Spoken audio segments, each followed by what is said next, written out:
von Tokio im vergangenen Jahr, den 5-fachen britischen Meister. Welcome, Harry Coppel. Gestern Abend hat er noch das Marktplatzspringen in Recklinghausen im Ruhrgebiet gewonnen. Der 2-fache lettische Meister. Herzlich willkommen, Walter Kreis. Wir schauen über den Teich zu den starken US-amerikanischen Stabhochspringern. Seine persönliche Bestleistung 5,83 Meter.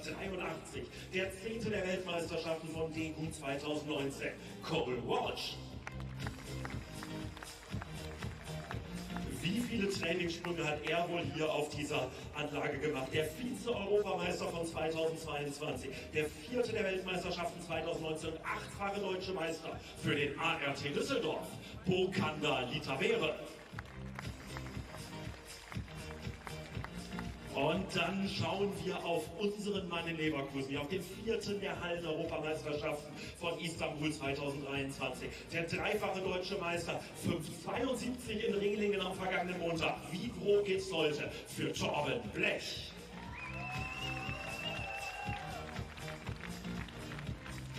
Und damit ist alles angerichtet für die erste technische Disziplin, die wir uns jetzt ganz in Ruhe erstmal hier anschauen können. Lasst uns gemeinsam die Jungs anfeuern im Stabhochsprung der Männer. Und das Ganze präsentiert, man sieht es unschwer, am Bus hinter dem Stabhochsprung von der Wupsi.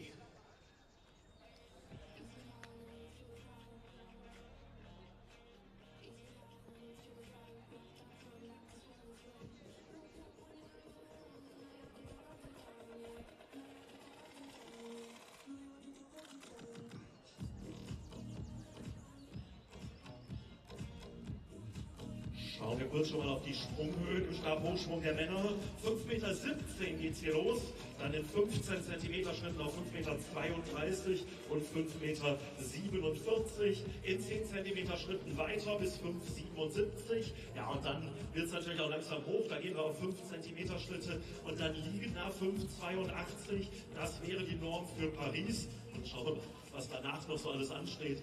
Bekanntermaßen geht's hier hoch hinaus. Hello and welcome to the True Athletes Classics meeting in Leverkusen, and it's a big one because the qualifying window for the European Athletics Championships in Rome closes tomorrow and there are places on the line to make the teams. That is particularly the case for several German athletes, with a maximum of 3 per nation able to reach the competition in 13 days' time. On top of that, some of those in the top of their class will be trying to get hold of the Olympic qualification standard for Paris. That window closes in 5 weeks, so there is lots on the line. On the track, it's a sprint-focused meeting, so 100-meter competitions and sprint hurdles for both the men and women. But we're already underway, as you can see, with the men's pole vaults, and that is the first on the schedule. And then we'll get underway with the women's triple jump in around half an hour's time. I'll bring you up to date with what's going on in this pole vault, which is only just started in just a few moments' time. Then at 2:15 local time, knock an hour off these if you're watching in the UK. That's the first of the track events, the 100-meter hurdles semi-finals. The men's 110-meter hurdles semis follow at 2:35, and then the women's 100 semis at 2:55, followed by the men's 100 semi-finals. The men's high jump kicks off at 3:42, followed by a para race, then the women's long jump at 3:52. The women's 100-meter hurdles finals start from 4:58, the 110-meter hurdles from 5:15, then the 100-meter finals, the women's from 5:33, and men's from 5:50. So that brings you up to date with what's going on in Leverkusen today, where it's a little bit overcast at the moment, but pretty mild. Temperatures in the mid-teens, Celsius. Could push towards 20 later on, and we are expecting a mixture of sunshine and showers. So these pole vaults at the moment getting pretty good conditions, not too breezy.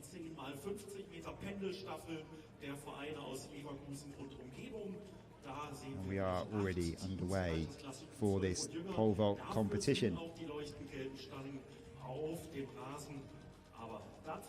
And at the top in terms of the favourites today, Rafael Hosdepet, who's got the best PB of the groups. Zweiter Versuch, Walterskreis, 5,17 Meter.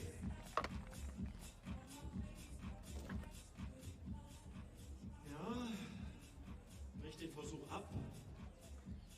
This is the first of the athletes underway in the pole vault, and from Latvia, that was Walters Kreis, not far off the European qualification standard, and that's what it's all about today, really, because the deadline is tomorrow, and the standard needed is 5.75. You can see here that Walters Kreis has failed with 2 efforts at 5.17. His season's best, his lifetime best from this year, he's recently cleared 5.70, so this really should be a walk in the park for Kreis. But struggling in these early stages and just trying to compose himself. Several athletes have declined this height.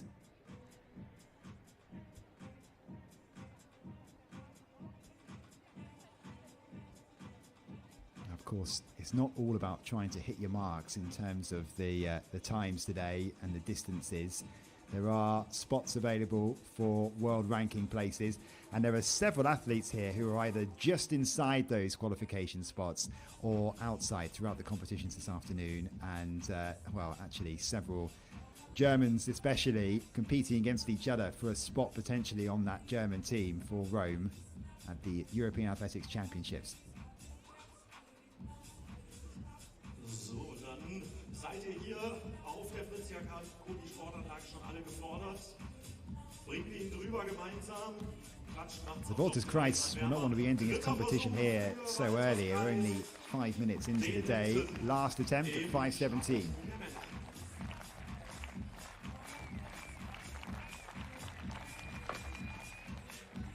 Oh, I can breathe a big sigh of relief and just got the job done. Not the start he wanted. He actually struggled a little bit in his run-up right at the start there. But there we go. He does go clear. The only other athlete who went at this height was Hendrik Müller, who cleared his first attempt. He's got a PB himself of 5.55. You can see there, Kreis well clear.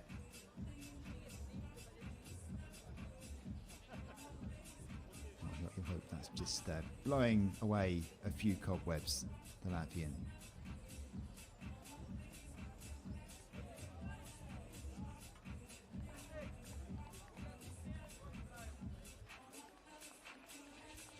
So the bar will be raised to 5.32, and 2 of the favourites today have already declined this height, and they are Volkander Lita Vera and Torben Black. And actually Raphael Hosdeper, who was on the original start list, isn't here today, and that could be decisive when it comes to those German qualification spots, because he was inside the world rankings quota, inside the top 30, but hasn't hit the qualifying standard of 5.75, and there are some Germans breathing down his neck in terms of those qualification spots.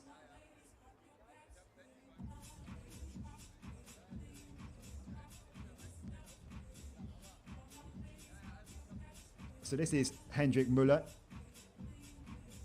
Very much about experience for the 19-year-old German, who recently set a PB of 5.55.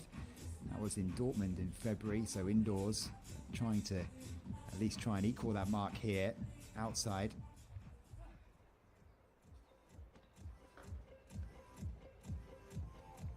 The bar raised then to 5.32, and this is Hendrik Müller with his first attempt. Oh, nearly.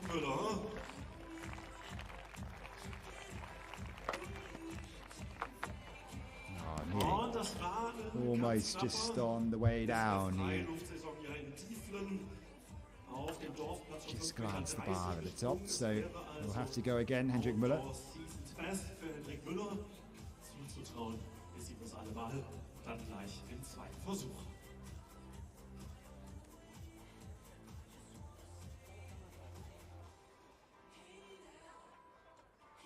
The situation for Raphael Hosdeper, the 2013 world champion, is that he really needed a big jump today to try and get in. He was on that original entry list. He hasn't turned up here, and he's not in those top 3 spots. So unless there is a situation where he can try and achieve that qualifying mark by tomorrow, and Hosdepper will not be heading to the European Championships. Unless, of course, there are some injuries or withdrawals in the spots above him. But he came into this weekend in 5th place. Only 3 from each nation can go. This is the first look then we're getting at Hussein Al-Hizim, based in the United States, 26 years old, the national record holder, winner of the Asian Indoor Championships last year. Capable of clearing 570. He's done that twice in the past, most recently though in 2021. Has a season's best though of 556. 532 should be academic for the Saudi. Der saudi-arabische Athlet. Erster Versuch 5:32.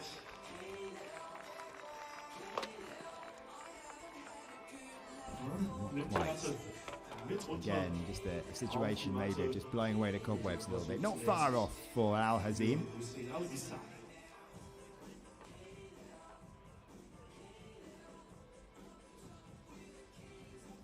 Fine on the approach, just didn't have the distance. Just, gosh, it's his knee, isn't it? It just grazes the bar. So nearly there for Al-Hizim, but we'll have to go again. Next up then is Great Britain's Harry Coppell, and he needs a big performance here. The British national record holder with a PB of 585, but needs a big performance because 4 British athletes have performed better than him this season. Owen Hurd, the best of them, with a 551, which is also way off the qualifying standard. But the Commonwealth bronze medalist has today to try and get himself on the plane to Rome. And we know what he's capable of. He's not gone above 522 this season. That was in Poland this month.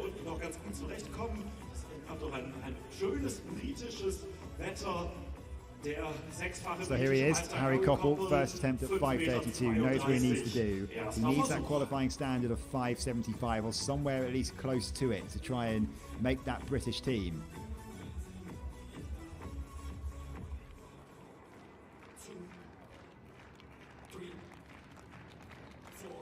No, there's a little bit going on in the background, I think, there as well for Coppell, who's here over the stadium announcer. Maybe a slightly distraction. Für uns die Gelegenheit, die 8 Pendelstaffeln, 10x50 Meter der U12 zu begrüßen, für die das ein ganz großer Wettkampf ist. Couldn't get that run up right, and that's not a great start for Harry Coppell. Der True Athletes Classics 2024. Recompose himself and go again. Just a little bit dejected, Coppell. A few words with his coach.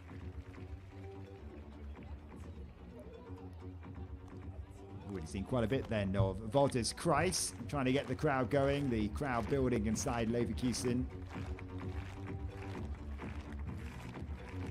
Wolters Kreis, First attempt at 5:30. Erster Versuch für ihn. Und auch der Letter hat noch ein bisschen zu kämpfen. Lots of signs of frustration today. Kreis Versuch über die Zweitsprunghöhe. Cleared 570 very recently. I'll be feeling that he's in a lot better form than this. He's looking a little bit rusty in these opening stages.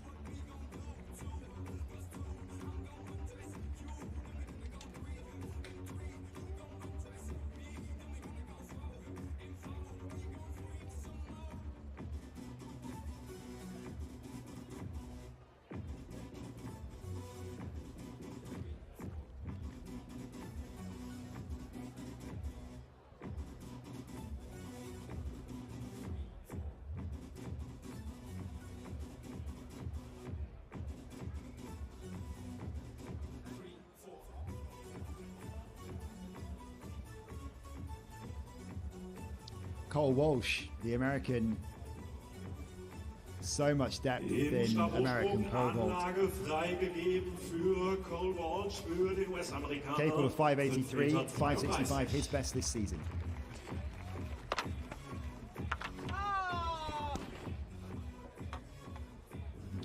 before he even Da fällt die Latte bei den niedrigen Höhen planted doch that deutlich pole. He häufiger. wasn't going to get that one right. You can hear the exasperated sounds of Cole Walsh. Das heißt weiter genau hinschauen. He will also have to go again at 5:32. Der Männer. Likes of Sam Kendricks and Chris Nielsen, Casey Lightfoot, all above him in terms of the Americans competing for spots in the Paris Olympics.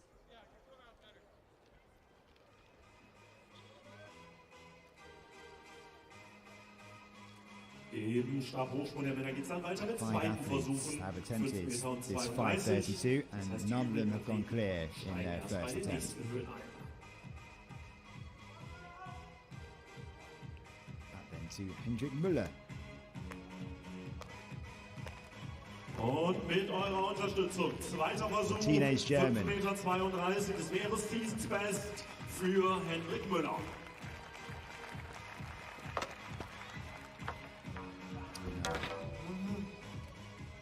Also Müller muss ein drittes Mal ran. Looks at the bar and is a bit confused as to what's going on in terms of why he can't clear this height at the moment. It's not a long way off his season's best of 5:55. It's 5:37, but he'll be expecting to go clear a bit. I'm sure it's one of those distances, those heights that he clears easily in training.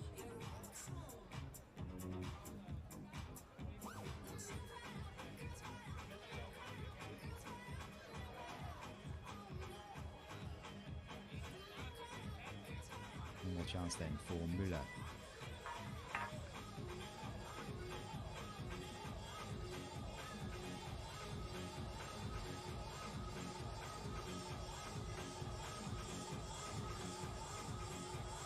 Right, so always an opportunity to have some community events at some of these athletics meetings across the world. We're going to see a little bit of a schools race here, which is all very much fun for the family. That'll be going on the infield. Real serious business. Al Hizam, second attempt, 5:32. He's close with his feet. Ja, ähnliches Bild. A lot of athletes Zweites X für maybe blaming the conditions. I'm not really sure what the frustration is for some of these athletes. I'm not sure the floodlights are on. If it's one of those things that might just be glaring in their eyes as they go up, maybe the sun in the sky.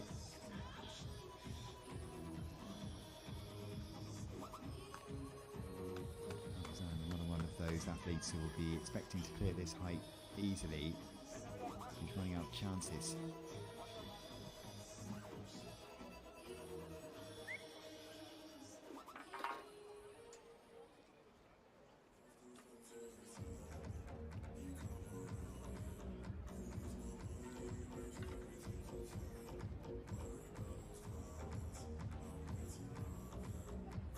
If you're not familiar with Leverkusen, it's a city which is very much based on around its pharmaceuticals company based there.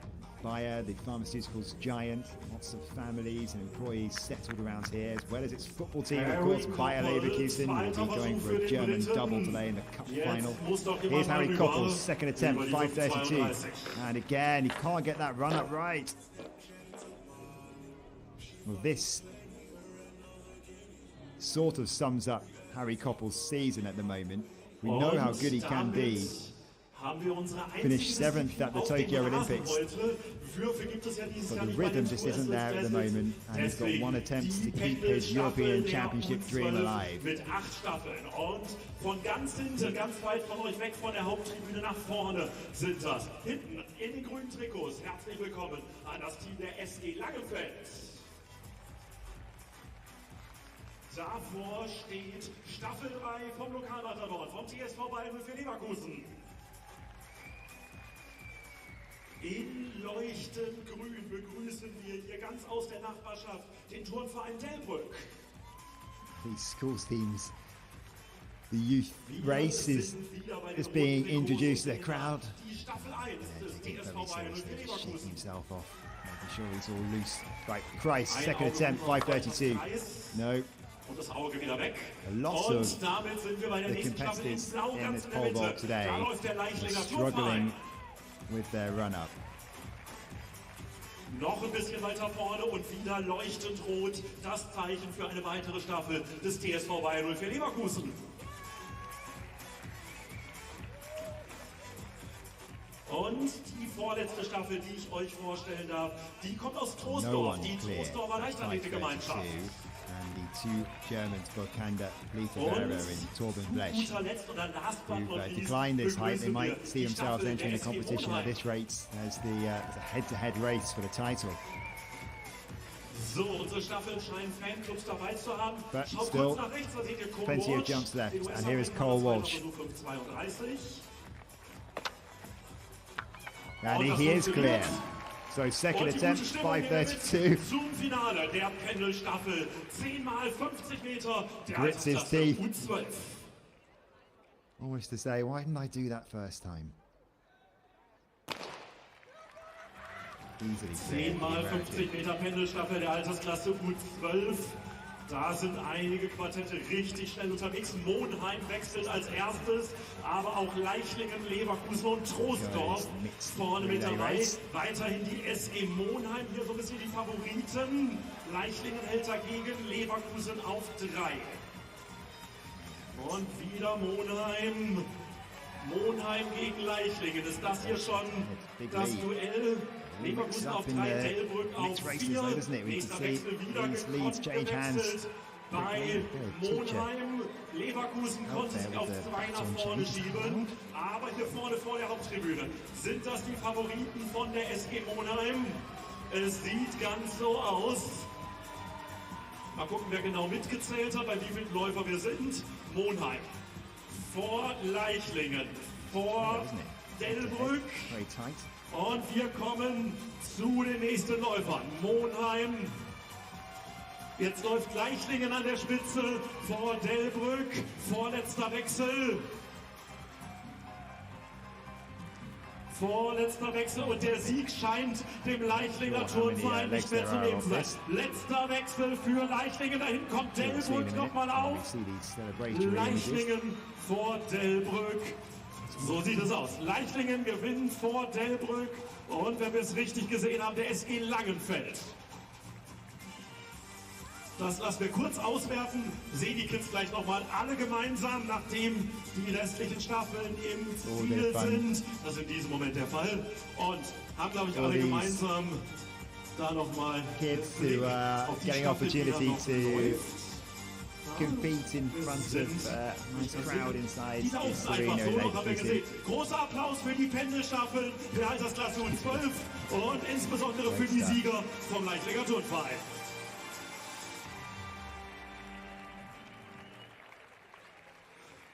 So, jetzt habt ihr euch eingeklatscht, ne? Jetzt habt ihr langsam verstanden, wie viel Stimmung wir in der Leichtathletik machen können. Und das ist für uns die Gelegenheit, rüberzuschauen zu dritten Versuchen im Stabhochsprung der Männer. Und vor allen Dingen zunächst zu ihm, zu Henrik Müller. Auf geht's, Leverkusen!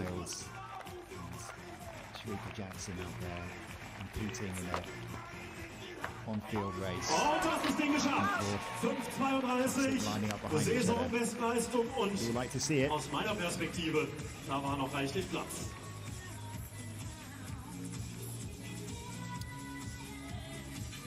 Right, back in the pole vault competition, I can tell you that Hendrik Müller has cleared 5:32 at his final attempt. So 2 are through to the next phase. And 3 still left to try and join them. And this is Müller's attempt from just a few moments ago. Und 3 weitere müssen hier im dritten Versuch noch nachlegen. Und das können die alle ganz deutlich. From Müller. Paul und Jule, like he really sort of composed himself, broke things down. You can see he slowed down as he approached the richtigen Rhythmus hier zu finden. Für Hussein Al-Hissam, dritter Versuch, 5:32. Yes, he's through. Now what can Al-Hissam do? Last attempt at 5:32. Yes, he's over too. Ja, sieh mal einer, guck, funktioniert doch. Now they're all going clear. So 3 clear now at 5:32. And Harry Koppel's European Championship dreams hang on this next attempt. He's not actually been able to have a go at the bar. His approach for both of his first 2 efforts wasn't right. He's yet to really launch that pole at the bar. But Koppel needs this. And if it doesn't happen, then Harry Koppel will not be going to richtig in den Sprung rein. Jetzt gilt es für Harry Koppel, der auf der Road to Rome und auf der Road to Paris noch so dringend Punkte benötigt. Der Finalist der Olympischen Spiele von Tokio. Also jetzt mit euch gemeinsam. There you go then for Harry Koppel. Dritter Versuch. It's well short of the European qualifying standard, and he needs a big effort here.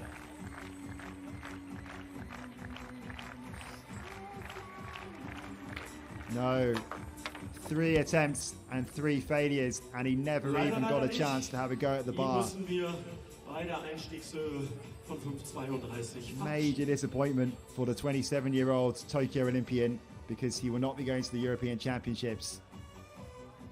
And each of those attempts, it was all in the run-up that he was unable to even have a go at this height.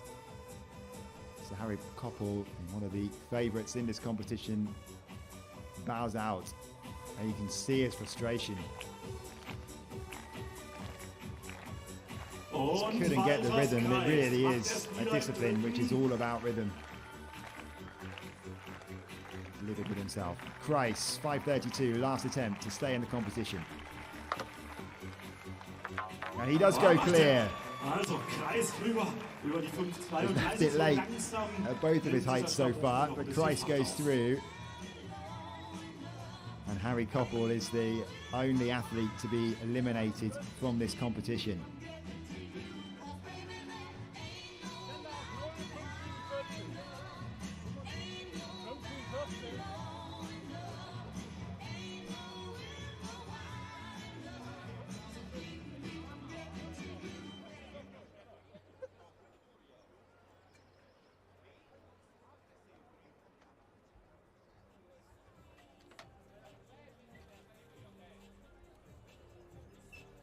Koppel didn't even get a chance to plant his pole into the stopboard. Had to abandon each of his attempts. Ja, eine technische Disziplin füllt so ein Leichtathletikstadion ja überhaupt nicht aus. Zwei sollten es mindestens regroup and try and get things right, because he's got 5 weeks to try and get the Olympic qualifying standard of 5:82, a height that he is capable of doing. Well, this is the start list then for the women's triple jump, which gets underway in just a few minutes' time.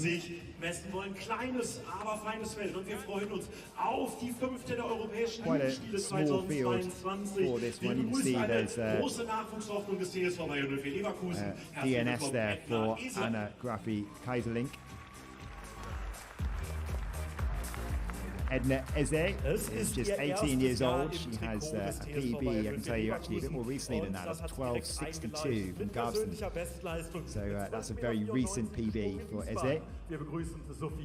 Sophie Ulrich, capable of a 12:94. Now the European Championships qualifying standard is 14:15.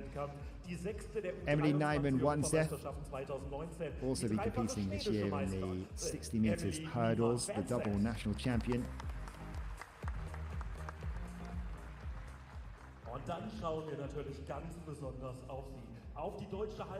Did come up just there, it was her DNS.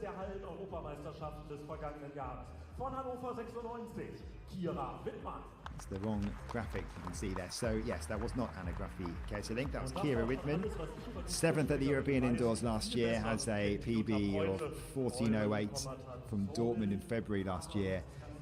Has lapped 13:67 this year. She will be the favourite here.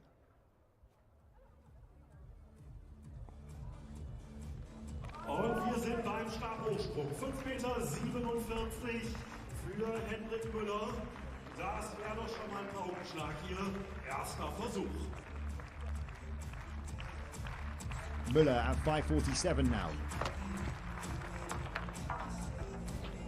Ja, und Go again. This isn't really that far off his PB for Müller.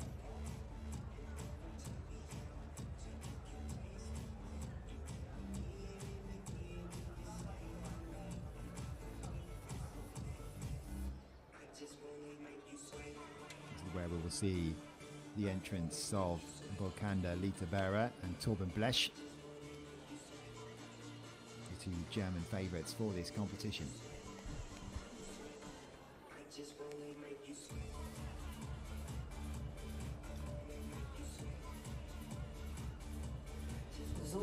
Just to remind you that the first of the events on the track will be the 100 metres hurdles. That will be in about 45 minutes time. So this is very much a sprint event. The sprint hurdles and the 100 metres for both men and women.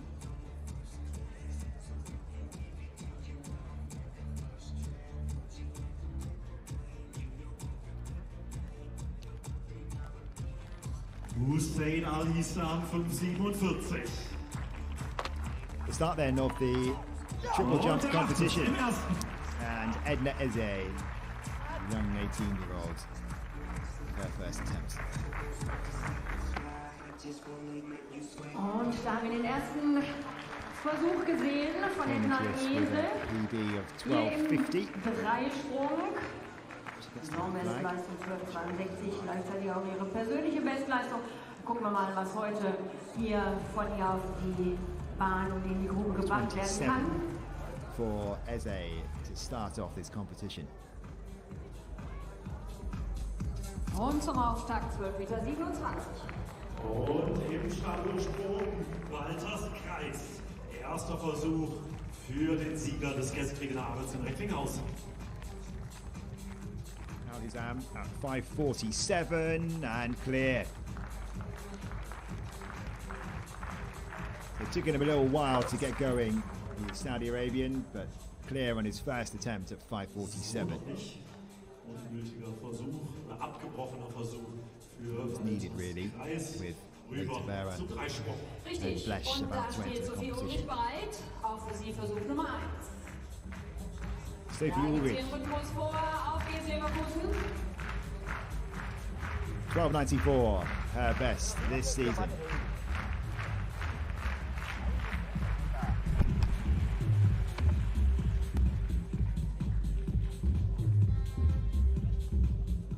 Leider ein ungültiger erster Versuch von ihr. Gibt uns die Gelegenheit, rüber zum Stabhochsprung zu schauen. Jetzt bei Sonnenschein. Co-Walsh, erster Versuch für den US-Amerikaner. Ja, bisher in dieser Saison 5:65. Cole Walsh with his first attempt at 5:47 looked a bit frustrated with himself when he failed with his first attempt at 5:32. Is he in the rhythm now?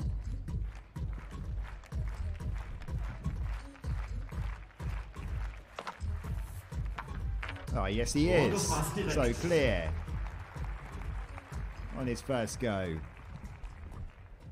The sun's come out as well. The early summer day, potentially in Germany. Kein Problem. Das ist wieder die Gelegenheit, gleich den Dreisprung zwischendurch unsicher zu machen. Just on the east side of the Rhine. Soll ja nicht stressig werden hier bis Wochenende. Emily Nyman, one set of Sweden.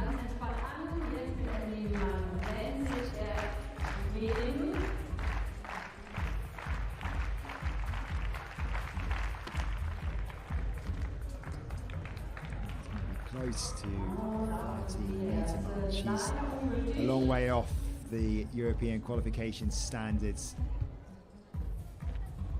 Here's Nyman, one set. She's around 41st, outside the top 40 in the rankings. Here now. Volkander Leverkusen, a real talent, 25 years old now. Already has the European entry standard, so really trying to play himself into some form ahead of the European Championships in Rome. Got that standard in July last year. It's hit 560 this season. That was back in February. He's European silver medalist from the 2022 European Championships behind Mondo Duplantis. First attempt at 5:47.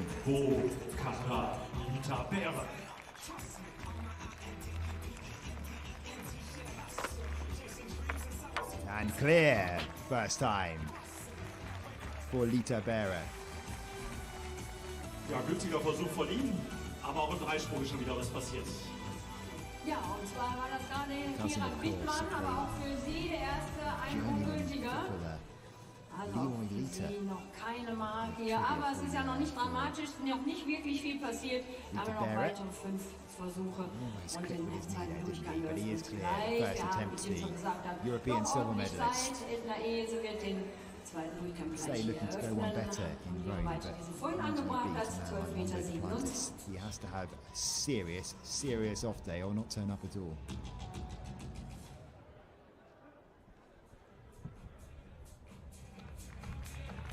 Germany just missed out on the Und Torben Blech, der Lokalmatador. one of the best in the world, the 5,47 Meter. 25-year-old. Das ist ein erster Versuch. We'll get our first glimpse at Torben Blech, the former decathlete, inside the European World Rankings quotas. At the moment, he is heading for Rome. Has the season's best though of just 5:22. 5:72, excuse me. The European qualifying standard is 5:75. If you go clear of that today, he will be assured of his place, you'd think, on the plane to Rome.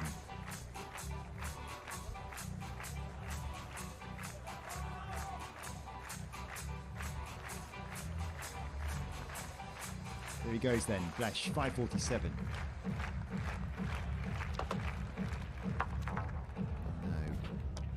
Ah, Torben Blech muss gleich ein Just to zweites try machen. and find his rhythm. Und dann blicken wir jetzt einmal zum Dreisprung. Der Hese konnte sich jetzt verbessern auf 12,35. Die On nächste hier paper, gleich. Bokan Lita Berra Die is werden, die sich bereit by far the macht. favourite. Wenn Blech, gleich die who weiße came Fahne gezeigt wird. 8th at the am European Absprungbalken, Championships das back ist in Sophie Ulrich. 2022. Erst eine ungültige. Und man guckt einfach mal noch ein Could bisschen auf push den Wind. Die Fahne Lita Berra weht da schon ganz ordentlich. deeper in Weiße this Fahne, competition. also Anlaufmarke He is frei. only 3 Für centimetres Sophie off Ulrich. the entry standard with Blech, so if he can try and get over that. Back to the women's triple jump and Sophie Ulrich, who was unable to achieve a mark on her first attempt. It's very similar to her opening go, and it's another red flag. So Ungültiger Versuch für sie. 2 failures for Ulrich. Und Anlage freigegeben für den zweiten Versuch von Hendrik Müller. Hendrik Müller, second attempt at 5:47. Got that one all wrong. Couldn't get the height at all. Nö, eine knappe Zusammenfassung für diesen Versuch.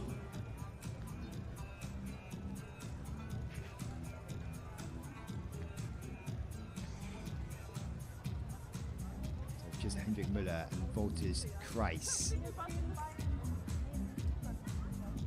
And Blech, of course, who failed to clear this height so far. Harry Koppel out of the competition.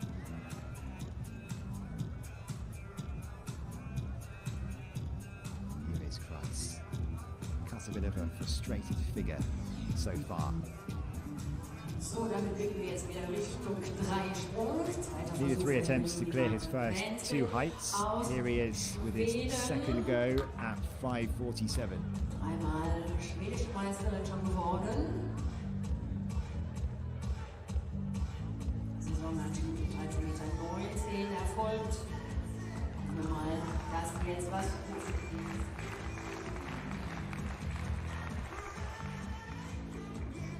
Positives, ein gültiger Versuch, der aber jetzt herauskommt. Ja, auf die Weise müssen gucken, leider nochmal ein ungültiger von ihr.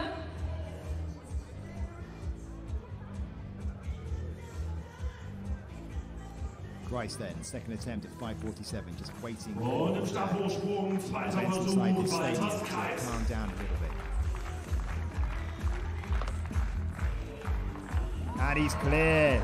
Second attempt. A bit happier now is Price. Still a massive puff of the cheeks. The job done and on to the next round.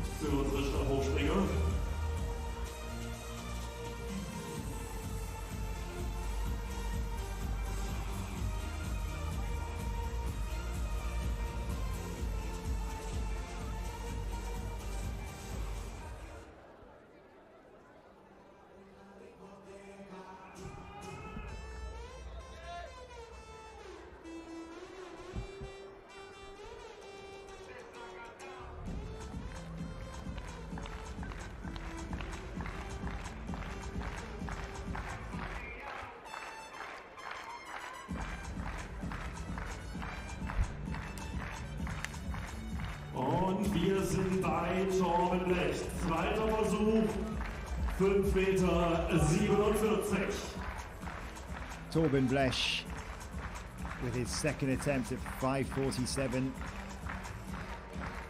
Looking to move closer to that qualifying standard of 5.75. Oh, well clear from Blech. Much better. Just needed to find his range. Nichts Neues hier beim Dreisprung. Leider auch der zweite Versuch von Kieran Wittmann, ein ungültiger. Damit haben wir jetzt erst zwei gültige Versuche gesehen von Edna Ese, die jetzt hier auch gleich den dritten Durchgang eröffnen wird.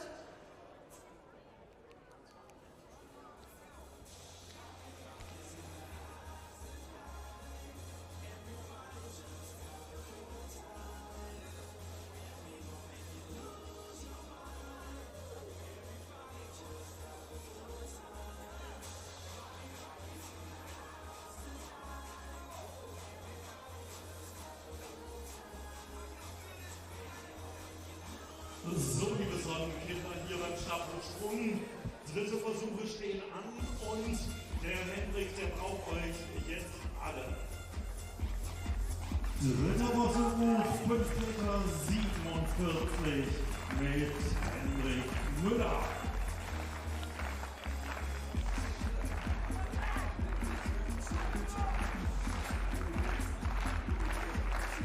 Müller with another attempt, final attempt, and unable to clear 5.47. So the teenager will exit the competition at 5.32, and he bows to the crowd, as it is here for Edna Eze.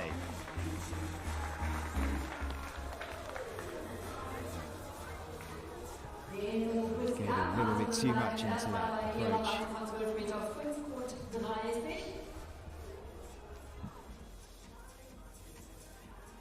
She's leading the competition though with a 12.35 from her second attempt.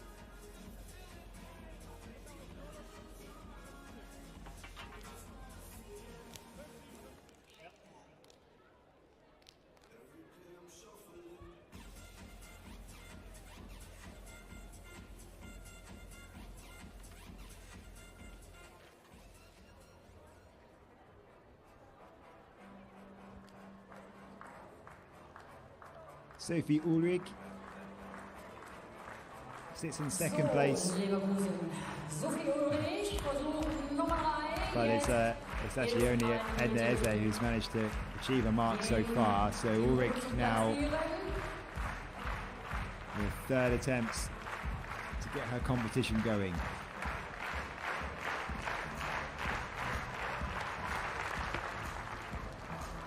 Chopped her stride a little bit just to try and make sure she didn't achieve a legal mark, and she's not done it. So over the board, and Ulrich 3 failures from 3 attempts.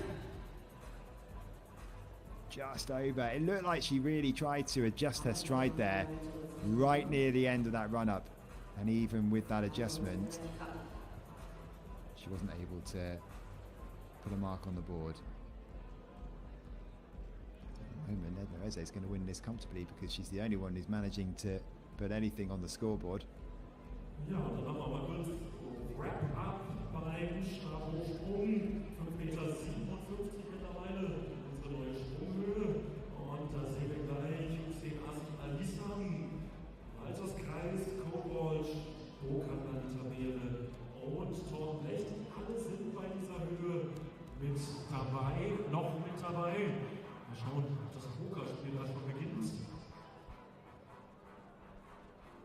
That's a very healthy snack for a Saturday afternoon. Get a cucumber.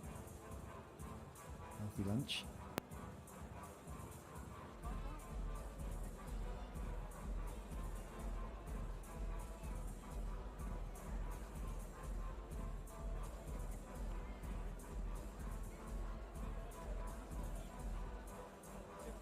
Emily Nyman-Wanseth currently not going to be on the plane to Rome.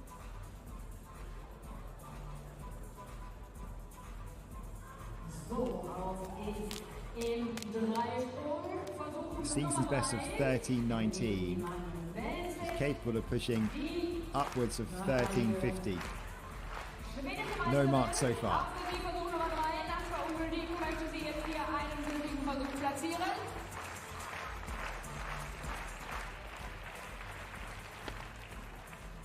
Looks like it's going to be a foul again.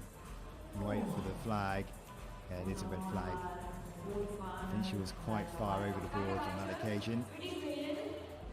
Not too far. It looked like quite an obvious foul at the time. Can't believe it.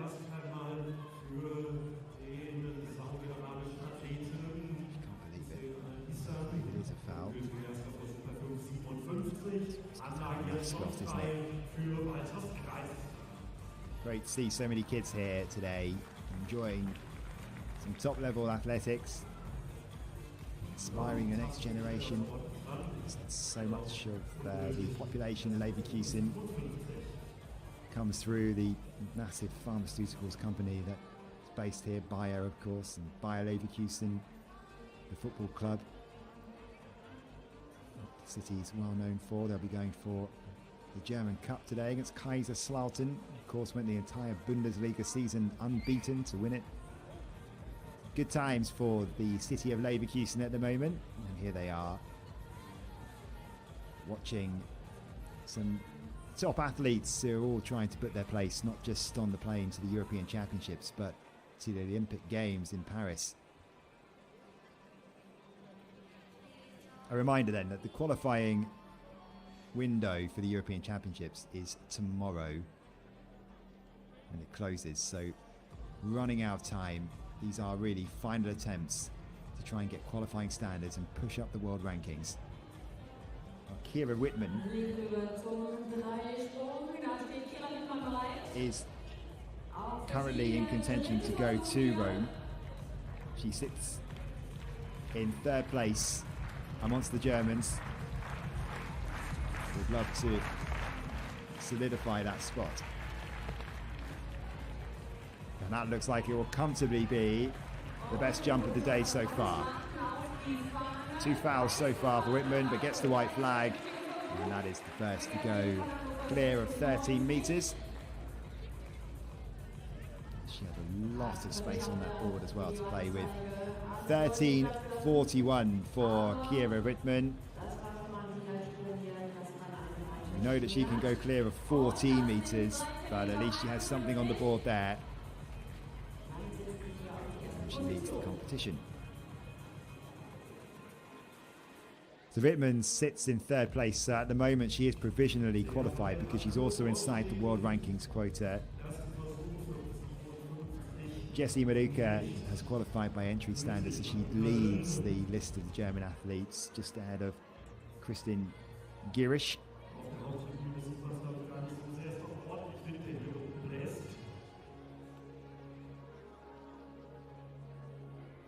If you're already on the way, of course, you need to try and put yourself into some sort of form for those World Championships.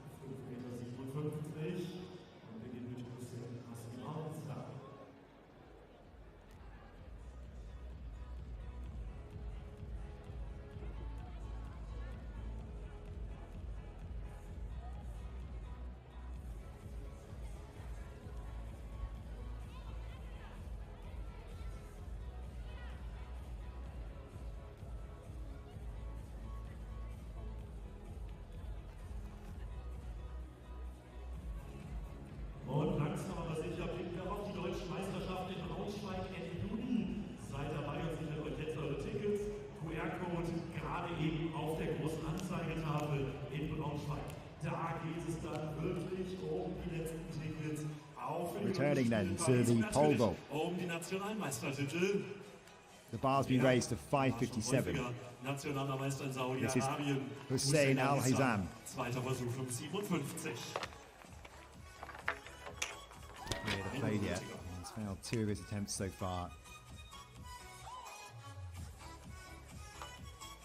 Some clarification on whether that was the 3rd attempt. It wasn't. That was the 2nd go. Which happened just a few moments ago. Al-Hizam unable to clear 5:57. He's got one more chance left.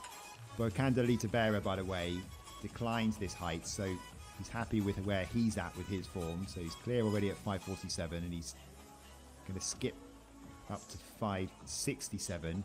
Torben Blesch did exactly the same. So still trying to make their way through are Cole Walsh, Hussein Al-Hizam, and Wolters Kreis, and they've all failed with their attempts so far.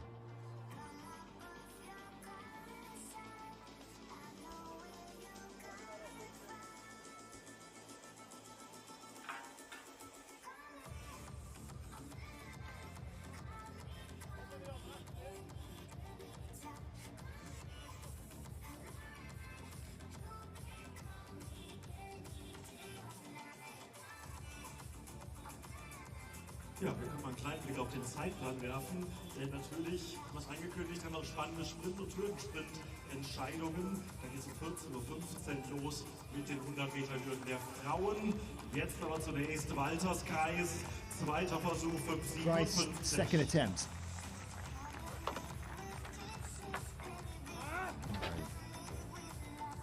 Kein schlechter, kein schlechter. Tries his heart on his sleeve, Christ. It's not difficult to see what he's thinking, is it?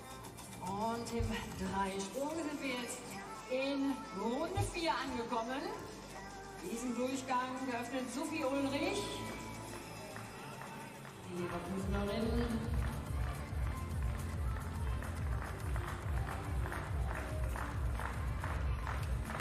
Und da ist ihr Rhythmus.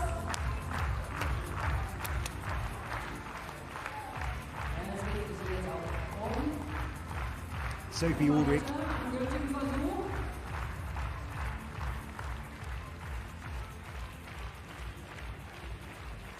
No mark yet from 3 attempts. No, she looked like she finally got that run up right. Maybe she didn't. Not going her way today. 4 failures.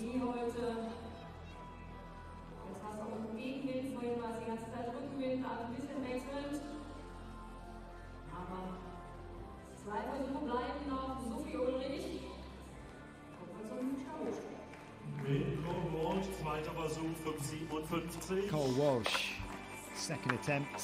Und er macht es. Drüber der He's over at 5:57. He'll advance another 10 centimeters.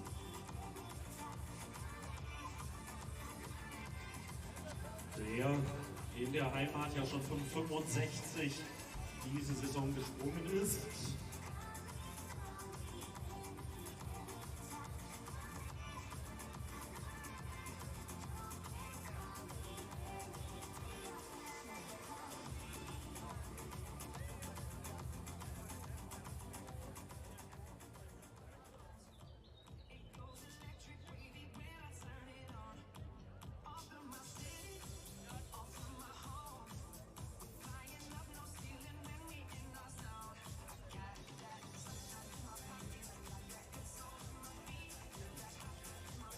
So, dritter Versuch, 5:57 Meter. Auf geht's, Leverkusen. Hussein Al-Hizam only has one more attempt at 5:57.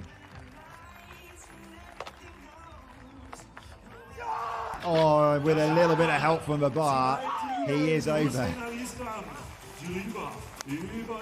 little nip on the way over, but it stayed in place. And Al-Hizam does go through with a season's best of 5:57. And that leaves just Wolters Kreis to try and join them in the next round.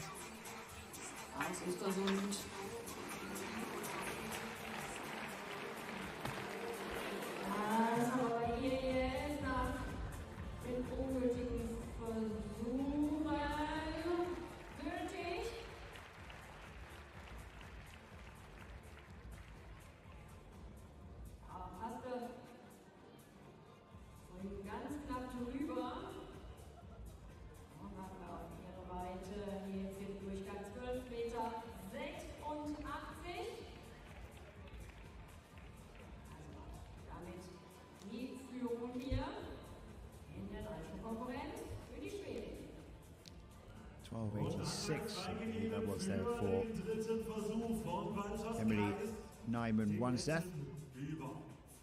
Moves her into second place behind Kira Wittmann.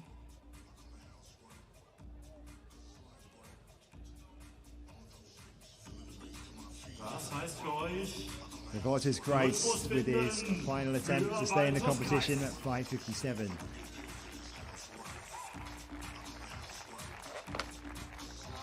No. Rose is fall down in frustration. So Kreis out of the competition. Best clearance of 5:47. Und zum Dreisprung. Eze. Better of himself. Steht wieder bereit, Versuch Nummer 4. Eze in third place. In this triple jump, looked like that might have been over the board.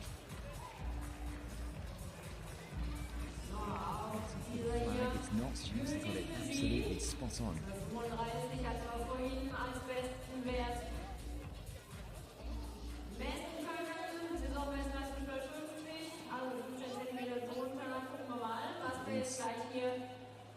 Improvement for Edna Eze. In fact, it's a lifetime best for Eze of 12:56.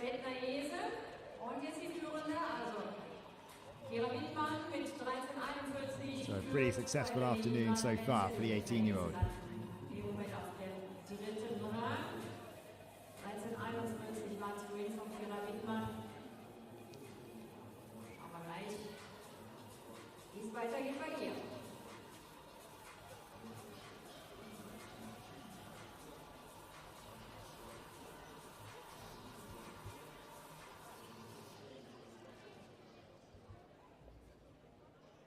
Kira Wittmann, the leader then. Currently, as it stands, she will be heading to the European Championships, depending on selection from the German Federation. But if she can break that season's best of 13:67, then she will be solidifying chances of making the team. Wittmann leads with 13:41. If she can get any further than 13:67, I'm sure she'll be pretty happy.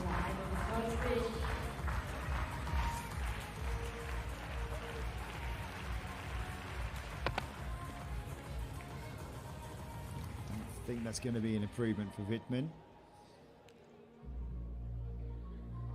So fourth attempt. It is a lever jump.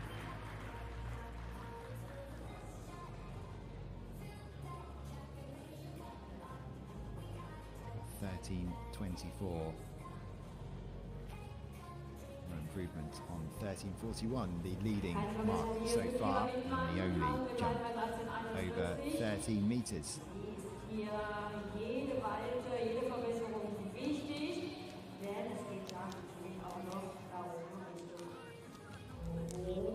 Just the perfect conditions on that runway, no breeze at all for that one.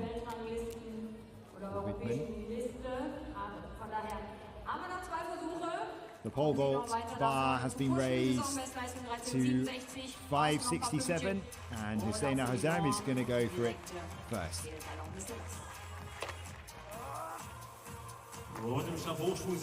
Interesting, isn't it? The intimidation factor of the bar being raised and trying to find it a little bit difficult sometimes just to get through the processes. Clear, well clear at some of his other heights, but unable to get that one right. Sophie Ulrich is the only athlete who's yet to record a mark. She's gone 4 without doing so. Obviously in regular competition, major competition, if she is to get there one day, she'd be out already, but that's not the case at a meeting like this. Just for confidence, she wants to land something here. 5th attempt, no mark yet for Sophie Ulrich.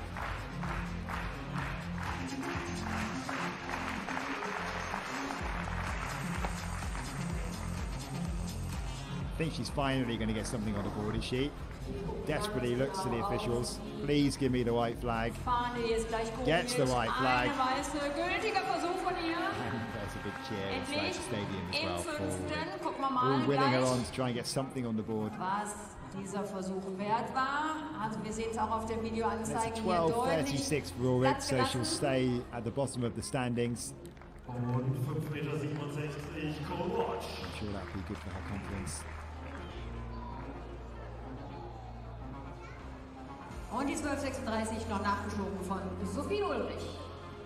She can't believe the competition she's having. She's capable of 12:94. Which she's achieved this month already, so she's way down on her personal expectations. If she achieves that again today, she's leaped back up to second place. She's only got one more try at that.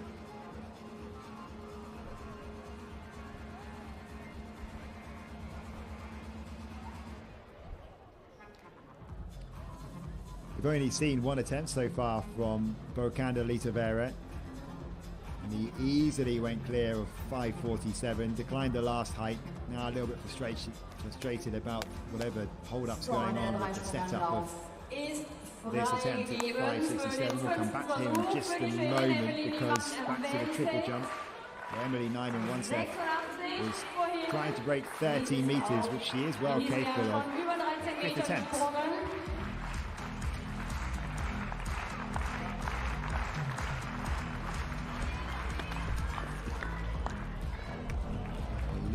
Closer to where she wants to be, but still not going to break 13.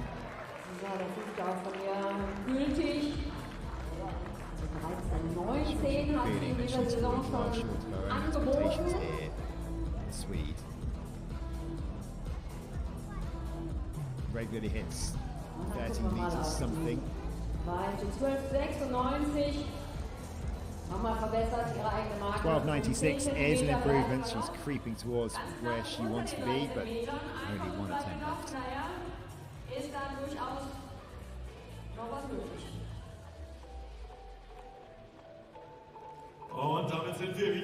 Salita Berra at 5:67, the European silver medalist.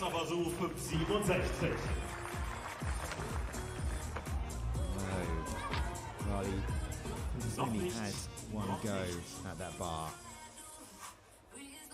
today. Maybe rhythm's not quite there at the moment.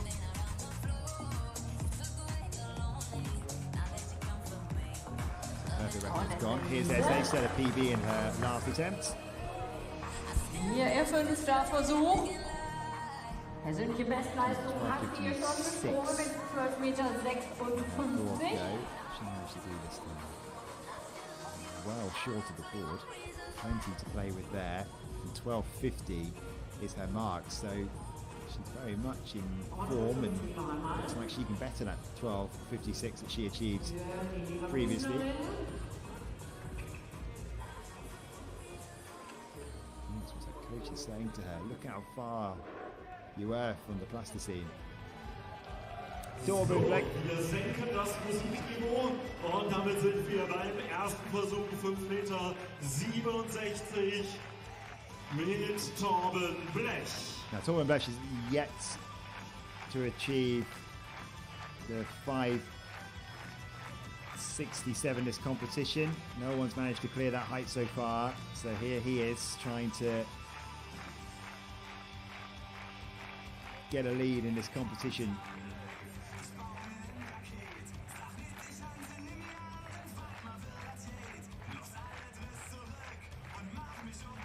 To the music too, Flesh. Here he goes.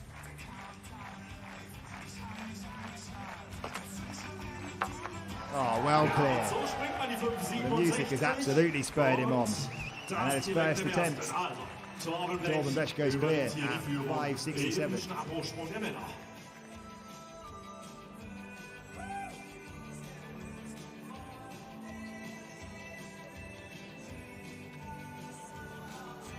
Wir blicken nochmal kurz rüber.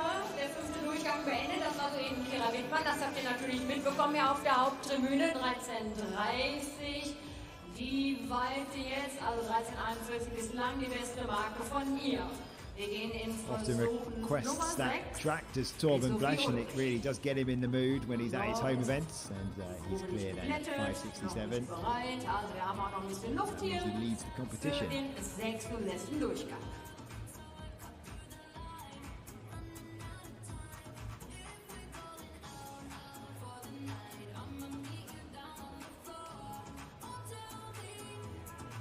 Just 10 minutes away from our first event on the track in the hurdles competitions. But here, Hussein Al Hazim, 5.67, second attempt. Very similar to his first goes. Hasn't managed to have a good go at that bar yet. Davon sind wir hier gar nicht mehr so weit entfernt. 3 Zentimeterchen scheint wie immer, wenn man da nach oben schaut, zu dieser Latte. Passing that pole into the stop block a little bit too early, a little bit too much force, and Al-Hazim is struggling to get that flight that he needs.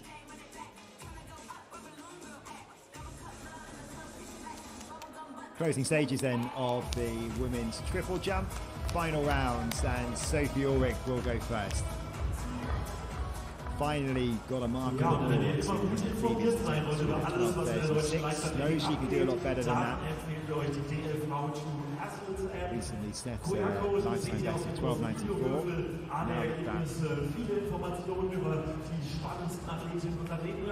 that rust has been dusted off, now maybe Ulrich can achieve something a bit more like potential.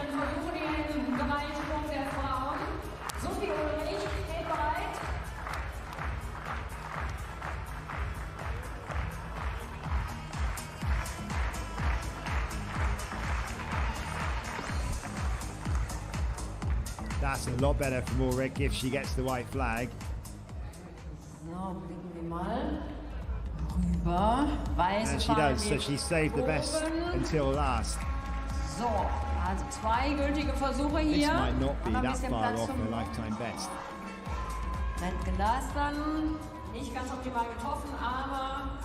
In fact, it's going to be a PB for Ulrich, so after failures in her first 4 attempts, she's just set a new lifetime best of 12.95. But you wouldn't have said that was going to happen just about 10 minutes ago, but there we go. Ulrich just 1 centimetre better than her PB, and she's close to 13 metres now.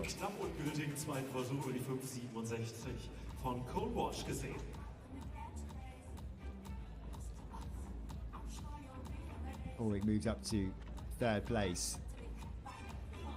The difficult competition comes to a perfect end. Can that be a way for Edna Eze as well? Now, I'll tell you what, if this is given the white flag, then this is probably going to be another PB for Eze, who's already set her best of 12.56. She's got a lot of room to play with on that board again. I fancy this might be better than her 12.56 from her 4th round.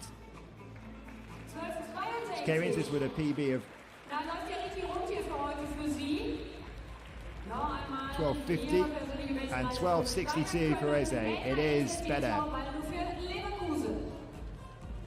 So a successful competition for the 18-year-old. Lita Barrett. Second attempt and unable to go clear at that one either. Well, he looks so good in the earlier rounds of this competition. Granted, it's the sort of thing that should be academic for the European silver medalist, but now he's on the verge of an exit. He has to get the next one right, and the pressure ramps up. Borkanda Lita Barrett.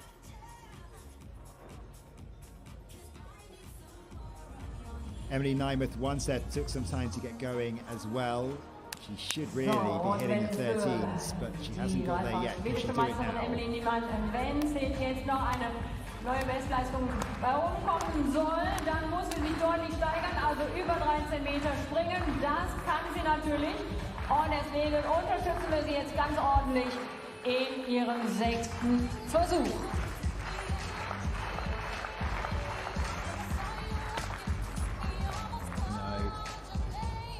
So about this competition then, the Swedes having failed to hit a 13-meter mark. Ja, den Versuch musste leider abbrechen. Emily Niemann-Wenzel bleibt also bei 12,96 Meter als beste Marke hier am heutigen Tag. Und noch ist dieser Dreisprung da vorne ja nicht zu Ende und den solltet ihr euch auch unbedingt zu Ende anschauen. Aber dann dürft ihr euch auch mal zwischendurch in die Sonne trauen, denn in wenigen Momenten auf der Gegengeraden, da ist der Wind deutlich besser, haben wir dann die Hürden und die Flachsprints. Nach dem Dreisprung, Spaziergang rüber. That means that Kira Wittmann has the title wrapped up here in Leverkusen. The 23-year-old who is on the verge of a place at the European Championships will go last. But first of all, final attempt for the Saudi athlete and unable to go over, and that's all over then for Hussein Al-Hissam and out. Und wir blicken zum Dreisprung. 567.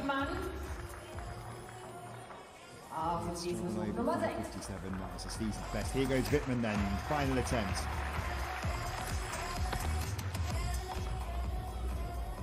Brings the competition to a close with another leap over 13 meters, but she doesn't look that happy So, der 6. Versuch ein gültiger, 13,41 die beste Marke vorhin von ihr. At least, is this any better? 67 Saisonbestleistung. It's not. 13.28, so Wittmann wins it with a 13.41. We know she can go further than 14 meters, so still some work to do for Wittmann. He does sit on the verge of those qualifying spots, so it's just whether the Federation now picks her for the European Championships. Doesn't exactly look ecstatic with that performance.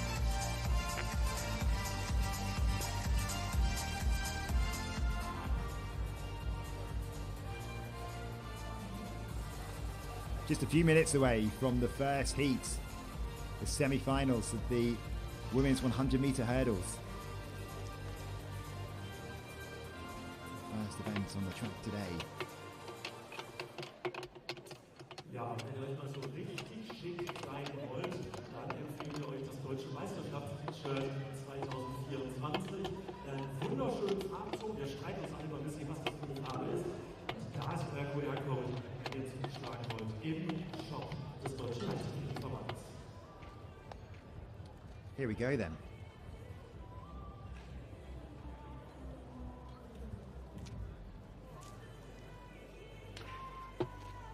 The first semi-final of the women's 100 metres. 4 athletes in this field,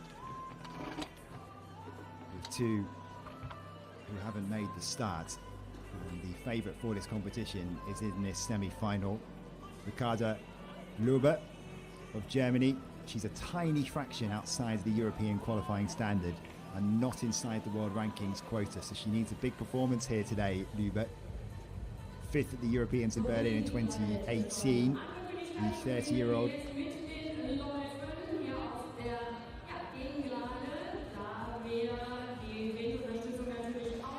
She'll be the favourite in this semi-final. Now the winners of these 2 semi-finals go straight through to the final later on, and then it's the 4 fastest from across the 2 races.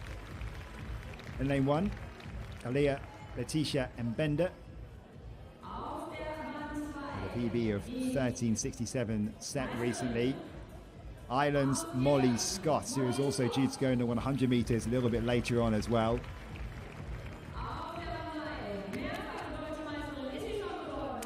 And there is Ricarda Luber. Now the entry standards in terms of the automatic qualification spots is 12.98. You can see that her season's best is 12.99. Rosina Schneider just outside the world ranking spots. The national 60 metres hurdles indoor champion. Big talent, the 19-year-old. So Bender in 1, Scott in 2, Luber in 3, and Schneider in lane 5. Lane 4 is empty. the winner to go straight through. On your marks. And then the 4 fastest qualifiers from across the 2 races.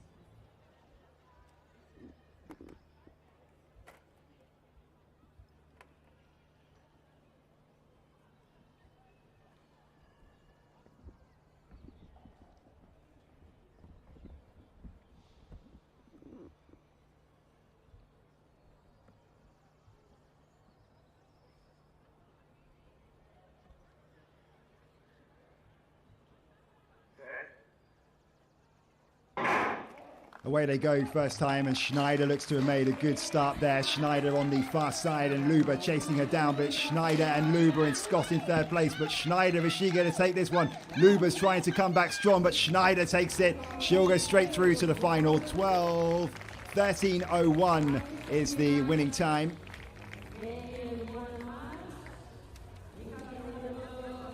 And that's going to be a season's best for Schneider.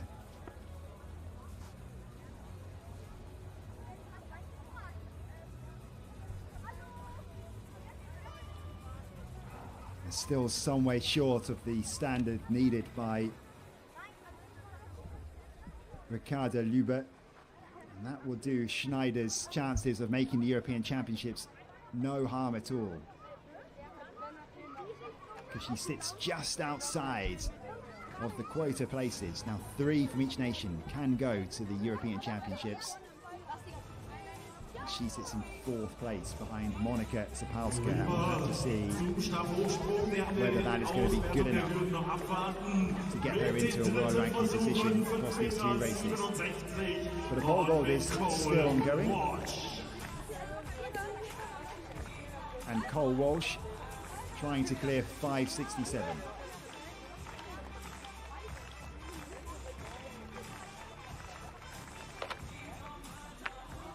And he is clear in his final attempt, and Walsh goes through to the next phase and joins Torben Blesch.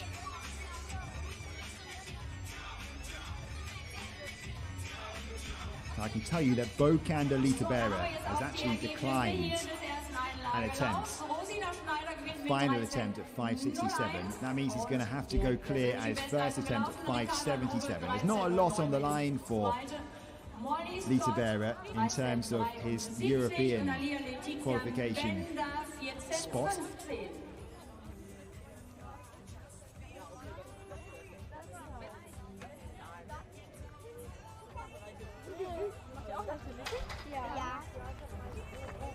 So Bettina Schneider with a personal best in the end of 13:01. Well, that's really big for the 19-year-old German. Part of the European under-20 team last year. She won the under-20 title. She's the European under-20 champion at this discipline in the 100 meters hurdles, and she's through to the final. She might just be closing in on her. Den Weg nach Rom hier vorgezeichnet. Also 12:98, das wäre die Qualifikationszeit für die Damen über die 100 Meter Hürden. Aber Rosina Schneider jetzt knapp drüber mit 13:01.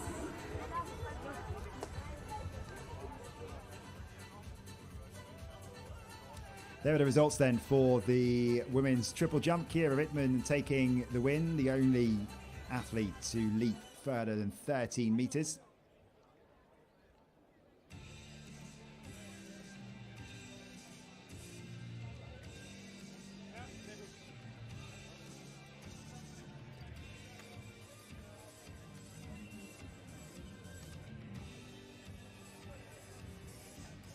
Ja, in Nordrhein-Westfalen sind die Tour Athletes Classics nicht das einzige große Meeting. Aktuell am 22. und 23. Juni freuen wir uns auf das Stadtwerke Ratingen Mehrkampf-Meeting mit den deutschen Top-Mehrkämpferinnen und Mehrkämpfern, herausgefordert von vielen, vielen spannenden internationalen Athleten im neuen Ratinger Stadion. Da wird es um Höchstleistung und natürlich auch um den Weg nach Paris. Tickets bekommt ihr So Rosina Schneider then with that 13.01 for the win in the first of the semi-finals. Ricarda Luber came in second place, 13.09. Molly Scott back in 13.73. They'll have to wait to see if any of those times are going to be good enough to make the final. The 4 fastest after the winners will go through to the final later today. An interesting thing about the men's pole vault, as I said just now, Botan Litebera deciding to decline a final attempt at 5.67, but it means he's going to have to go clear on his first attempt at 5.77. Already has both the European entry standard and the Olympic qualifying standard, so he doesn't have to worry about those spots, and really it's about trying to work his way into form ahead of the European Championships. So I think he's decided instead, and it's not really about the win in this competition today, it's about trying to get some confidence ahead of Rome in just a couple of weeks' time.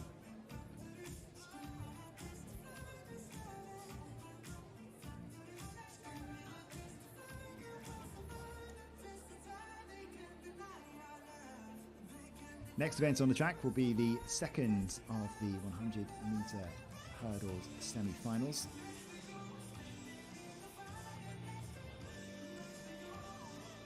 In this one we have Marlene Meyer, who tops the German rankings in terms of the race to get to Rome.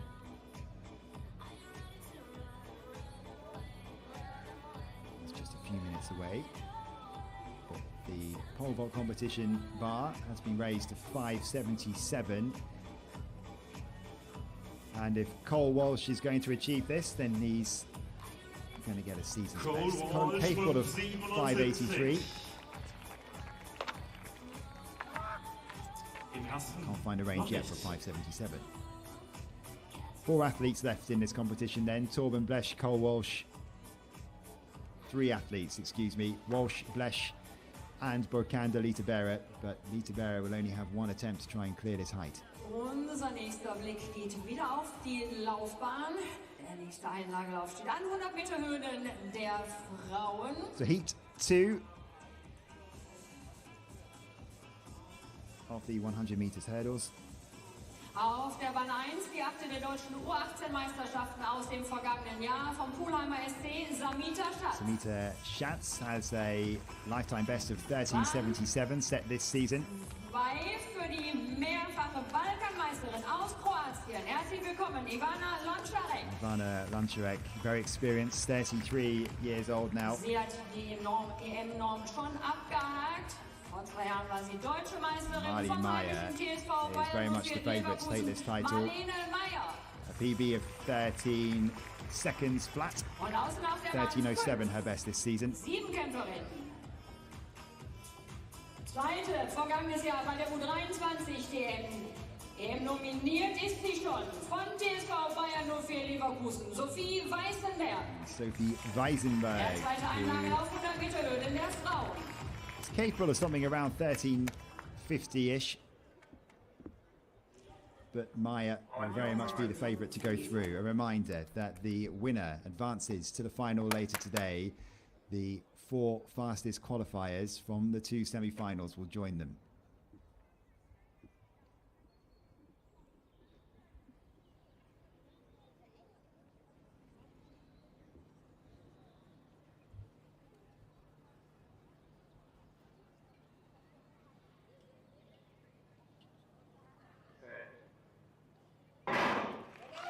Away they go, first time, and Meyer, as expected, has made a good start ahead of Lončarek at the moment, but Meyer is going to take this one easily. Meyer streaking clear ahead of Lončarek, and she takes it in 13.15, so doesn't really have to get out of second gear, does Marlene Meyer.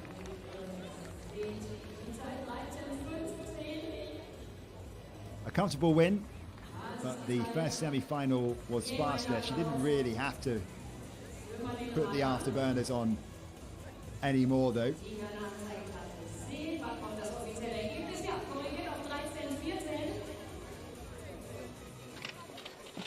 When we get the results, we'll get confirmation of who's made the final. But Marlene Meyer's time's been rounded down to 13.14. So Meyer and Rosina Schneider will reach the final. Aus Kroatien.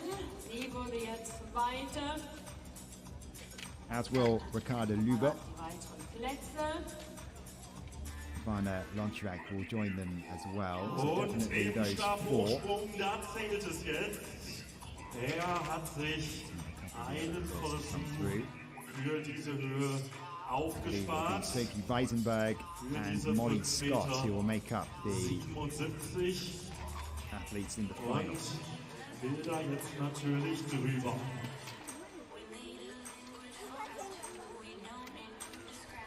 Und damit sind wir in der direkten Confirmation then that Marlene Meyer, the winner of the second semi-final, through to the decider in a time of 13:14. Und in diesem It's very Versuch much like braucht it will euch be a alle three-way hier battle between auf der Schneider, Spitzberg Luber and Sportanlage. Meyer. Lita Berra has to make this, 5:77. Oh, he's a class act. Und dann lässt man die 5,67, 5,67 Well, he took a gamble and look how it paid off. 77 eben. Two failures at 5:67, said, I'll tell you what, I'll just clear the next height instead the first time. And he does it, the European silver medalist. How about that? The confidence and belief and the ability to deliver. Needed a few favours from the bar at the top. Superb clearance for Lita Berra. And that means it's season's best as well, so he'll at least be heading into the European Championships in decent shape.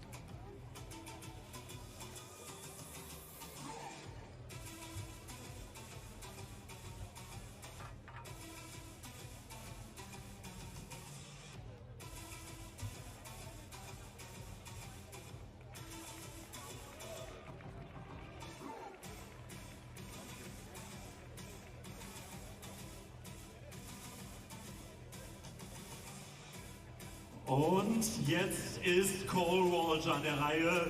Zweiter Versuch, 5,77 Meter. Cole Walsh failed with his den first attempt at 29-jährigen 5:77. I US-Amerikaner. can say that Torben Blesch has decided to skip this height as well. 5,32 eingestiegen, jetzt die 77. So Walsh second go at 5:77.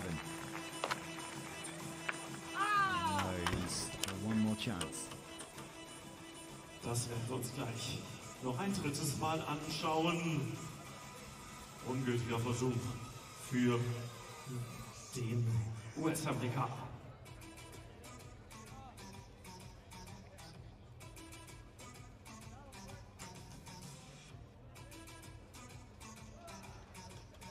Hanging by a thread then, Cole Walsh, to advance in this competition. Torben Blesch has decided to skip 5:77. He will go straight on to 5:82.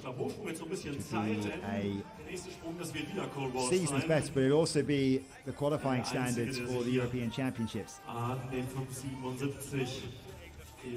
Not just the qualifying standard for the European Championships, but the Olympic standard as well. So Torben Blesch is betting everything on 5:82 to come together for him. He obviously feels like he's in good shape, and if he manages to clear that height, he'll achieve both qualification, you'd think, for the European and Olympic Games.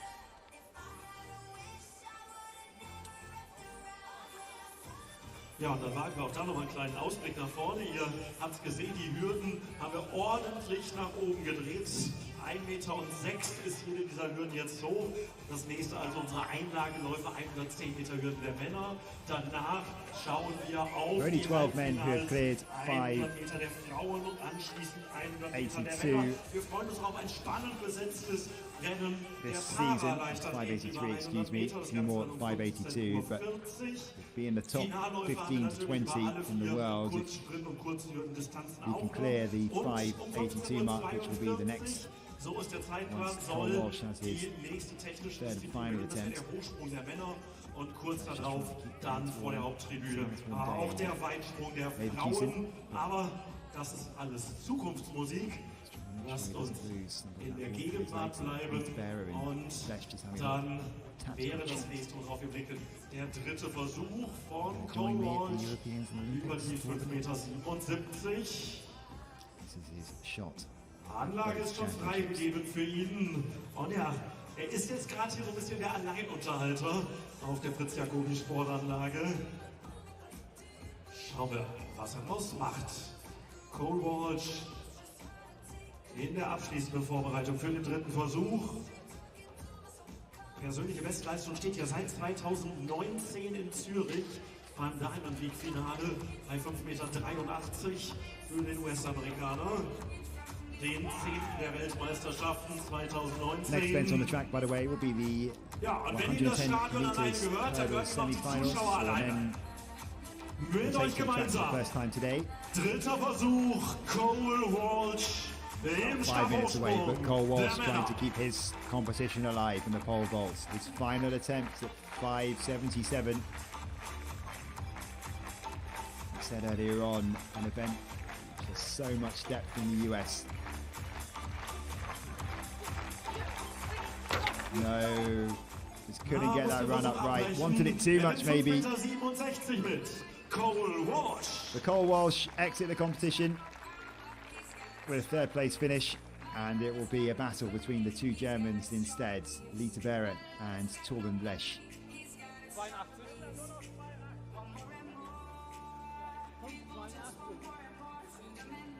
Reminder that Blesch declined the chance to have a go at 5.77. Skipped right up to 5.82, which is the European and Olympic qualifying standard. It would be good enough for both of those.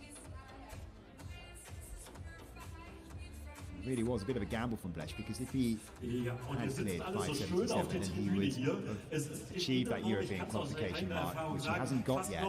Instead, betting the house and getting both those marks at the same time, because the Olympic qualification standard is 5.82, and that is the next highest bar. Seid mit dabei bei großen Sportveranstaltungen, helft mit, damit Events wie dieses hier so laufen können.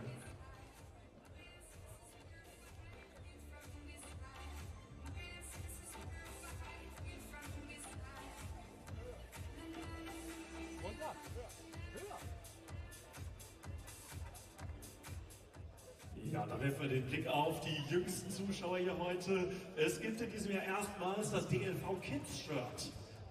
In leuchtend rot und sicherlich ziemlich schick. Auch da könnt ihr zuschlagen. QR-Code auf der großen Videowand.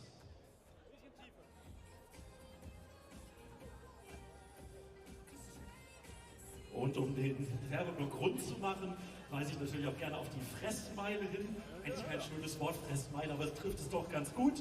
Also, wenn ihr ein bisschen Hunger mitgebracht habt, dann immer mal zwischendurch vorbeischauen. Unsere Verpflegungsstände hinter der Stabhochsprungkurve, da könnt ihr euch mit allem ausstatten, was man außer guter Leichtathletik noch für so einen It's a battle between the two Germans, Bokander Leverkusen and Torben Blesch, for the pole vault title then. Bar raised to 5.82. We're going to switch attention very shortly to the 110 meters hurdles and the two semi-finals.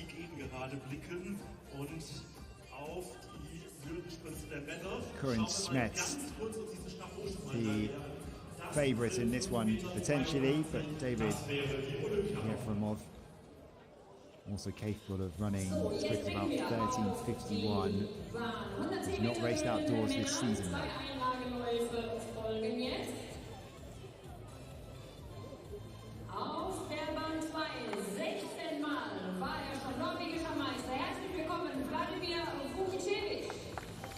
Vladimir Vukicevic is just outside the world rankings for the European qualification spots, but he is the 11-time national champion. Very experienced. Tim Eickermann, with a PB of 13.66. 24-year-old German, just inside the world rankings quota as well.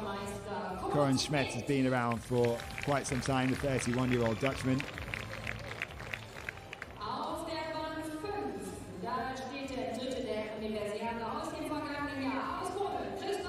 Christoph Kilian has the European qualification standard. He reached that in June last year. He ran 13:43, 13:69 his best this season, and Yefremov hasn't raced outside this season yet. Präsentiert von GER. On your mark.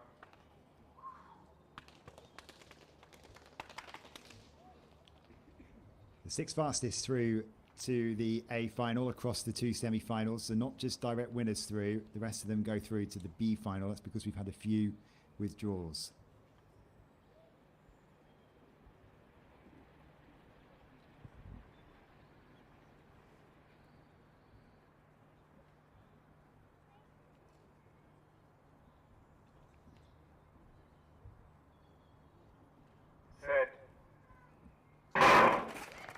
Away they go first time then, and it's Kilian who's looking pretty good on that far side, but so is Yefremov. It's pretty neck and neck here, and has got a pull up there too, and through for the win, stopping the clock at 13:63. Was that Eichermann? It was. That was a surprise winner. There's little to separate these athletes midway through the competition. See that again, because it's a bit of a messy race really.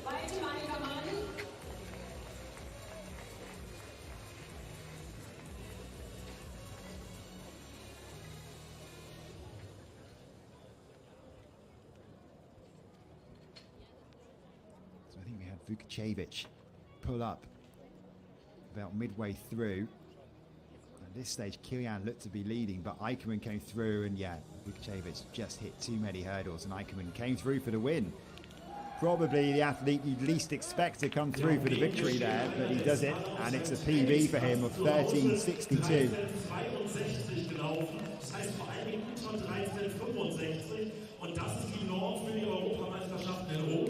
If you were to pick a winner, he'd probably be at the bottom of your list for that race, but that's a massive achievement for Eichermann. And a lot of the favourites in that one did not deliver. Und der Plan heute einfach Spaß zu haben und zu rennen. Und das hat ja schon mal komplett geil geklappt. Ja, dann würden wir sagen, das hat geil geklappt, und das darf es jetzt mit dem großen Applaus für unseren Qualifikanten für Rom, für Tim Eichermann.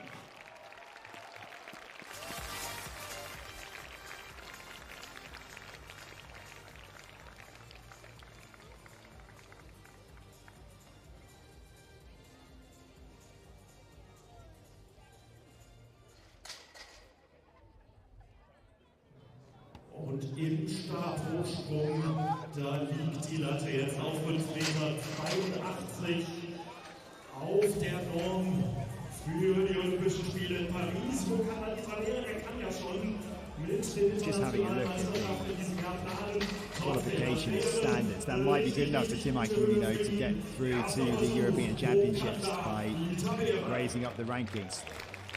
Lita Berra at 5:82. No, couldn't get that run up right. Maybe a little bit too much. Das sind schön im Stabhochsprung, da darf man sich noch mal ein bisschen antasten. Also, in diesem Wettkampf haben wir noch die beiden Athleten dabei. Und dann schaut doch mal ganz in Ruhe auf die Video, weil man sieht ja das Foto mit Tim Eichermann und mit der offiziellen Bestätigung der 1962 And Christoph Kilian und in third place. We'll wait and see whether that's going to be good enough to make the final. But season's best for Yefremov and his first outing, of course, and Kilian, who has been out in this before. And PB for Eichermann. And there is confirmation of those results. Bit disappointing that for Cohen Smet. Still might be good enough potentially to get through, but needs a very slow semi-final. And the second race not a particularly quick race. Vor der Anzeigetafel, denn da warten wir auf den ersten Versuch. Music's out again for Torben Blesch. 5:82. This is going to be his first attempt. If he hits this mark, then he'll be going to the European Championships and probably the Olympic Games as well. Because 5:82 is the qualification standard for the Olympics. 5:75 the European standard, but he decided to skip the 5:77 in the previous round to gamble it all on this one. Obviously feeling good, Blesch.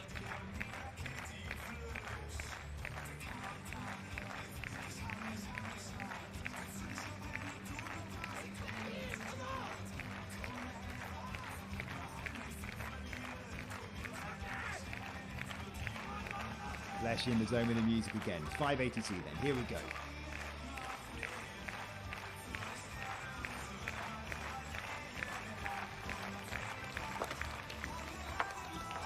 No, not on this occasion, but not a million miles away. So Flesh may feel confidence anyway about going through and rectifying that in his final 2 attempts.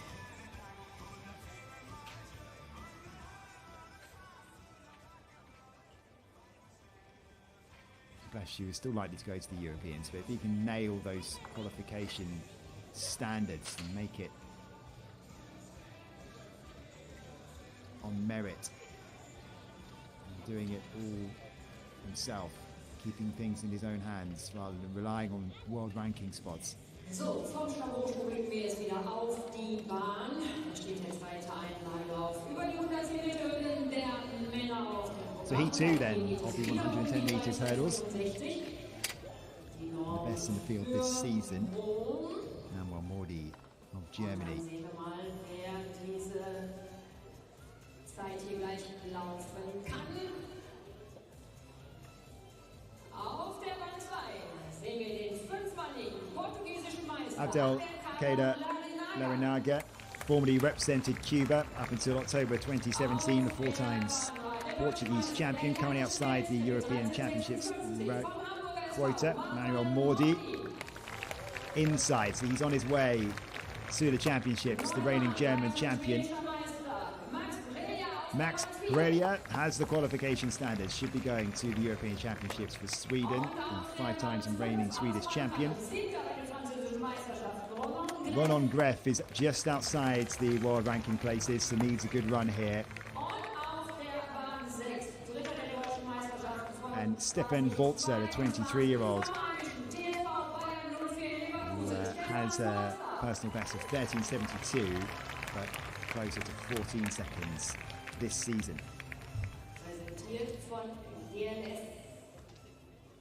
Francois Grallet, who was on the original entry list, has not made this lineup, so there'll be Larrinaga in 2, Mordi in 3, Heredia in 4, Greff in 5, and Volzer in 6. The 6 fastest qualifiers from across the 2 races will make it through to the final later today.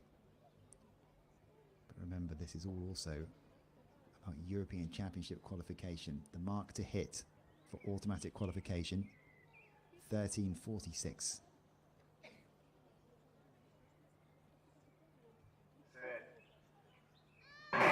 And they get away first time, and it's a good start on that far side from Volzer, but now Mordi starting to get into this running. It's Mordi and Heredia, but Mordi starting to streak away now from Heredia, and it's going to be Mordi, 13:52. That's a lifetime best for the German. Just 20 years old, and he's getting better and better. And he's creeping towards that automatic standard. You wonder whether he can even dip underneath it when it gets to the final. He really puts the hammer down. But Mordi heading to the European Championships as well. And he is a talent. I always thought it was going to be a battle between Mordi and Heredia on paper, but Mordi looked a class above on this occasion. Heredia has been around for some time as well. And he takes second place in 13:72.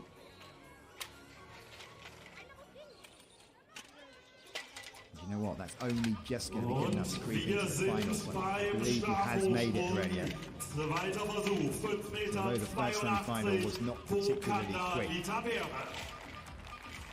this one was slower. So Manuel Mordi with a PB, a class above in this race at least, taking a win in 13:51. Max Heredia in second place with a 13:72, and that looks like it'll be good enough to creep in as the 6th qualifier for the final. And it means that the 4 men who finished the semi-final in the first race will all advance as well. So Curran Smet, who had a disappointing race especially, has a reprieve. Get confirmation of that for you, of course, a little bit later on.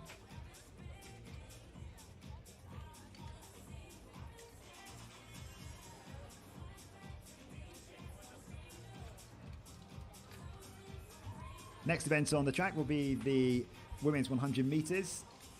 It's coming up in about 10 minutes time, but we've still got the pole vault to finish off. Competition that is approaching 2 hours now, and Torben Blesch, who failed with his first attempt at 5.82, and a reminder that if he makes this, he will achieve the qualification standard for the Olympics as well as the European Championships.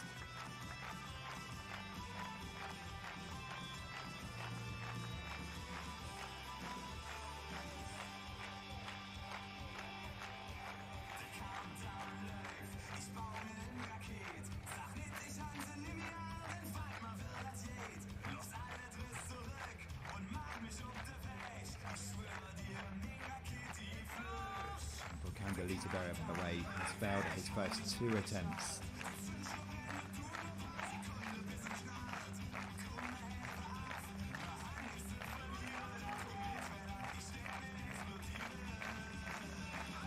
Not as much on the line for him. The job's done already in terms of getting to both Rome and Paris. Here goes Blesch.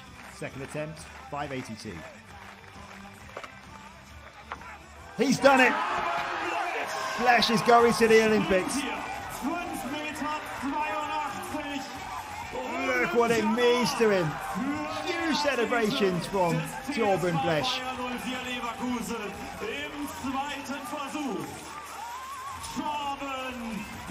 Well, it's not just his season's best. He's punched his ticket to both Rome and Paris.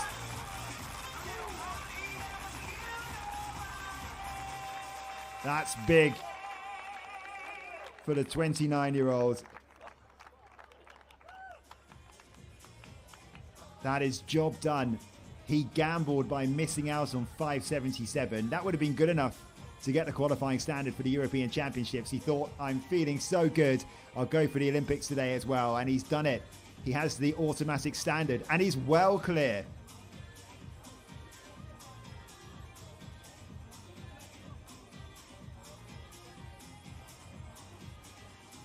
Absolute scenes, as the kids say. That got the crowds going inside this stadium.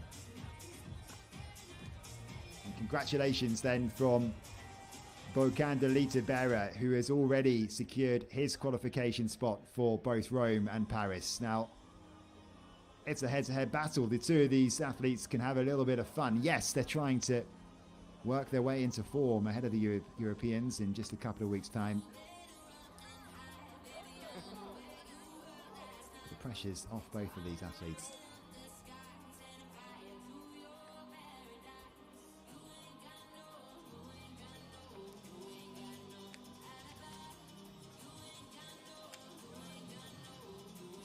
Also 5,82 Meter, deutsche Jahresbestleistung noch für die Olympischen Spiele 2024 in Paris.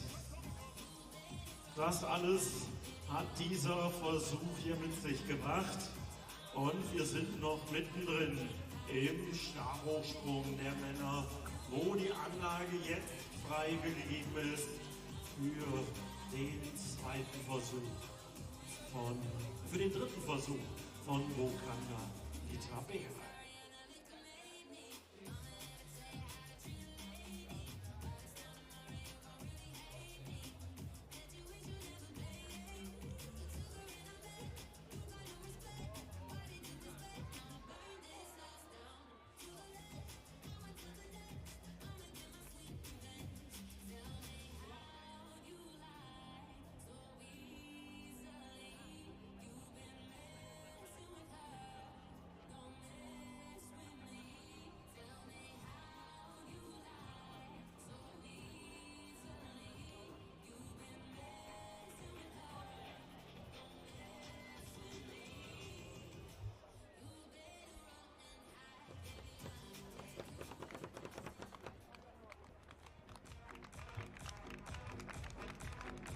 So, Leverkusen.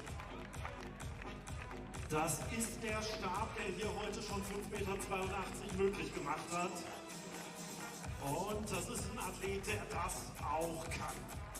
this is the final attempt then for Continental to keep his competition alive. Not much on the line. He knows he's going to the Europeans. He's got the Olympic standard as well. Auf geht's, Leverkusen. 3 failures so far at 582. This is his final attempt.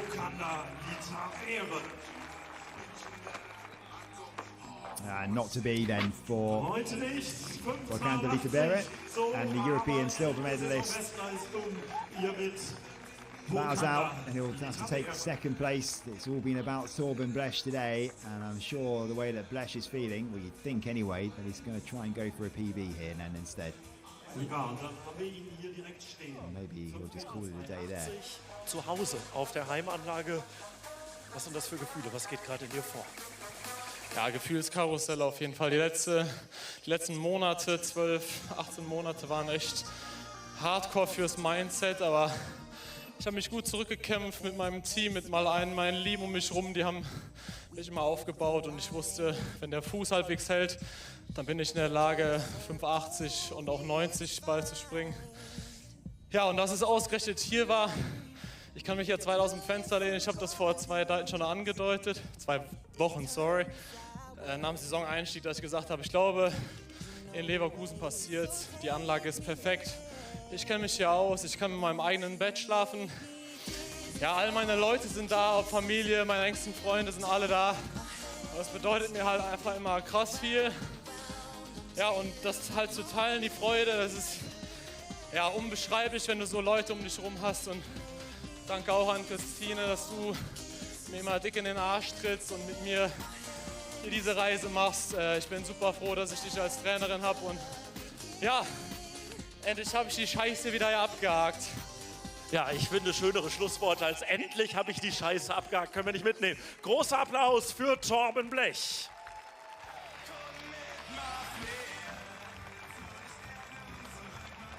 Yeah, it looks like he'll be going to his second Olympic Games. Torben Blesch made Tokyo, and it looks like he's going to be heading to Paris as well.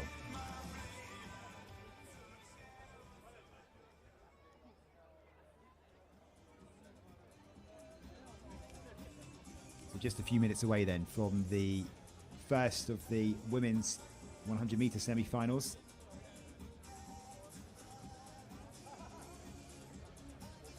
Looks like Blesch has decided that his work is done for the day. Have to excuse my lack of German. Ja, das waren doch jetzt so richtige Spanker hintereinander. And so there are the results. Torben Blesch achieving a season's best of 582 to win the competition ahead of Bo Kanda, Litabera and Cole Walsh. But really the story, Blesch getting the Olympic qualifying standard and the European Championship qualifying standard on the same day.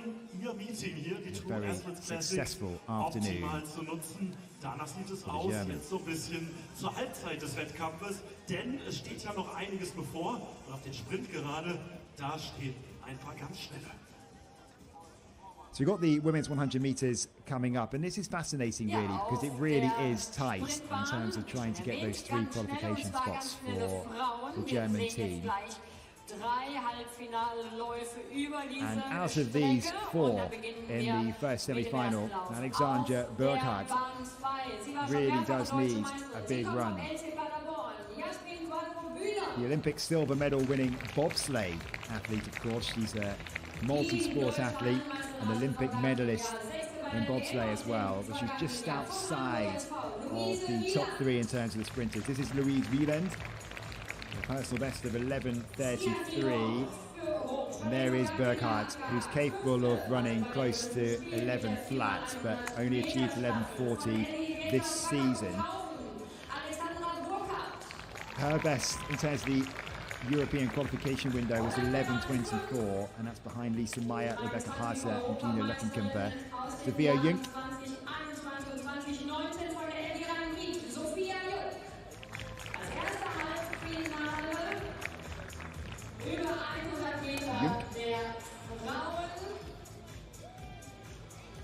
of the World Under-24 100-meter relay squad back in 2018. And Yasmin Quadro Bruna in this field as well. So she'll go in lane 2, Wieland in 3, Burkhardt in 4, Junk in 5. And Burkhardt, as I was saying, needs a big performance at this meet today if she's going to get to the European Championships. The winner will go through to the final, the 3 fastest qualifiers as well. 3 semi-finals to come. They get away first time. It's a bit of a sluggish start from Burkhardt, and Junk is going well on that far side. Burkhardt has some making up to do here, and it's going to be Junk, is it? Junk streaking clear. Junk's going to take this one in 11:32. Just outside of her personal best. It took Burkhardt a long time to get going.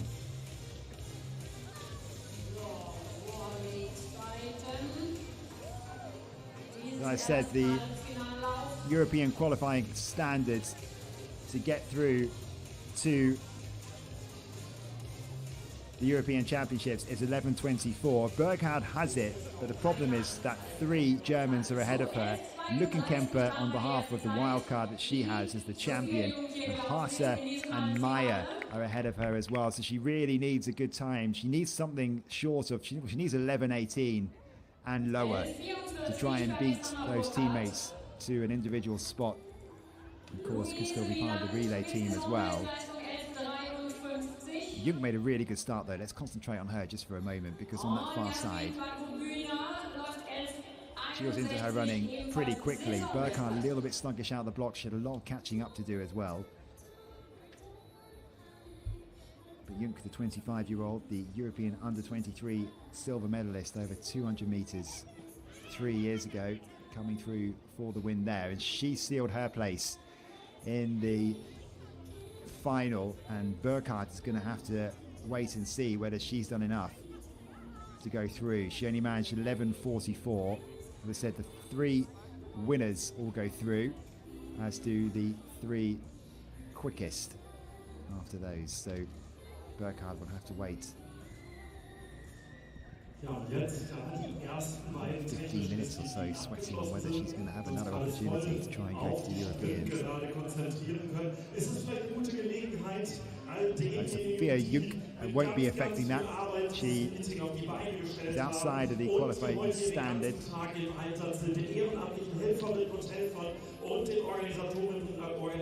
It's confirmation of the results. Sophia Junk straight through to the final. Sandra Burkhardt, the Olympic bobsleigh silver medalist, is going to have to wait and see if she has done enough to advance to the final later on.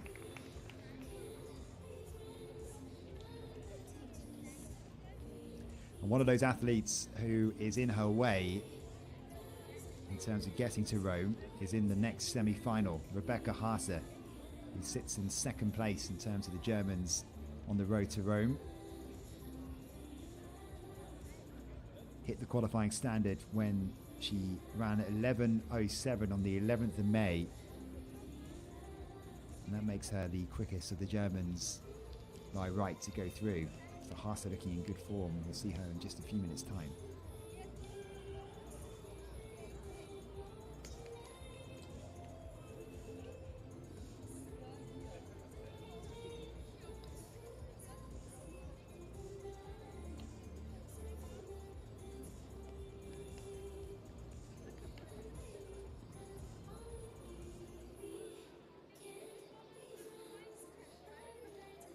There's a bit of a break now in terms of the field events.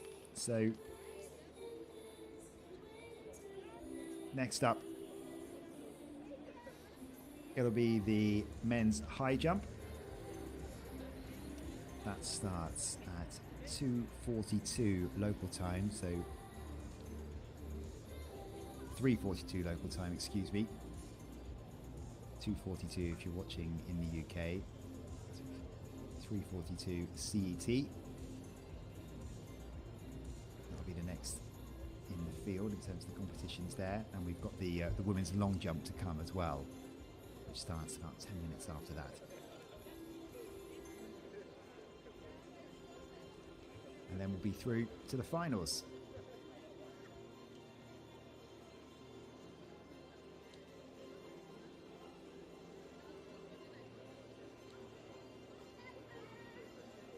Two more 100-meter women's semi-finals to come then, and then we'll switch tension as well to the men's semi-finals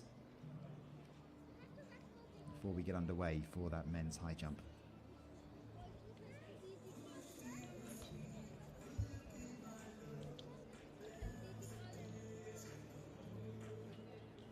Decent crowd inside this stadium in Leverkusen. They said a big day for this city. The German Cup final later on this evening against Kaiserslautern. Bayer Leverkusen trying to achieve a double after losing the Europa League final earlier this week. Went unbeaten the entire season, of course, to win the Bundesliga. The crowd getting some elite sport to watch in the build-up to that, no doubt, a lot of nerves in the city today.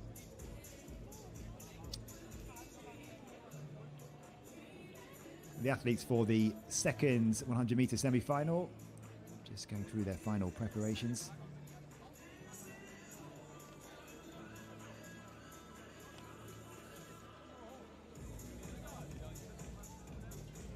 And you can see Rebecca Haase, who's the fastest of the Germans this season. Very much the favourite going into this event.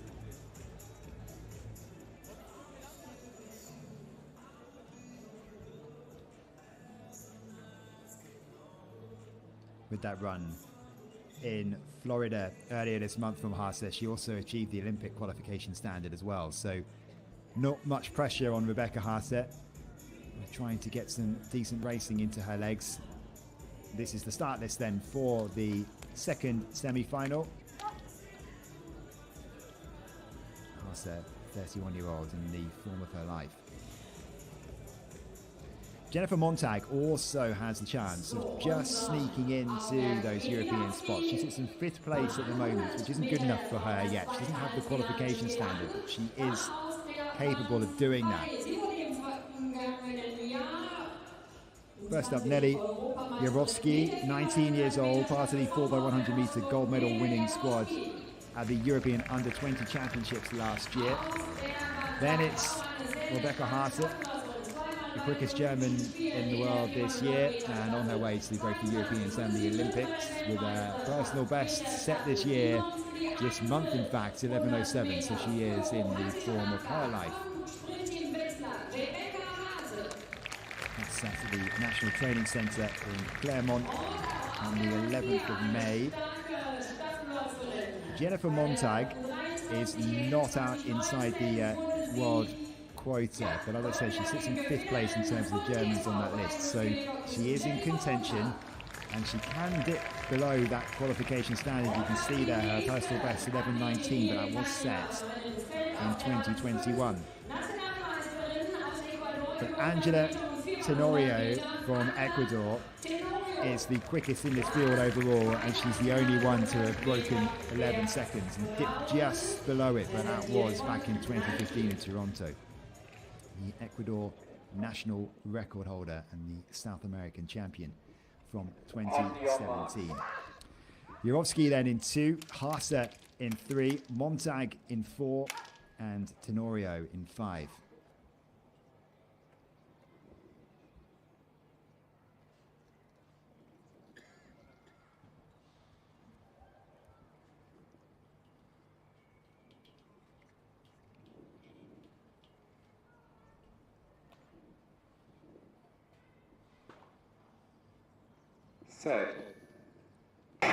Away cleanly. A really good start from Tenorio, but now Haase starting to get into her running, and she's going clear. It's Haase and Tenorio, but here goes Haase. Haase for the line then. 11:09, and it's just outside of her personal best, and it's a meeting record as well.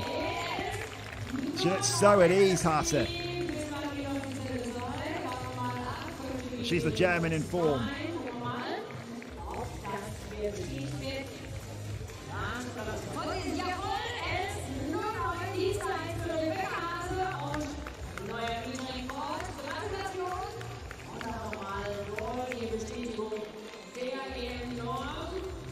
Really good performance from Haase, who easily makes the final, and maybe she's got a little bit more in her as well. Perhaps she could dip even lower, because the race for those Olympic spots, yes, she has the standards, but there are a lot of athletes around her that can also challenge her.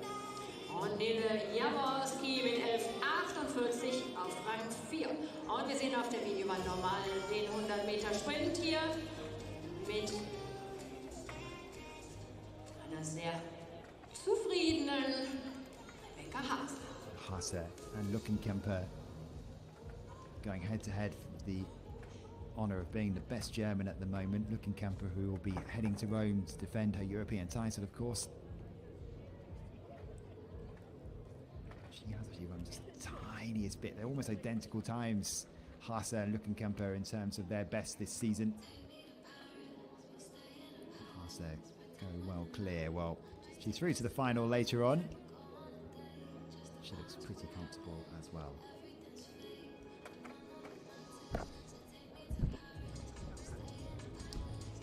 Confirmation of those results then. A meeting record for Rebecca Haase, 11:09, the winning time, ahead of Angela Tenorio with a season's best of 11:22, the Ecuadorian, and Jennifer Montag with 11:36, which isn't going to do her hopes of getting through to the European Championships much good.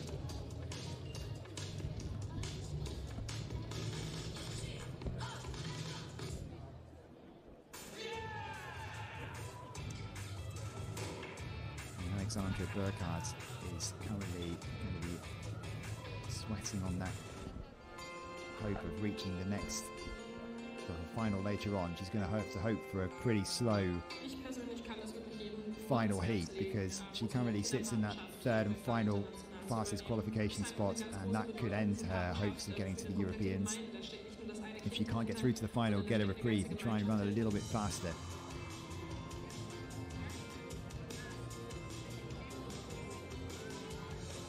Potential for that, but Lisa Meyer will be the favourite in the next heat. Athletes here that can deny her a spot in that final, the likes of Rosalina Santos.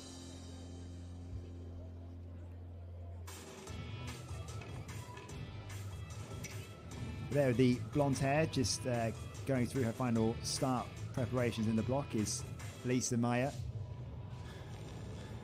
She is the most at risk in terms of those European spots. So she has the European standards, but she's currently the third best German on that list. So she is the one that both Alexandra Burkhardt and Jennifer Montag are really shooting at to try and deny her a spot on the team.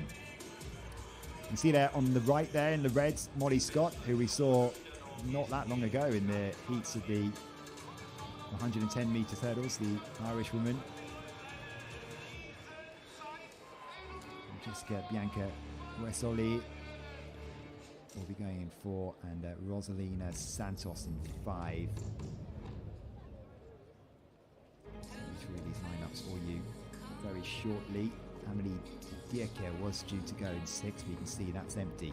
So just 4 will go in this heat.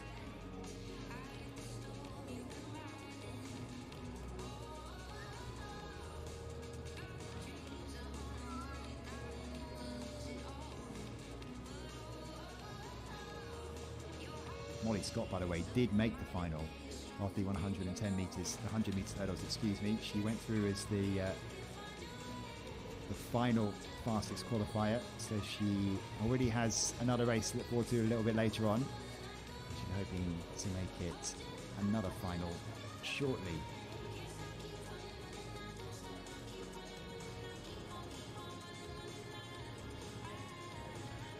So Molly Scott, probably the best sprinter in Ireland. 11:47 her PB set in 2021 in Tallinn, but hasn't gone beneath 11:58 this season yet. See Lisa Meyer. And I'll keep saying it just so you know, because it really is a battle between the Germans competing today for those spots at the European Championships in terms of the individual events. Lisa Meyer is currently on course to get there. She's got the qualifying standard. So has Burkhardt just behind her. She needs a good run today, and she's actually on the verge of exiting this competition. So Molly Scott We'll be going in lane 2. The Irish woman who really does fly the flag for Irish sprinting. Hallenmeisterin über die 60 Meter aus Irland, Molly Scott. What Lisa Meyer may be shooting for is the Olympic qualifying standard. Her personal best is 11:12, which is outside of that standard. So she needs something like 11:07 and below to get there. The 28-year-old. Jessica Bianca Rossoli, 27 years old now, part of the European gold medal winning relay squad from Munich 2022.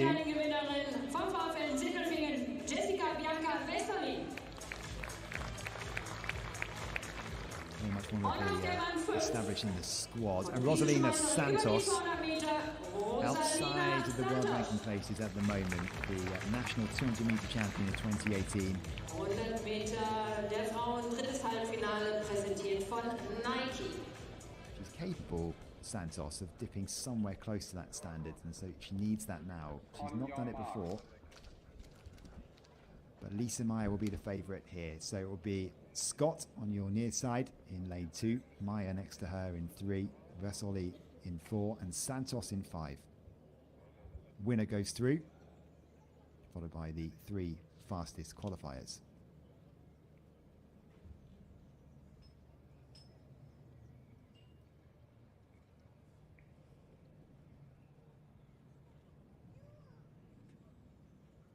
Set.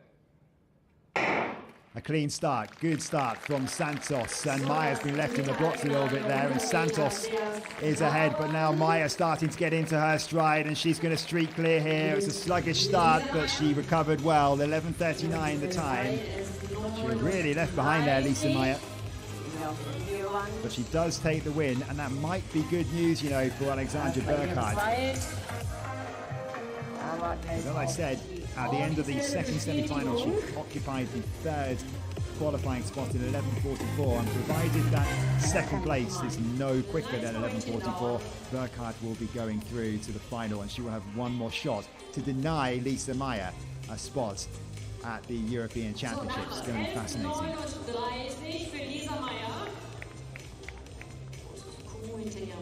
See, she was really left behind. It was a poor start from Meyer. Santos got off to a really good start, and then Meyer showed her class as she started to come through the field. She'll have to try and work on that start. Lots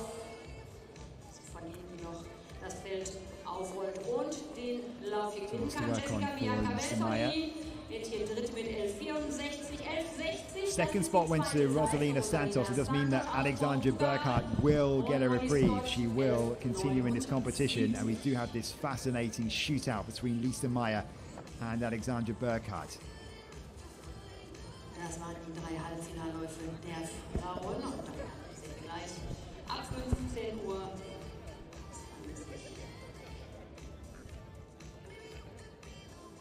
Dann die Herren über die 100 Meter. Job done now for Lisa Meyer. Doesn't stick around to sign autographs yet. Burkhardt did, we saw a little bit earlier on, but some bits at the start to clean up for Lisa Meyer. She does go through though, through to the final, and unfortunately for the 3 below her, they will not be good enough times to go through to the final. So, auf der Videowand sehen wir nochmal das Ergebnis des dritten Halbfinallaufs über die 100 Meter der Frauen.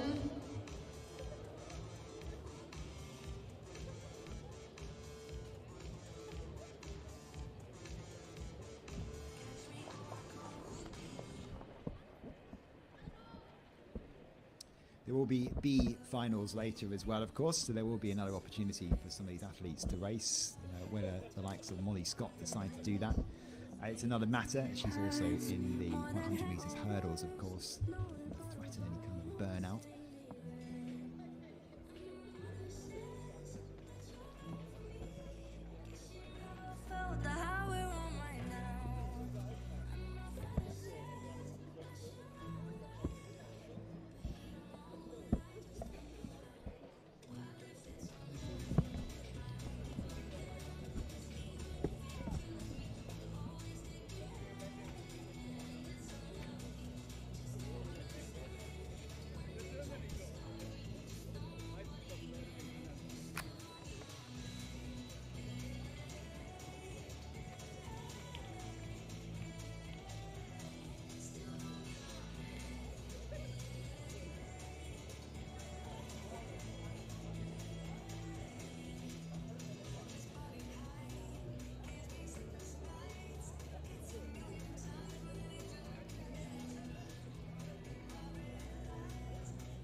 Next up on the track will be the men's 100 meters. Again, 3 semi-finals. The winners of each of those will go through to the final, and then the 3 fastest qualifiers as well. And there's a very similar situation in terms for the race of the qualification for the European Championships. That's a pretty exciting right now, don't know, those flies. Perfect Saturday afternoon, watching some top quality athletics. A nice mild summer's afternoon. Still just spotted them on the big screen. A little bit embarrassed. Move on, please.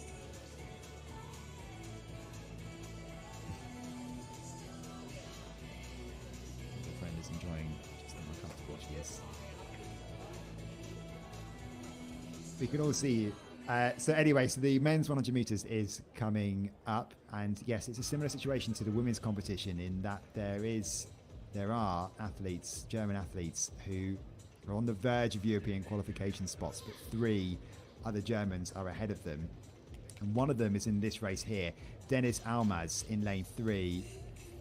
There he is in the yellow and orange. Now, he has the qualification standard, but 3 Germans are ahead of him. They are Julian Wagner, Joshua Hartmann, and Yannick Wolf, who is in this race as well. Now, Wolf and Almas have identical qualification standard times as 10:16, so there's very little to separate those two. So whoever does better out of Almas and Wolf is likely to go to the championships, which is fascinating. This is the start of this then for the first semi-final.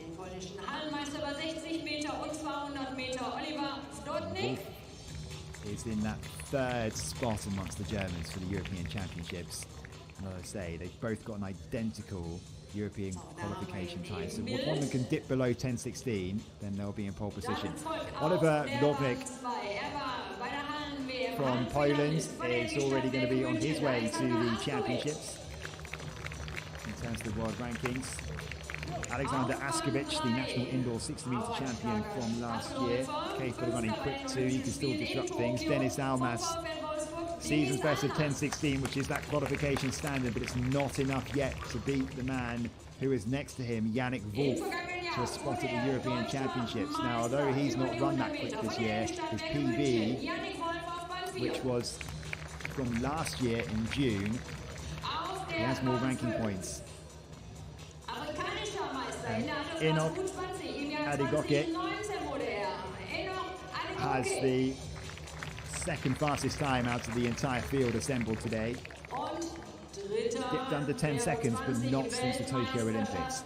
Milo Skupin Alpha will make up the numbers on this far side, part of the European under-23 4x100 meter relay team in 2021. Now he could go quick too. It's a good field, this. Adigoke, the favourite, but he hasn't, as I say, gone that quick, fulfilled his potential since the Tokyo Games. This fascinating battle between Wolf and Almaz for a spot at the European Championships. If one of them goes below 10:16, then they are very much in pole position, which Wolf currently occupies at the moment. Wdownik in 1, Askovic in 2, Almas 3, Wolf in 4, Adigoke in 5, and Skupin Alpha in 6.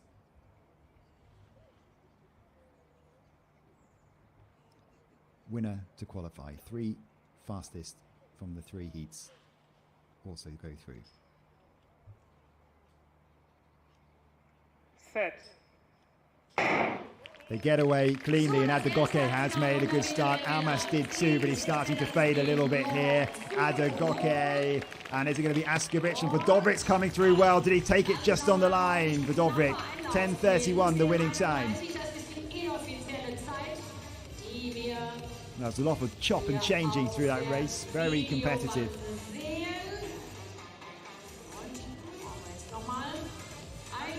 It's not the start that Almas needed in terms of trying to get a quick time. Focusing on Wolf here, we need to see whether he is the winner. I thought it was Wdownik on this near side. Had some work to do at that point, and Askovic was going well just on the inside of him. This battle between Wolf, Almas and Adigoke, though, I think it was Wdownik who took it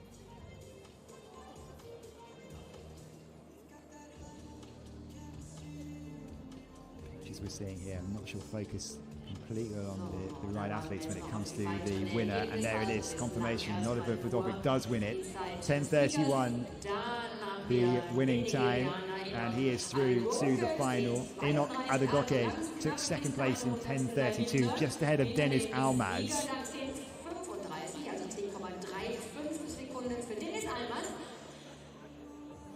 Now, ranking points as well could shake things up. So Wolf doesn't make the final, and he actually came in 5th place in 10:38. That could have an impact.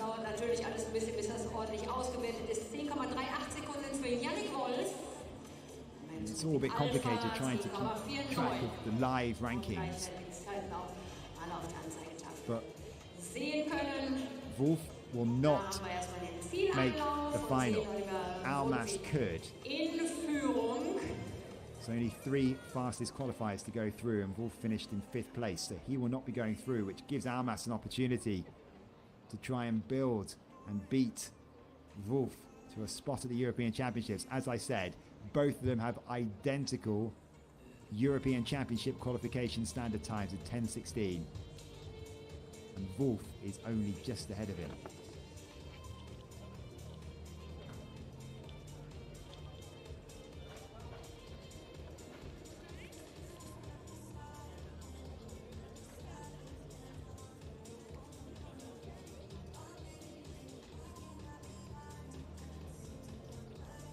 Confirmation of the results then. Oliver Vodovnik wins it in 10:31, just ahead of Enoch Adegoke and Dennis Almaz. And those athletes, the top 3 outside of the winner there, so Adegoke, Almaz and Askovic, will have to wait and see whether they have fast enough times to go through.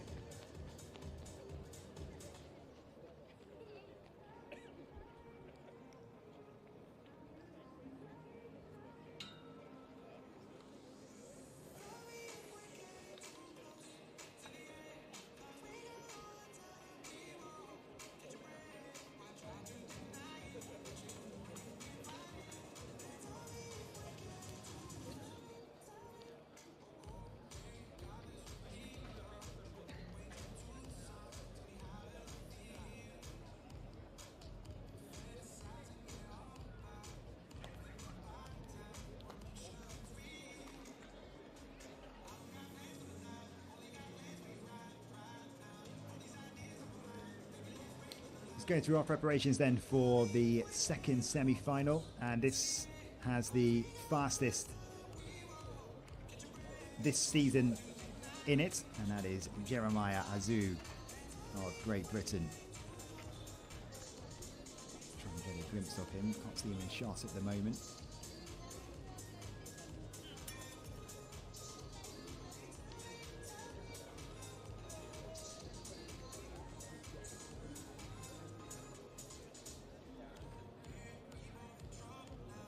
Both Jeremiah Azu and Lucas Ansa Pepra have identical personal bests of 10:04. There is Azu, our first glimpse of the Brit, the British indoor 60 metres champion.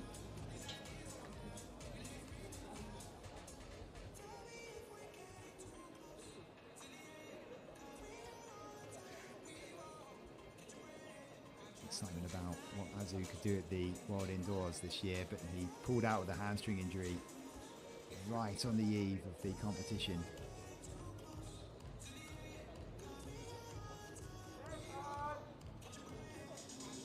A former British champion, Jeremiah Azu.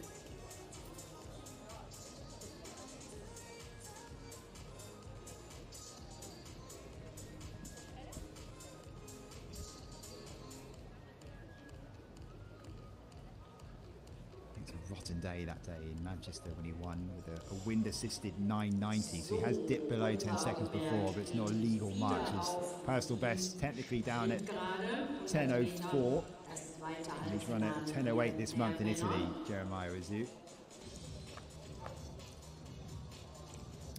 He's running through your lineups then, and Marvin Schulte will go in lane 1.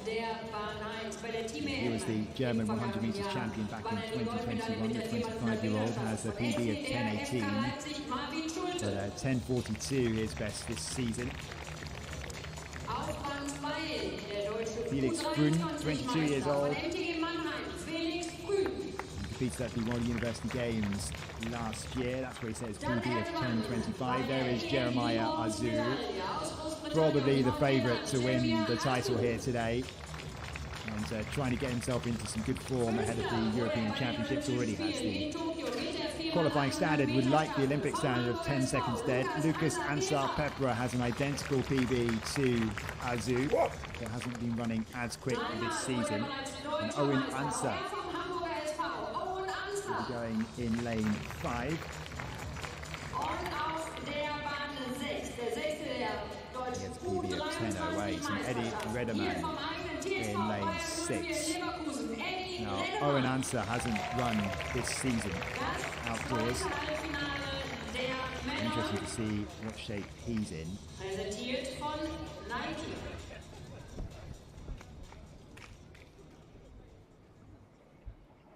On your marks. A reminder, the European Championships qualifying standard is 10.16. The Olympic standard is 10 seconds. Azu has a chance of getting that when he's at his best form. It's not a mark he's dipped below yet. Schulter in 1, Frun in 2, Azu 3, Ansar Pepra in 4, Ansar in 5, and Rederman in 6.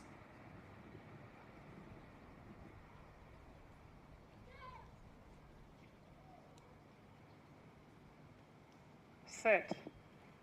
And they are away first time. It's a good start from Azu. And Azu leading the way. Ansar just next to him as well. But Azu is going to take this one fairly comfortably. 10.05.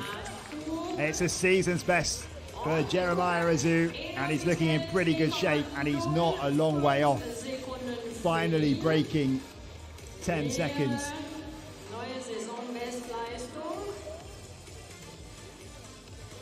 He's done it before, but with wind assisted.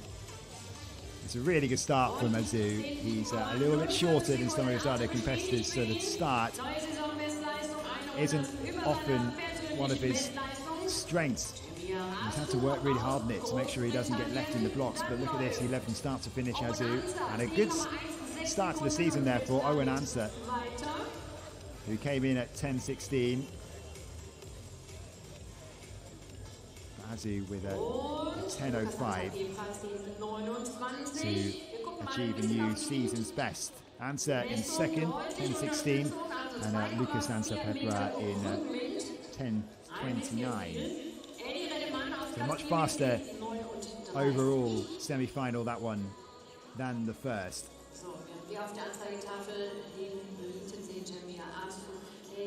Does mean that at the moment, as things stand, Owen Ansar and Lucas Ansar Pepra will be going through to the final. That all depends, of course, on what happens in the third semi-final, which features Jimmy Vico, French legends.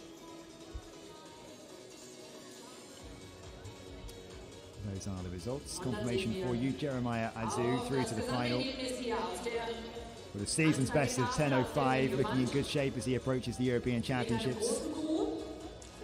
Ansar in second and Ansar Pepra in third. Those two at the moment heading to the final.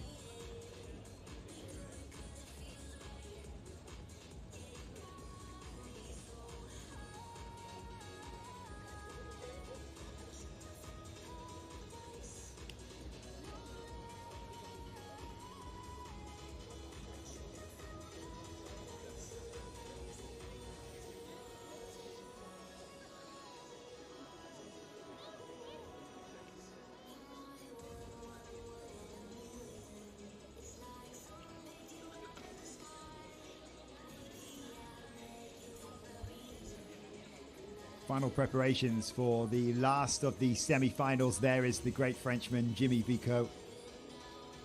One of only two men in this field who've dipped below 10 seconds before, along with Enoch Adegoke.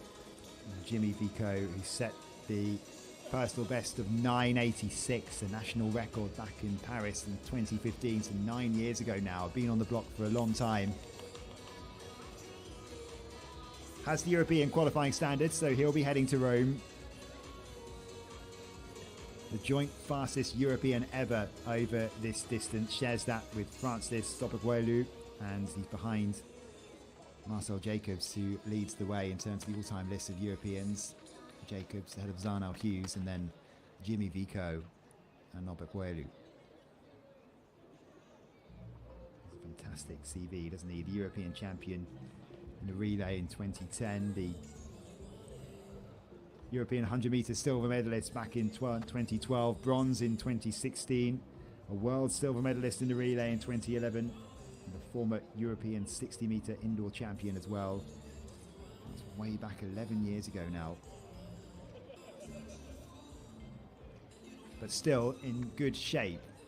32 years old now. What form is Vico in? Because he's not raced over this distance this season.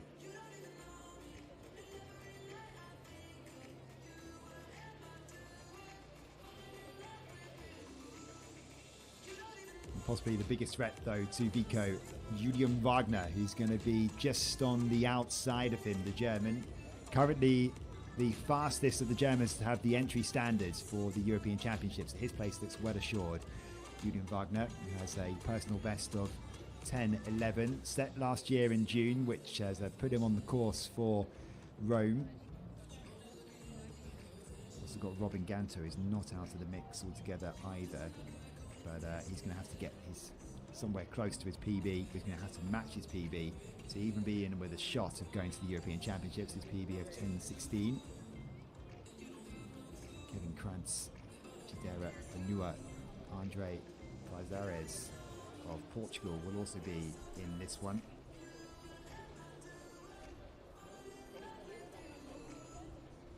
Prazares, the Portuguese, is someone who does need a good run here. He has a PB of 10:17. He set that just outside of the European qualification standard. So when the window opened, he'd already done it. So it's not going to count in terms of his efforts to get to Rome. If he just matches again, Prazares will be heading to the European Championships.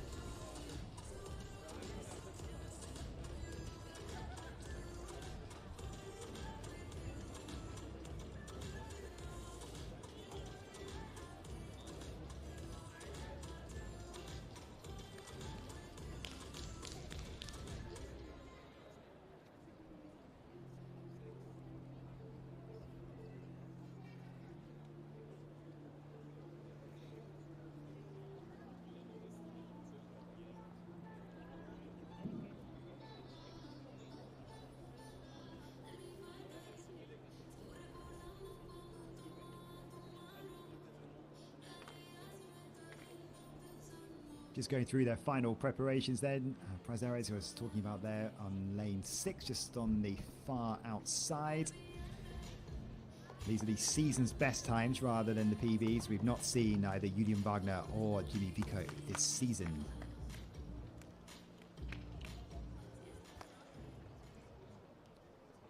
I'll very much be hoping to blow away some cobwebs this afternoon and put themselves in good form ahead of the European champs, which are coming up so close now.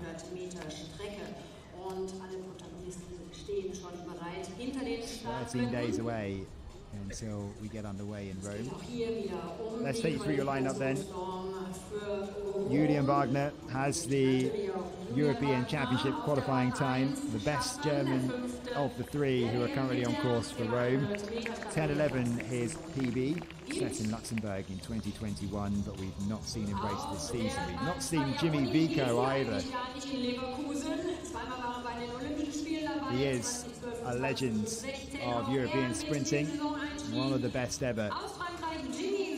9:86 his PB, set on 9 years ago now in Paris, that national record. Robin Ganter is not out of the mix to go to the Europeans, but he's going to have to get at least that PB or better to get on the plane. Kevin Krantz is going to have to do something he's never done before to have a chance. The standard is 10.16. His PB is just outside of that.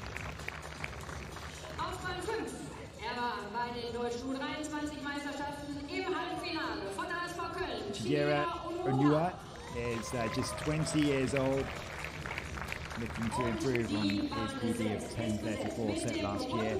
And Andre Prazeres, who is that tiny microsecond outside of the European qualification standards. He needs 10.16. He's got 10.17 from last year, and he will be hoping to finish the job here and secure his place at the European Champs.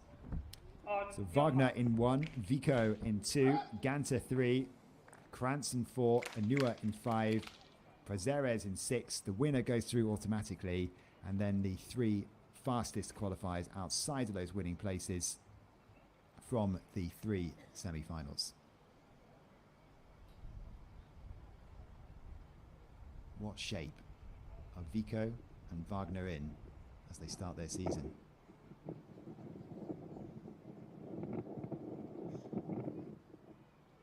Set.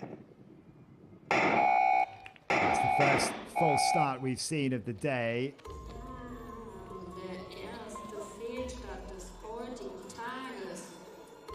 Couldn't see with the naked eye who that could be. A little bit of disruption inside this stadium. There's no field events going on at the moment, but there are final preparations underway for the men's high jump, which are a few moments away, as is the women's long jump, so that's not far off. A nervy moment then inside this stadium. Let's have a look at the replay.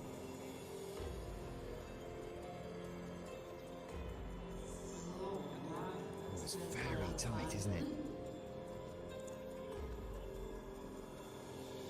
Really hard to tell. It could be Anua in 5. Lifts his arm, doesn't he? Just a fraction earlier than everyone else, but it's tiny. Sometimes you get some really obvious false starts, but this one would be harsh for Anua. He's sent away. It is Anua. He wants to have a look at the replay, I think, here. I think they're going to let him have a go, and maybe he'll run under protest, but it's so tight. There are some really obvious false starts, and that was marginal. I mean, a false start is a false start, but I'm sure he's got a few reasons to be a bit frustrated with this. Have a look again. Really hard to see. A little twitch that maybe sets off Krantz just on the inside of him. Also von daher kann ich da leider nicht Jadera Anua, the young German, just 20 years old, and he's shown the red card. He's out of the competition. That was tight, and you couldn't say that's really obvious, but Anua's out, and we are down to 5 for this semi-final. We fell for him a bit, the youngster. So it's Wagner in 1, Vico 2, Ganter in 3, Krantz in 4. Lane 5's now empty, so Prazeres very much going to have to run his own race on the outside there.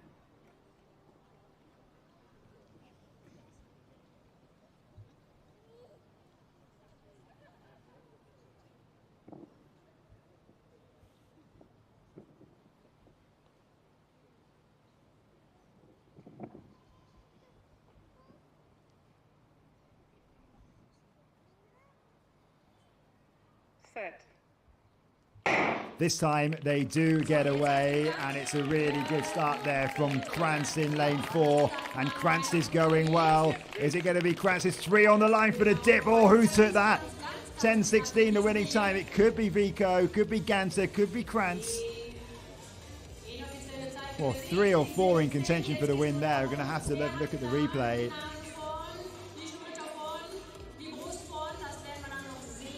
Camera's focusing on Wagner now. Not sure if he got it. It looked like it was going to be Krantz, but then he started to tire.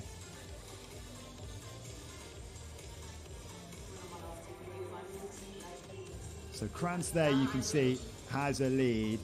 But Ganser was not out the mix. Neither was Wagner. Vico finished really well. And it looks like it's Ganser with the dip on the line, which just takes it 10-16. I think Vico was a dip away from winning that one. If he just dipped on the line, he would have taken the victory himself. The win has been given to Robin Ganser. Now, how do you separate the others? Because this was really tight.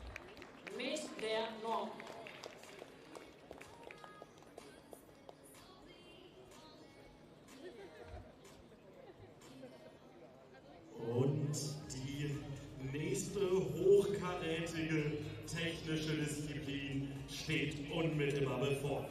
Wir freuen uns gemeinsam auf hohe Flüge. Jimmy Vico has been given second place in 10-17. He will be going through to the final. And this is really important, the third place, because Owen Anser managed 10-16, the winning time from this semi-final in the last semi. So he will be going through as well. It all depends on who gets this final spot as to who is confirmed for third place. In fact, second place has gone to Kevin Krantz. So Julian Wagner is out of the competition. Krantz, Vico will go through, and Robin Ganser now has that European qualification standard, and that really does shake things up.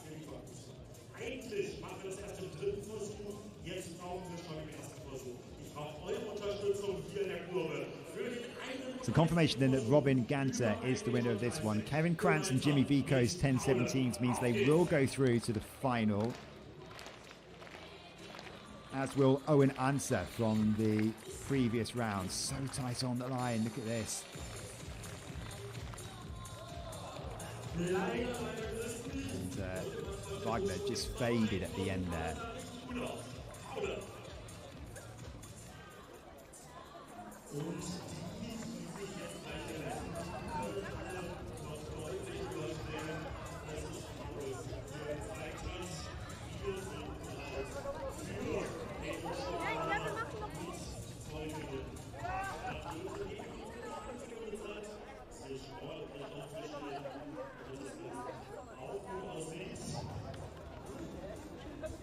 So that brings an end to the semi-finals, and we are moments away from getting underway for the men's high jump.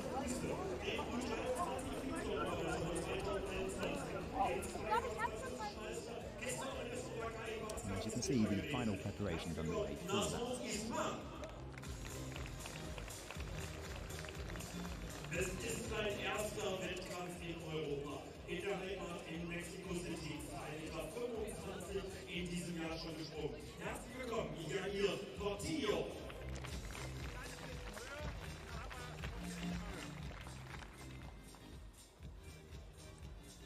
We've seen another slight twist then to this German qualification race for the men's 100 meters.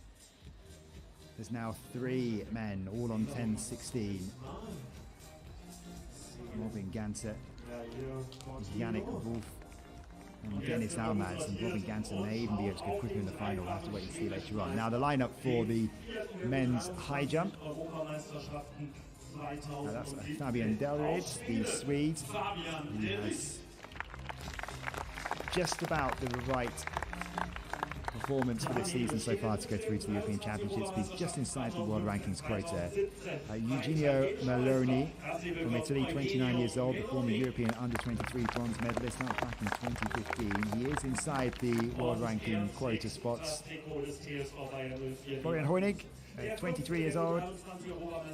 He equalled his personal best from 2021 of 2:20 back in February.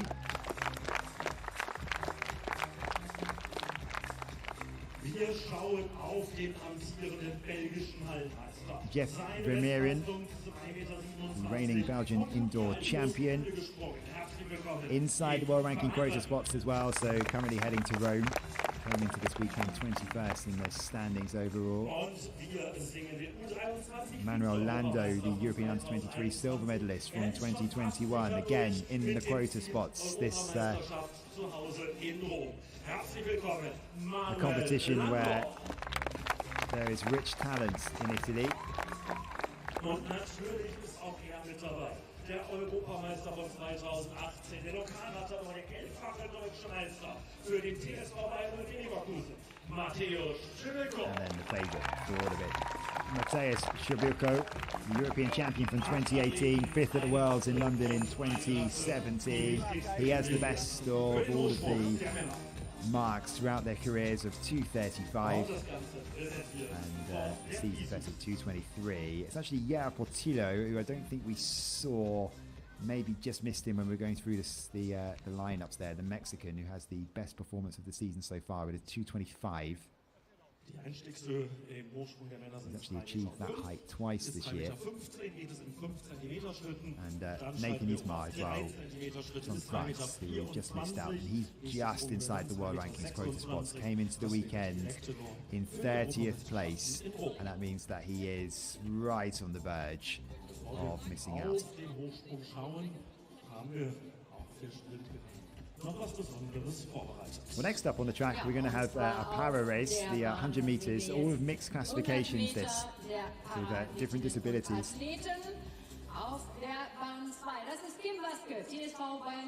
In lane 2, we'll have Kim Vasquez.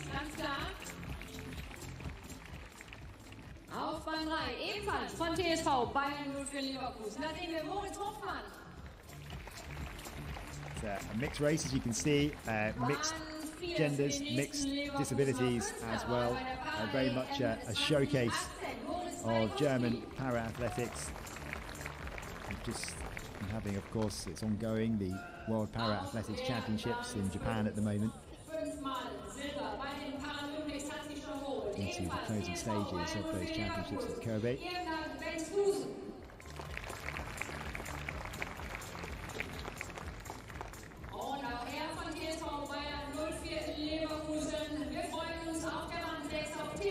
Jürgens goes in 6th. We saw Ingrid Bernstein as well, so just now. So an opportunity here for the para-athletes to put on a bit of a showcase, this mixed 100 meters race.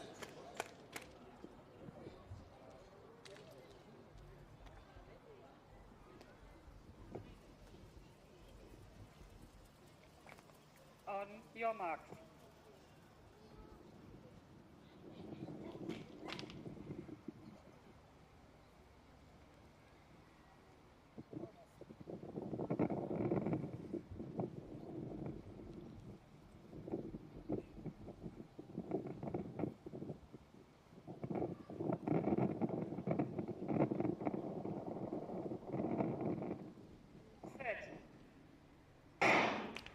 So where to go for this mixed 100 meter para race, and in lane 3, Hoffman getting into his running now, so it looks like it's going to be Hoffman who takes this victory out of Vasquez.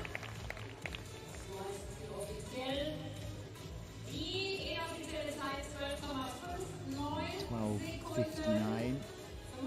So everyone with different disability and competing actually in a different para class as well in terms of the classifications.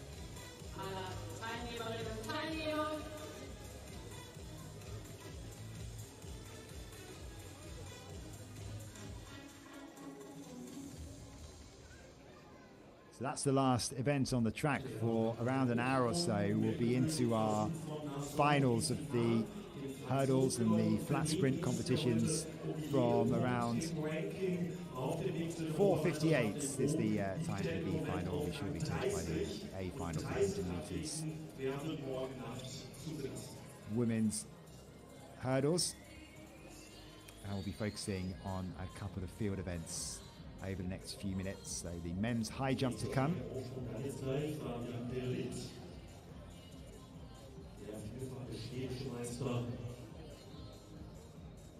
We saw all the athletes being introduced a few moments ago for the men's high jump, and the women's long jump is going to get underway very shortly as well. We'll be introduced to the athletes any moment now, and right on cue. Divert our attention to the long jump pit. Und wir haben es vorhin schon gesehen. It's a good lineup here. Laura Raquel Müller with the best of them in terms of the lineup this year. Three Germans were ahead of her in terms of the race to get to Rome. Präsentiert von Plan International. Und 9 Athletinnen haben wir dabei. Wir beginnen mit der 8. der U23-Europameisterschaften 2021 im Dreisprung vom TSV Bayern für Leverkusen, Imke Dahlmann. Imke Dahlmann with a PB of 6:35. Wir schauen auf die zweite der World University Games im vergangenen Jahr. Aus Polen, Magdalena Bokun, 27 years old, needs a PB jump really to try and get into that qualifying standards of 6:70. Not gone past that since Poland in 2021. Caroline Klein, 2017. Caroline Klein. 6:42, her best, the 28-year-old. Und mit dabei die 14-fache portugiesische Meisterin. Die 8. Ebenezer Vega is inside the ranking positions at the moment, 8th at the European Championships in 2018, the 28-year-old. Sie wurde 2021 Vize-Weltmeisterin. Zweite wurde sie auch bei den Asienmeisterschaften im vergangenen Jahr. Aus Indien, looking like a real talent. Coached by Andrew Bobby George, the former world bronze medalist. Die 8. der Hallen-Europameisterschaft 2021 und 7-fache schwedische Meisterin ist dabei. Herzlich willkommen, Maja Oskak. Also been competing this year in triple jump. Auch mit dabei haben wir die U23-Europameisterin von 2019, dreifache französische Meisterin. She is also through to the European Championships and looking to find some form. Best PB in this field with 6:86. Sie war 9. bei den Weltmeisterschaften 2023 in Budapest. Bei den Olympischen Spielen 2021 hat sie die deutschen Fahnen vertreten. Für den Königsteiner Leichtathletikverein Maris Lusolo. Has a personal best of 6:84 from last year. 6:60 her best. Sie ist eine der Aufsteigerinnen der letzten Zeit im Weitsprung der Frau. Die 3. der U20-Europameisterschaften des vergangenen Jahres. Mit dabei ihre Bestzeit von 6,81 für die Unterländer LG, Laura Raquel Müller. And of course, Malika Mahambo are all ahead of her in the rankings. Mit 9 Athletinnen und unserem Sponsor Plan International geht to skip the es in den European Weitsprung Champs for der the Frauen. Olympics, of course, with that on the horizon. There's always that in the mix as well. You can never count that out. But at the moment, Laura Raquel Müller, although she has the qualifying standards, she's jumped 6:81. The standard is 6:70. She's going to beat Lozolo, who's also in this field, and she needs to beat 6:84, which is Lozolo's mark.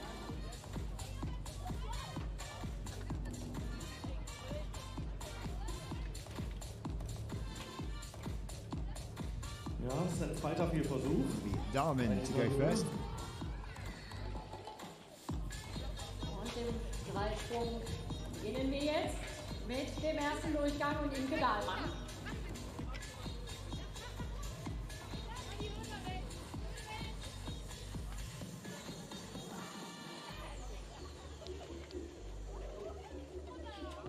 Parallel im Hochsprung, zweiter Versuch für Jeff Vermeeren über die 2,05 Meter.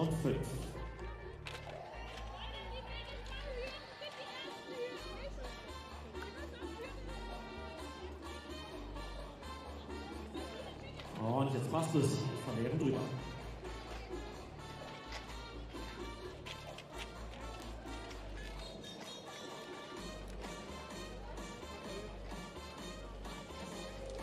Der erste Versuch von Imke Dahlmann, ein ungültiger. Gucken wir jetzt auf Magdalena Bokun aus Polen.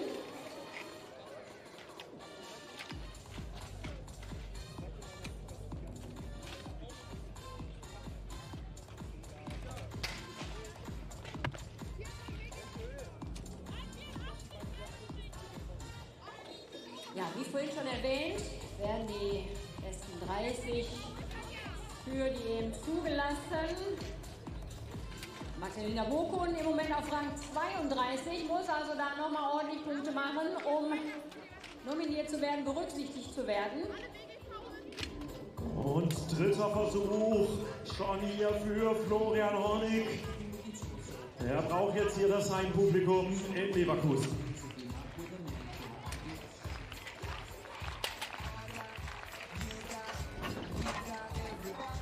Leider.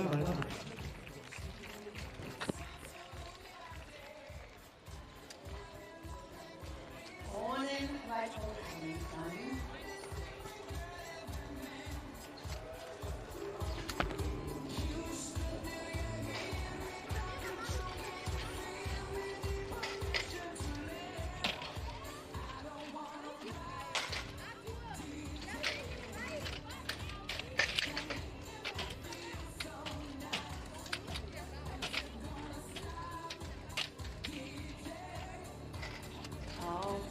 Hier kamen sie ganz gut ran zum Brett. Ein paar Zentimeter verschenkt. 6,31 Meter. Allerdings mit ein bisschen zu viel Wind. 2,1. Der Rückenwind. Auch das sehen wir jetzt gerade auf der Anzeigetafel. Versuch Nummer 1. Erster Durchgang. Jetzt kommt Evelis Vega aus Portugal. Sie im Moment auf Platz 29 von 30 für die EM. Also da möchte sie natürlich bleiben und nicht nach hinten verrutschen.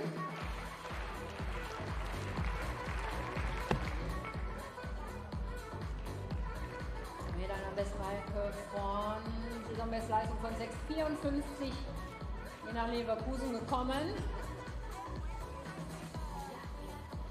Ja, passt ganz gut am Brett. Und 6,23 zum Auftakt.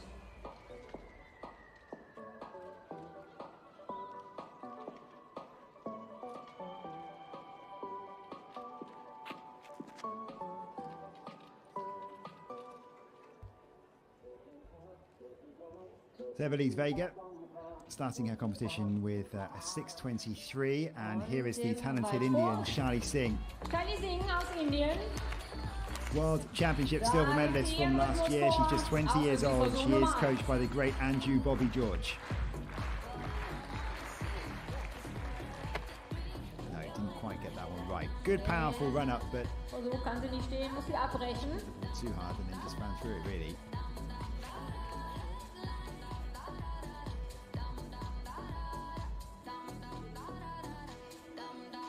Und 2,10 Meter. Eure neue Sprunghöhe im Hochsprung mit Nasson Ismail, der hier mit einem ungültigen beginnt.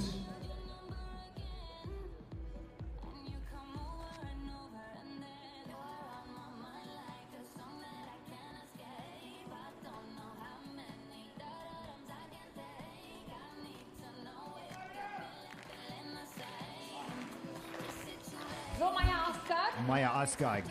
Die Schwedin hier im Anlauf. Is qualified for the European champs. Here she goes. 6:49 was her best at this season. This doesn't look a long way off.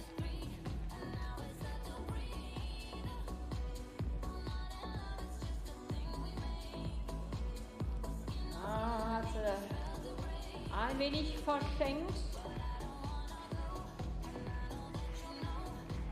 Ja, ihr Portillo. Erster Versuch für den Mexikaner. Und es sieht blitzsauber aus. Drüber, über die 2,10 Meter.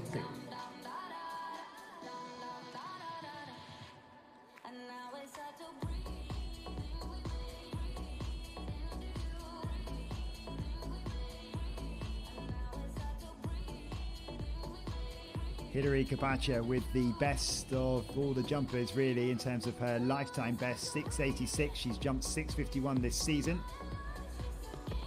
Oh, that's a good one. Not sure it's going to be enough to take the lead though. Askag, by the way, with a 634 to go ahead of Caroline Klein on that 631.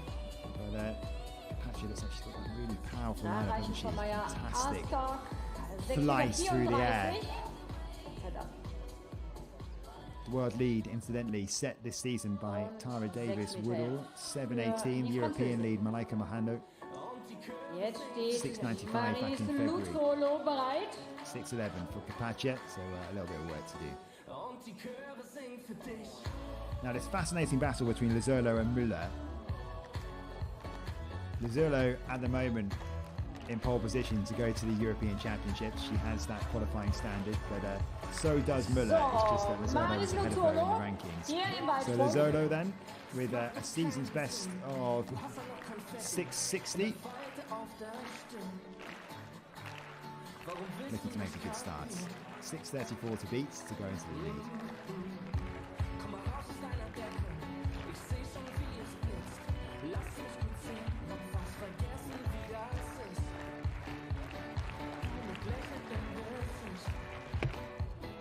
That looks easily the best jump of the round so far, but that's der erste Versuch von Marise Luzzolo. So no mark for way over, isn't it? For Lazzolo.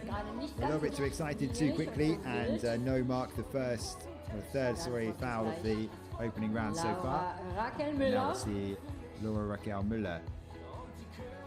Now Müller, very interesting in the way that she manages 681 in Dortmund in January, which means she's got the qualifying standard. That's the best of all the athletes this season. Just 20 years old, very much an emerging talent. Needs 685 to go into third and go above Lazzolo.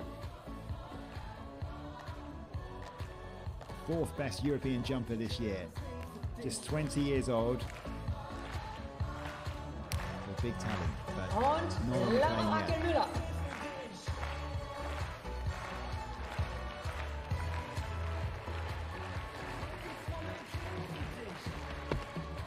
It's big, but it might not be legal. We'll wait to see whether she gets the white flag or not.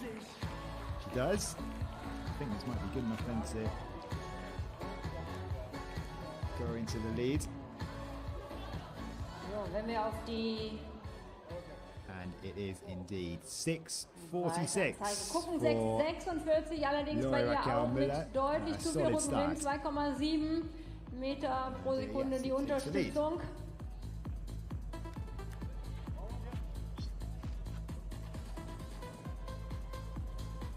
Und damit ist der erste Durchgang hier beendet. Es eröffnet wieder Imke Dahlmann.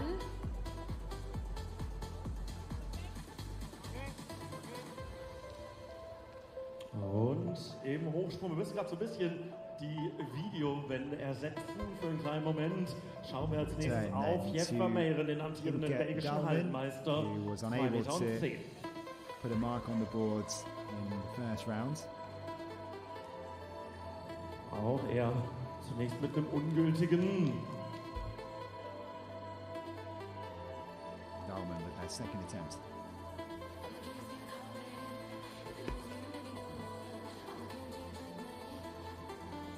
Und dann die Anlage freigegeben für Manuel Lando, den U23 Vize-Europameister.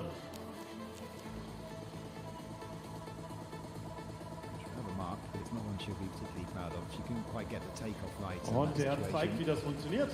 Guter Einstieg für den Italiener.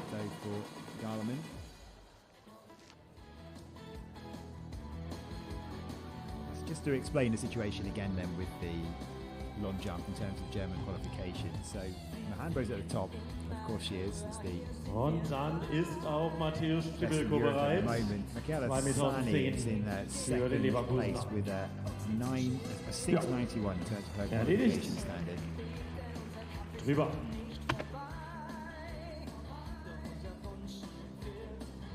Und beim Weitsprung war das Magdalena Bokun. And Marise Lazzolo, who's in this competition, has the third best mark with 684. Now, Laura Raquel Müller, as you said, this emerging talent who managed the 681 is just behind her. So there's only 3 athletes from each nation that can go to the European Championships. And that means that Müller has to outperform Lazzolo at some point. Now, she could do that today. She could go above that 684, but she'll need a lifetime best, Müller. And at the age of 20, she is a big talent, but has she got that in her to go longer than Lazzolo? Caroline Klein currently sits in third spot with 631, her best in the opening round. She's going to get a big effort this time round. Parallel Nasson Ismail. White flag indeed it is. Might be a Drüber slight über die improvement. 2,10 Meter. It's probably marginal. It's not 6:28, so just below the 6:31. She managed in the open round. 6:28 jetzt von Caroline Klein und diesmal mit gültiger He's Windunterstützung. also a sprinter, 28 years old.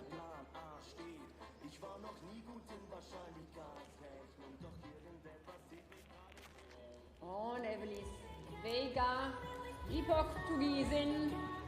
Jetzt die nächste Anlage ist freigegeben.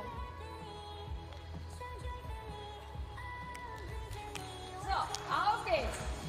Da ist ihr Rhythmus. Evelis Vega of Portugal.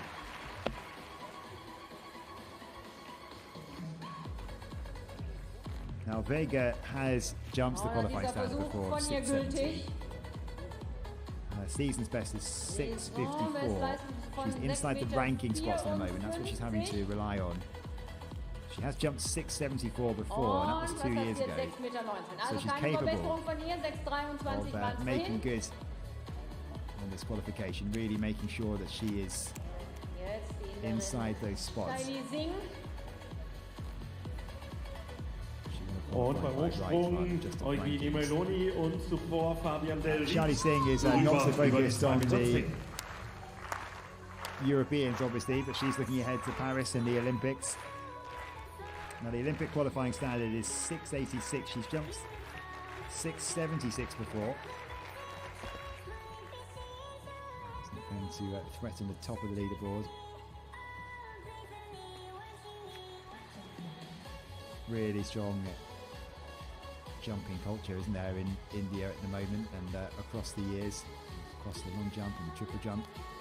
Und ein ungültiger Versuch von Jeff Vermeeren. On the men's side too. Belgier, der Singh is ein bisschen in dieser Saison really kämpft, da good. 6:13 reinzufinden. though in her Muss bei den 2,10 Meter second gleich ein attempt, drittes and there Mal was ran. loads of room on the board. Und die Weite für Maya Shaili Askag Singh, will 6,13 be Meter. competing Nachdem der erste at the Europeans this year. Now she's also a triple jumper. Jetzt Maya Askag aus Actually, it's the Schweden. world under 20 long jump and triple jump champion back in 2021. 21 years old, really is one of the emerging talents on the scene.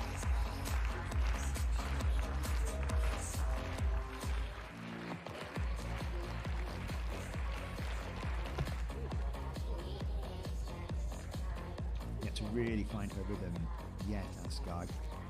6:49 her best this season, 6:75 her lifetime best, which is a long way short of deutlich the course. There's a verschenkt lot of am room Brett. to work with there. Da muss sie sich noch ein bisschen näher Second rantasten attempt, in den 6:26. weiteren She still Versuchen. sits in second place at the 6,26. moment. Bleibt also auf Position 2.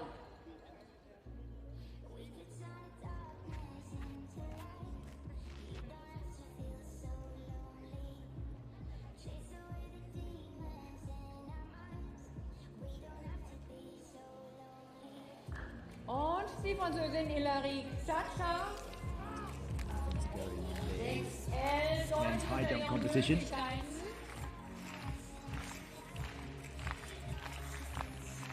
Jeff Vermeiren, this is his third attempt, I believe, at 2:10, and it was out of the competition for Belgium, and we would have expected to do a lot better than that. He's jumped 2:18 this season, and he's failed to clear 2:10. In fact,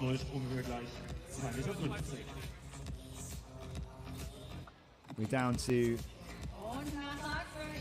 6 athletes now in this competition, and they'll raise the bar to 2:15. Florian Hoenig also out. Back to the long jump, and Marise Luzolo, as we said, this fascinating battle between Luzolo and Müller. Say that we've just missed Hilary Capacha, who went at 6:31, so a slight improvement. This is Luzolo with her second attempt. She failed to record a mark in the first go.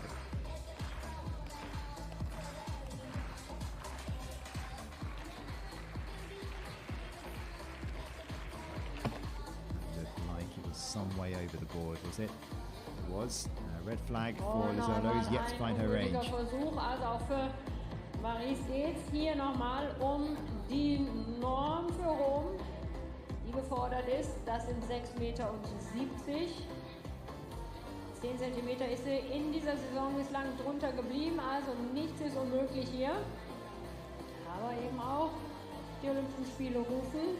Da ist sie derzeit Vierte, also muss da noch ein bisschen was passieren von ihr, dass sie sicher bei a big talent in the horizontal jumps. dabei sein kann. Müller to round off the second round. Laura Raquel Müller, die Führende, allerdings mit ein bisschen zu viel Wind, aber 6,46 stehen erstmal. So 6:46, just her finding her range. She had a lot of room to work with the board as well. Can she improve on this? Can she put pressure on Lizolo for that European spot?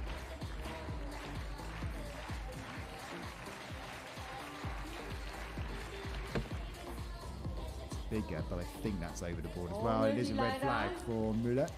Wenn wir auf ihre Saisonbestleistung gucken, die auch gleichzeitig ihre persönliche Bestleistung ist, dann sehen wir mit 6,81 Meter hat sie die Norm schon einmal übersprungen, ist also eine EM-Kandidatin. Natürlich auch. Den Hochsprung haben wir 2,15 Meter mittlerweile auflegen. Na, so ist mal. Wir gehen mit einem ungültigen Versuch. Und der second attempt at 210 and failed with his first attempt at 215.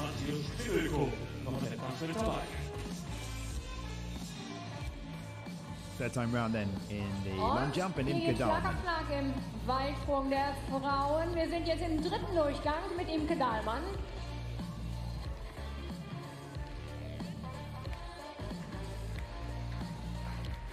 Ja, ihr Portillo. Erster Versuch, 2,15. Very similar happened in the previous round as well. So Dahlmann just can't quite work that run up yet.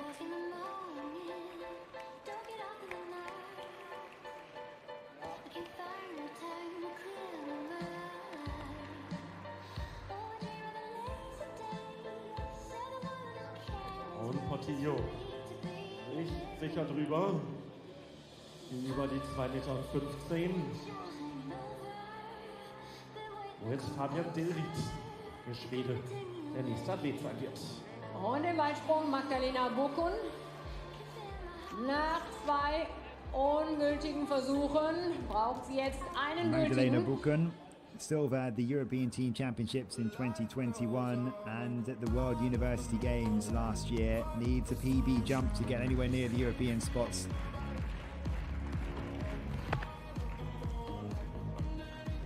Just the white flag, it's only just going to be above 6 meters, which means she is finally on the board, Bukun. Der war gültig. 2 failures. Und passt auch. Wenig verschenkt am Brett. 6 meters, it will 607 is what it is. Takes her up to 7th place. Welche Weite bietet sie uns hier an? 6,07 Meter. Damit auf Rang 7. Und im Hochsprung Eugenio Meloni. 2,15 Meter. Erster Versuch.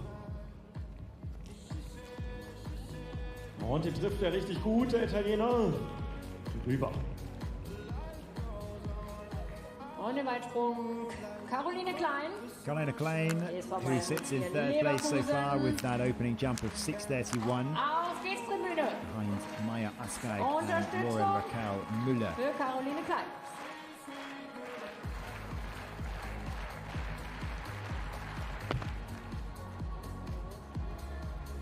It's pretty consistent throughout these rounds so far. It's a red flag though, so it's not going to count. Ungültige Versuch gibt uns die Gelegenheit, rüberzuschauen zum Hochsprung. Manuel Lando. Erster Versuch, 2,15 Meter.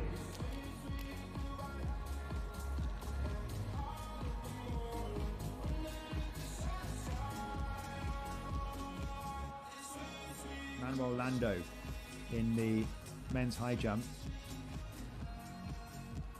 He was clear first time at 2:10. Can he do the same at 2:15?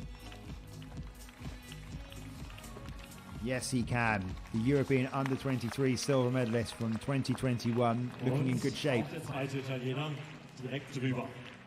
Und Evelise Vega.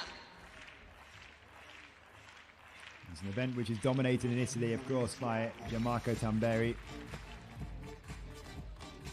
So much depth, though, in Italy when it comes to this discipline. And it comes to be clear.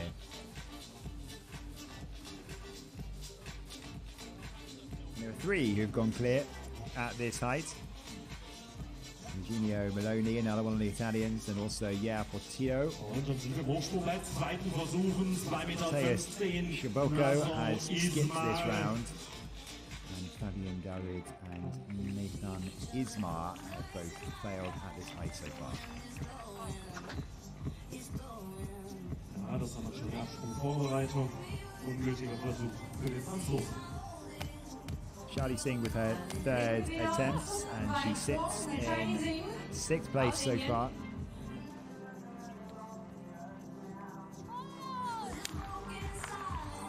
So she's had a 6:13 to put her in that position. She's leapt over 650 this season. She can go close to the 670s. A big improvement, if any.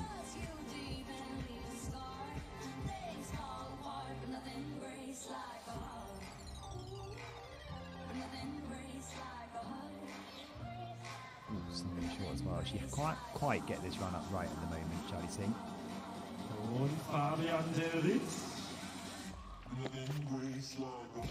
Ja, und auch der Schwede meistert 2,15 Meter.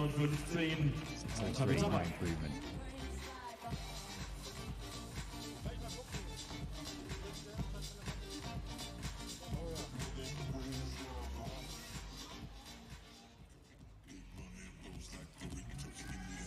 Maja Askag, the talented Swedish multi-jumper. Seems to be just as good at long jump as she is triple jump at the moment. Currently sits in 2nd place. Maybe an improvement or somewhere around the same mark. She's achieved a 6:34 so far in the opening rounds and a 6:26. She's pretty consistent, and again, room to work with.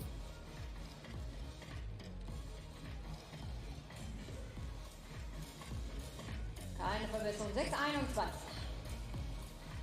6:21, so she's in and around the same area at the moment. Just needs to work out that run Dritter up. Versuch im Hochsprung bei den 2,15 Nathan Ismar.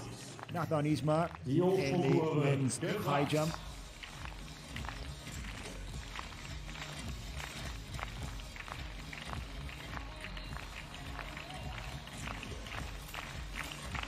Last attempt at 2:15, not to be. Ismar is out of the competition. That's not a good result for him. He came into the weekend in 30th place in the European World Ranking standings.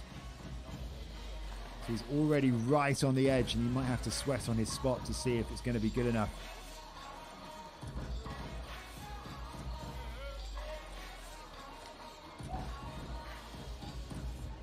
So, ungültig war der dritte Versuch von Hilary Kapcha aus Frankreich. Jetzt geht's wieder nach Deutschland für die Steiner SV. Marie-Cousot.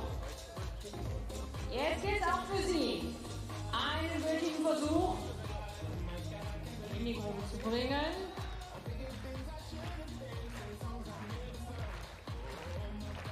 Schauen ab. Rizzolo. She can't quite get it right today at the moment, Rizzolo. Und der ist gültig.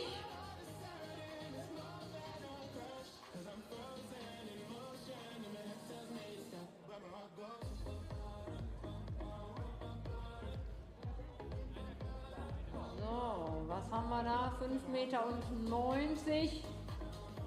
Two failures and a 590. Jetzt Gegenwind da unten. Vorher hatte sie Rückenwind, jetzt Gegenwind. Should be going somewhere around the Wechselt da so ein mid-sixes. bisschen. Und Just to remind you of the lineup for the rest of the afternoon. We've got the 100 meter hurdles finals, the B final up at 4:58 local time, so about 40 minutes away or so followed by the A final, Die the jetzt men's 110 den meter Rhythmus finals, and vorgibt. the women's 100 meter Auf geht's, final, Leverkusen. and the men's finals. Laura Raquel Müller with her third attempt, the competition leader at the moment.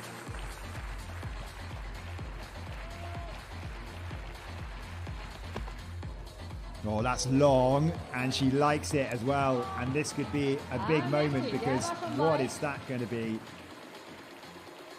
We've mentioned this a few times already, that Lazola is at threat of losing her spot at the European Championships if Müller can have a really good competition here. So, 81, 681, She has to achieve something which would be a lifetime best. It's not out of question. 6:59 is what she's achieved in that one, though, so it's not going to be good enough to threaten those spots, but she's working her way up. Sind im Hochsprung bei 2,18 She's still the leader, she Jair extends her lead. Portillo macht den guten Eindruck, der Mexikaner direkt drüber. Und derweil müssen wir euch leider mitteilen, dass Mateusz Przybyłko auf weitere Sprünge verzichten wird. Das Ganze eine vorsorgliche Maßnahme. Das Ticket für die Europameisterschaften ist im Leverkusener nicht mehr zu nehmen. Und dafür wünschen wir jetzt schon ganz, ganz viel Erfolg und schauen auf die anderen Jungs, die hier noch mit dabei sind. Dennoch gesteigert. Jetzt hier im dritten Durchgang. Portillo. Und derweil sind wir im Hochsprung bei 2,18 Meter. Jair Portillo macht den guten Eindruck, der Mexikaner direkt drüber. At the moment, Und leading the derweil way, müssen wir euch leider looking in great shape. mitteilen, The dass Mexican, Mateusz ihn he's erwischt, er wieder cleared nicht der 2:18 at his Spiele. first attempts, and he's had no Mit dem failures so Fehlversuch far bei from den 2,18 three Meter, heights. bei denen sich das Feld ja schon so ein bisschen ausgedünnt hat. Portillo drüber, direkt mit einem Fehlversuch. Und Meloni und Lando noch dabei. It will be Fabienne Delrid who goes next if we stay with these pictures. Und dann sind wir bei Eugenio Meloni, beim italienischen Meister von 2017.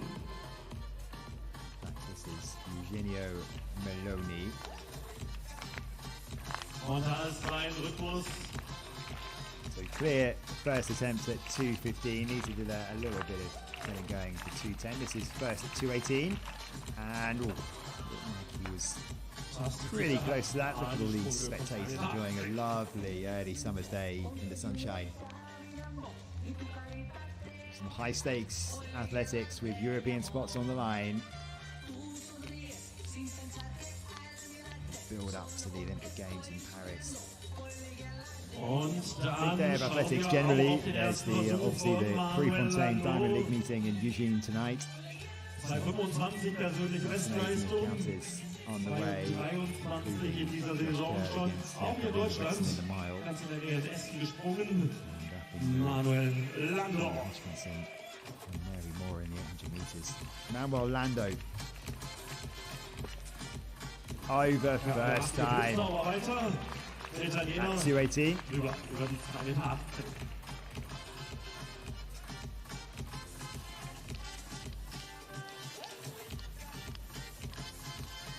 I think Mateusz Przybyłko may have pulled out the competition. Now he was over at 2:10, skipped 2:15, and we're seeing a retirement graphic next to his name on the scoreboard at the moment. Bring you an update if that's the case and confirmed.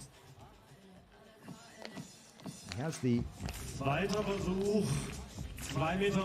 Jetzt gilt es für den came into the weekend 18th in the world rankings quota spot, so he is on course still to go to the Europeans. So maybe he doesn't need to risk anything if there's maybe a little bit of a niggle.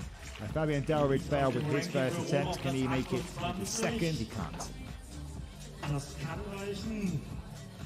Das ist die Frage, was heute und morgen in Europa noch passiert.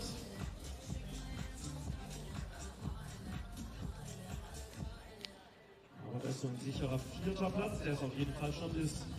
Hier bei den US Classic schon was wert.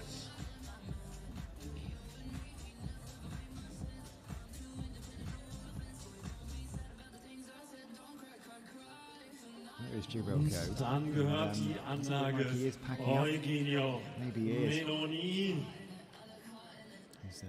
Putting stuff in his bag and sealing all up, so that looks like it's Zweiter the end Versuch, for 2,18 Mateusz Przybyłko. Den Italiener. former European champion. I wonder what's happened there. Maybe if it's just a case of not wanting to risk anything. All guesswork, of course, but it looks like it's the end for Chevelko. Now, Eugenio Maloney with his second attempt at 218. On there, so one more to go for Dalrid and Maloney.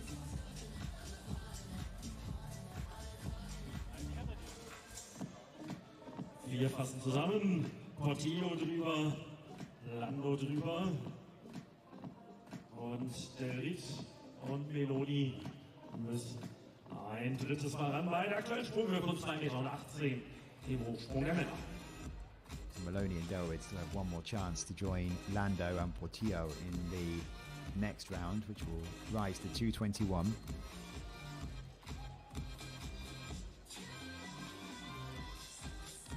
Back to the long jump competition though, and well, it's Maurice Lazzolo's next on the runway. She's not had a great competition so far. 2 failures and then a fairly average by her standards jump of 590. So she will kick off the second half of this competition.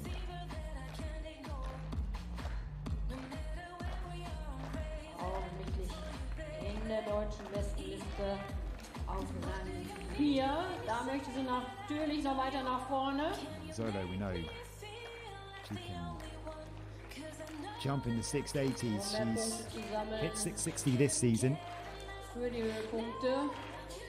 Just 590 on the board so far.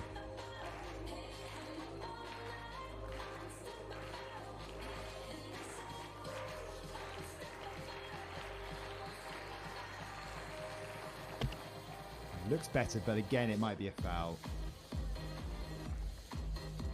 Let's wait and see. No, it is a white flag, so that's much better from Lazzolo. Oh, pretty much spot on. Können wir auf der Anzeigetafel sehen. Die Videowand zeigt das. Her coach seems to have worked. Das passte ganz gut für sie. And 6:32 moves her up to third place, so looking a lot more like herself, but still a lot of improvement to go. Und dann geben wir die Anlage frei für die dritten Versuche über 2,18 Meter. Es fällt ja schon ein bisschen ausgedünnt hier im Hochsprung der Männer.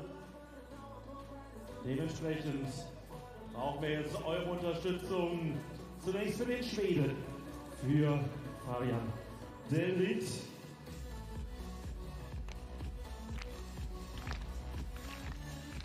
This is Fabian Delrid's final attempt at 218. Gesprungen diese Saison. Only Manuel Lando and Yaya Portillo have reached the 221 mark, and Delrid joined them. He can with a little bit of help from the bar. Aber sie liegt. Also Fabian Delrit weiter. How did that stay on? Doesn't matter to the Swede. He is through, and he will have an attempt at 221. So it is at least a 3-way competition. I can't believe it. A little bit of help from the high jump gods there. Leichte Verbesserung auf 6,16 Meter, bleibt damit auf Rang 7 hier in der Konkurrenz. Jetzt Siegerin Shailene Singh. Und das ist der Rhythmus. Eugenio Maloney to make it a 4-way competition then. He needs this final attempt at 218.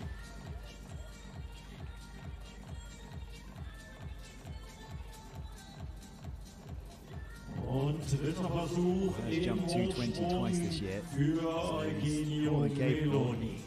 Bisher in dieser Saison 2,20 Meter im slowenischen Kahn gesprungen. Jetzt dritter Versuch, 2,18 Meter.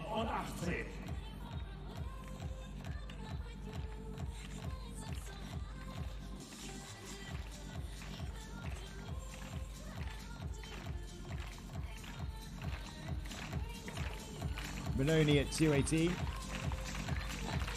And he's over as well. So there we go. 3 times and in.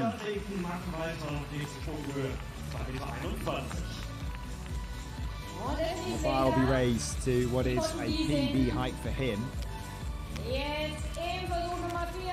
So Lando, Portillo, Maloney and Dalrid all continue in this competition. To the long jump.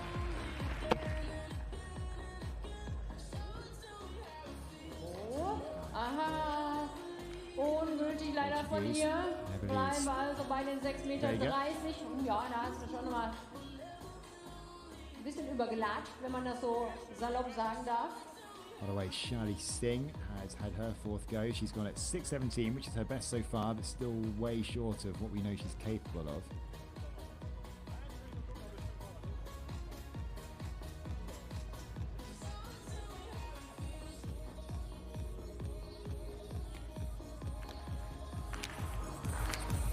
Hillary Capacha has also been a little bit short so far. 6:31 her best today.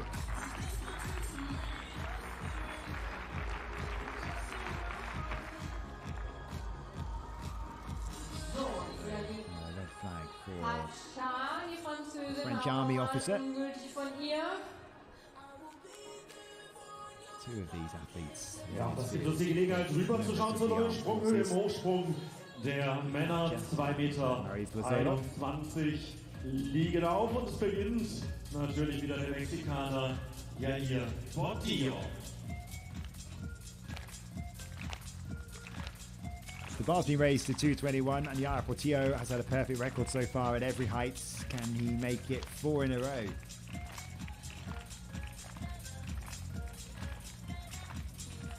This young Mexican, someone to watch.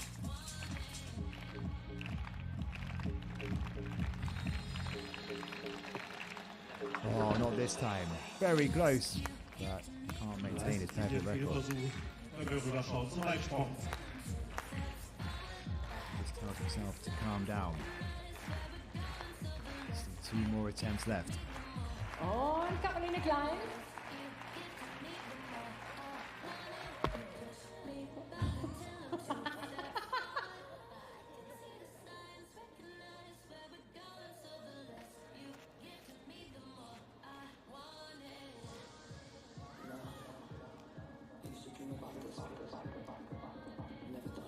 Und wir haben die Anlage im Hochsprung geöffnet für den nächsten, der sich an diesen 2,21 versucht, Fabian Delvit. My Asgard, I keep saying it, but such a big talent, this Swedish multi-jumper, just as adept as that long jump as she is, triple jump. And she sits in second place at the moment because of that first round attempt of 6:34. Keine Verbesserung, 6,22 bleibt auf der 4. Position hier. Die Schwedin derzeit auf Rang 2. In this field, just 21 is all Asgard. Buller, of course, who's just 20. Sing the same.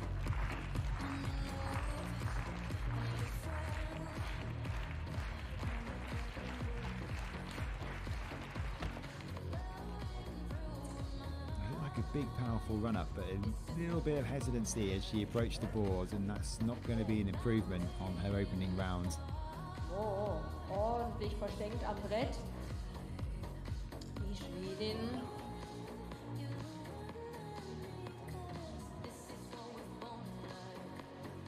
Und im Hochsprung anlagefrei für den ersten Versuch 2,21 Meter Eugenio Meloni. Maloney's first attempt at 221 needed that third attempt to get to this stage. And not be on this occasion for Maloney. This is a personal best height for him. He has achieved it twice. You can see we've got some military officers here. We've got policemen here in Maloney. Carabinieri. Laura Raquel Müller has looked by far and away the best in this competition so far. Sits in first place with a 6:59. Auf geht's Leverkusen, ihr Rhythmus.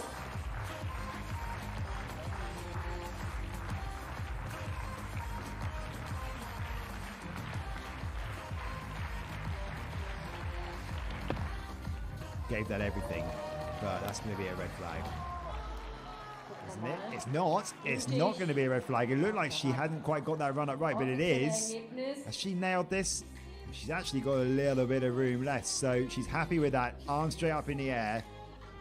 Surely an improvement then, and it is. She's improved to 661, so she's just creeping up and up. I think actually the more the frustration was that she left a bit out there in terms of her landing. Trailing arm meant that that wasn't quite as long as it could have been. Just lost it just at the very end. And she knows it. She's so close to getting something a bit better than that. Manuel Lando has a perfect record as well so far, but this 2:21 European Under-23 silver medalist from 3 years ago. He's going to have to go again. About 20 minutes or so before we return to our action on the track, just to let you know. So mark your cards for that. We've got the A and B finals for each of the sprint events. So another 8 races to come for you. Zolo.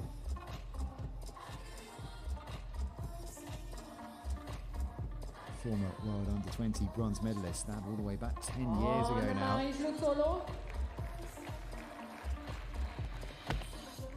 That looks much better if she's given the white flag, and she's not. Zolo hasn't had the best competition, 6:32 her best so far. Looked like she finally worked out her run-up in the previous round. 5 down and 6:32 her best.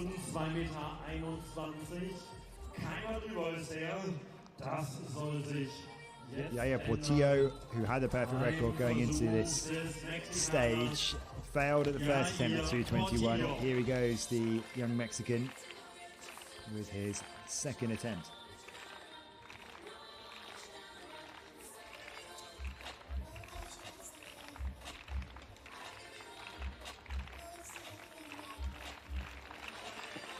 And this time he is clear. Just 21 years old, 2:25 his personal best. He's achieved it twice this year. The Olympic qualifying standard, by the way, 2:33. Still some way short of that.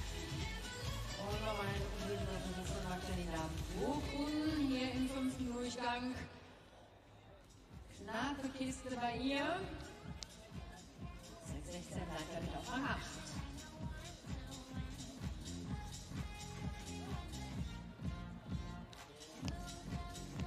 Und der lange Freibescheid ist aus Indien. 7. der Zeit. Fabian Derrida has been walking a bit of a tightrope throughout this competition. You can see he's not been able to clear these heights at the first attempt, but here he goes, second go at 2:21.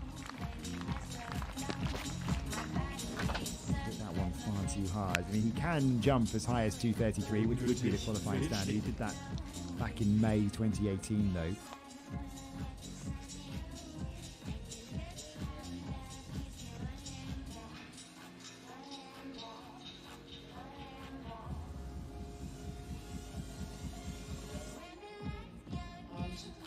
Für die Inderin allerdings 6,07 Meter, 10 Zentimeter etwa weniger als vorhin. Also unverändert auf Rang 7. Elise Vega, die Portugiesin, für die gilt es nochmal. Den Platz 29, wie vorhin schon erwähnt, zu halten, also dabei zu sein. EM. Und möglicherweise noch ein paar Pünktchen besser zu werden, um sicher dabei zu sein. Maloney with his second attempt at 2:21. Und parallel Eugenio Leoni, 2021. To equal his personal best.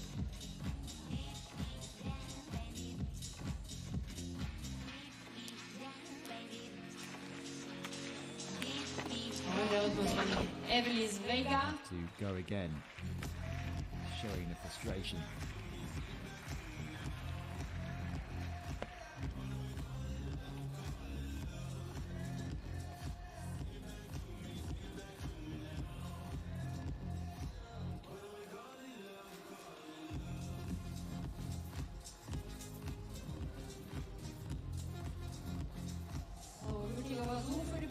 15, aber keine Verbesserung. 6:09.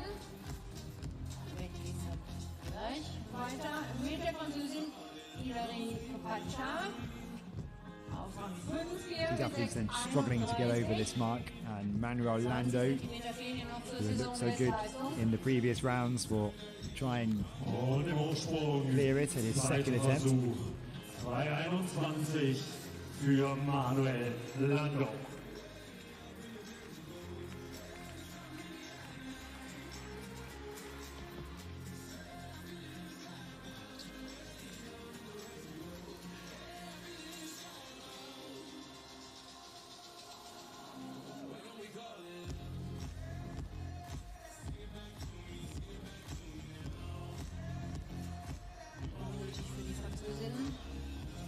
Mit Caroline Klein.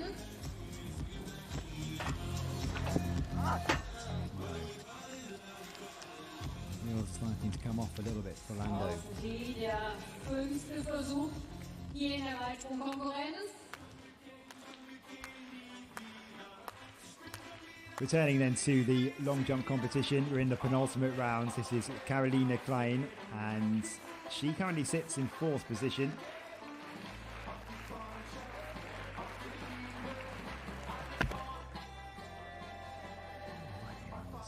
And that'll be a slight improvement for Carolina Klein.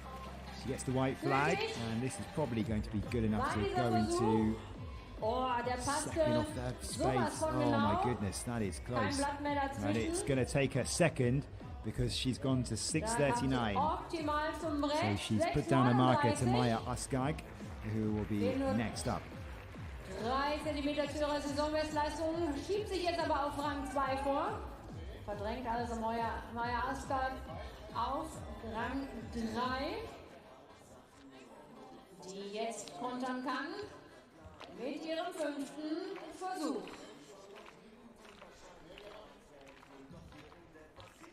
Here goes Askag then, who's been dropped down to 3rd place. Mit Fabian Delried. And Fabian Delried, first of all, in the high jump. He's got one more attempt at this height.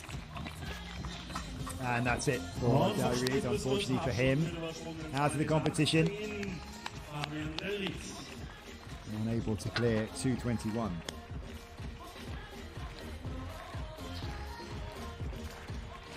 So here goes Amaya Askag, trying to move up to at least 2nd spot again.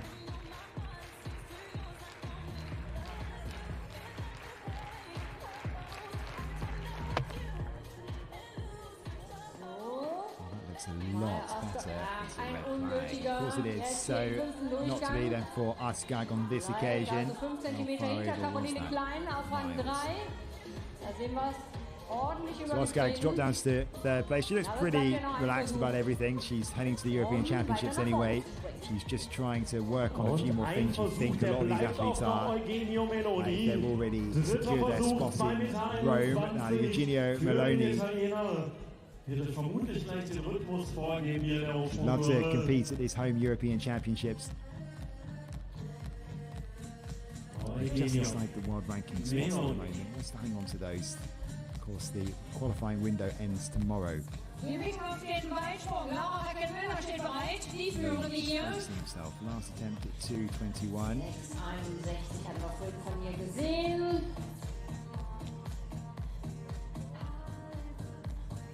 Da ist durchaus noch Potenzial und Luft nach oben. Back to this is back to the long jump competition. And Laura Raquel Miller, the leader, 6:61, steadily improving, penultimate jump.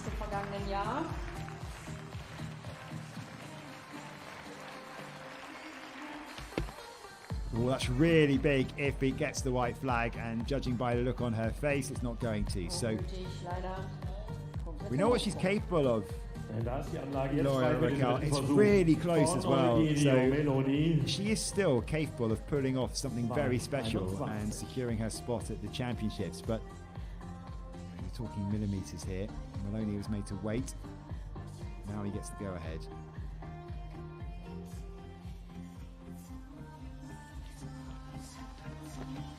Oh, he's done it, and he's over, and he's equaled his personal best, and he's through. bringt hier persönliche Bestleistung, Saisonbestleistung. He had to wait a while as well, Maloney, so really impressive. So Yaya Portillo is through, so is Eugenio Meloni, and now Manuel Lando will try and join them, and he's only got one more attempt left. Ja, das hat nochmal kurz nachgeschoben. Die persönliche Bestleistung stand beim Italiener seit 2015. 8 Jahre später stellt er seine persönliche Bestleistung hier ein. Und jetzt muss der zweite Italiener nachlegen. Lando at 2:21 then. He looked so good up until this round, and this he needs to stay in the competition.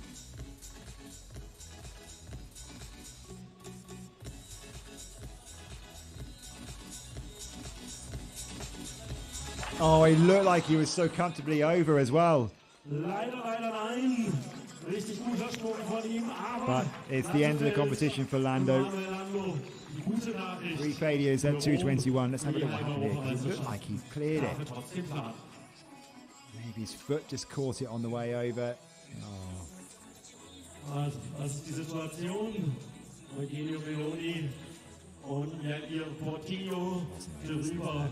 Backside on the way down, so just couldn't quite get the lift he needed, and Lando is out of the competition, and it means we continue on to 2:24 with just Yaya Portillo and Eugenio Meloni.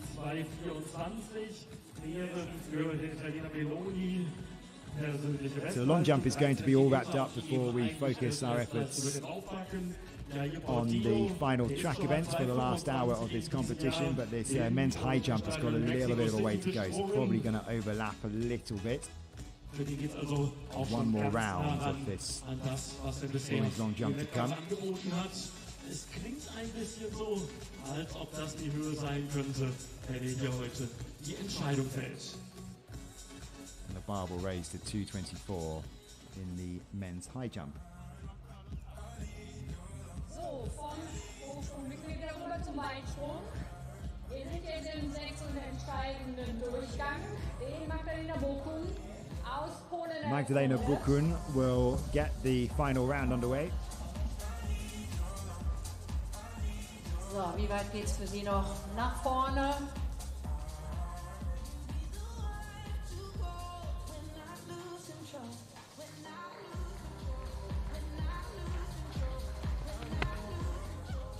She's not been at her best today, but maybe if she gets the white flag there, that she's going to improve, maybe. I mean, her best 6:16. She's jumped 6:52 this year. Hasn't quite been in the right form today. Und Jair Portillo, 2,24 Meter. And she improves to 6:21, so at least she rounds it off with her best jump of the competition. Jair Portillo then, we've got up to 2:24 now.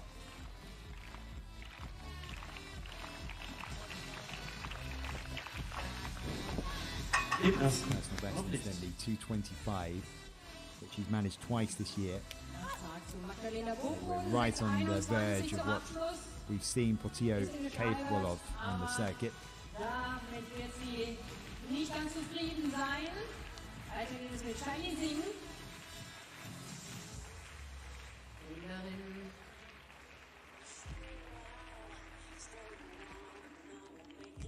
Die mit dem letzten Sprung der Polin auf Rang 8 geschoben wurde. Also sich um einen Platz. Well, look at this record for Meloni. Last-ditch attempts to get through in his previous two heights. Now at 2:24, can he achieve it first time? Can he achieve something he's never achieved in competition before? Meloni has equalled his personal best that he set twice in 2015 and 2017, so he's now done that 3 times. He knows what he can do in training, I'm sure. He must have gone higher than this, have the belief to go on further. But at 2:24, this is the first attempt for Meloni. Und die 2,24, die wäre ein guter Schritt dahin. Da ist der Rückwurf. Eugenio Meloni.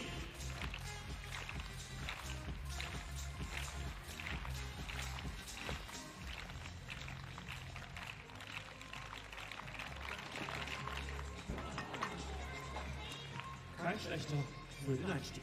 He's going to have to do it the hard way again. Wie es bei der Evenis Vega gesehen haben, auch für sie der Versuch Nummer 6. 6,28 zum Abschluss. 6,30, das war die beste Marke von ihr bislang, bleibt damit auf Rang 6. Als nächstes, wenn die Anlage freigegeben wird, die Französin. Back to the final rounds of the women's long jump, and Hilary Capace is another who hasn't really quite been at her best today. Das war bislang ihre beste Currently sits in 5th place with a best jump of 6:31. Also, da wollen wir mal sehen, was noch geht für sie.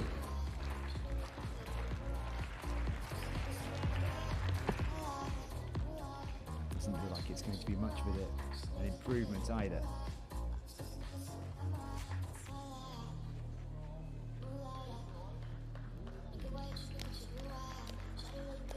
Deutlich verschenkt am Brett. Ist auch nicht so positiv aus der Weitsprunganlage ausgestiegen. 6,14 zum Abschluss. Und damit sind wir wieder beim Hochsprung. Bei zweiten Versuch in 2,24 Meter. Und zunächst bei Charlie GER. is going to finish bottom of the standings, by the way. You did see her jump. She jumped 6.18, which was her best of the competition so far. Back to the men's high jump. Yaya Portillo with his second go at 2:24. I think organisers really keen to get this wrapped up before the track finals begin.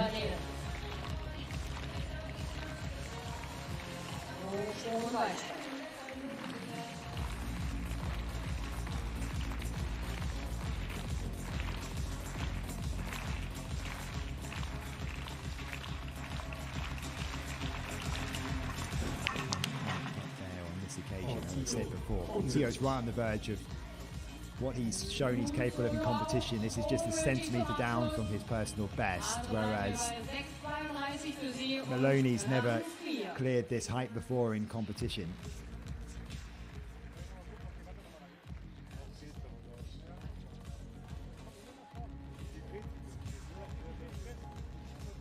A final attempt for Maryse Lazzolo ended up in a foul, so she will finish no higher than 4th place. 6:32 ended up being her best. So, jetzt kommen wir zu den besten 3 hier im Weitsprung-Wettbewerb. Maja Auskag, die Schwedin. Maja Auskag jetzt auch für sie Versuch Nummer 6. sits in 3rd place.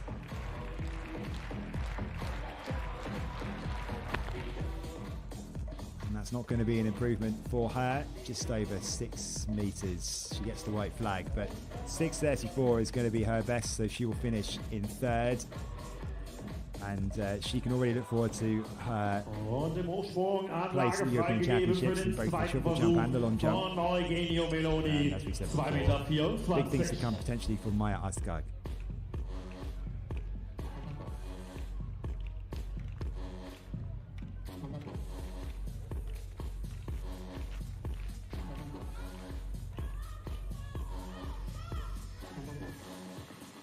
Eugenio Maloney with his second attempt at 2:24 to set a new lifetime best.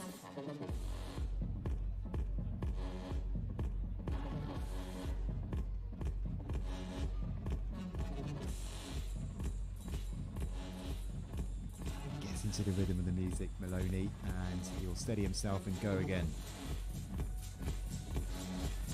Nope, nope, something not quite right. He's still got time. Potentially. Look at the clock. Can't see the clock in the screen, but if he's got time, he'll have another opportunity to recompose himself. Tells himself to calm down. There's the clock. He's got 15 seconds to go.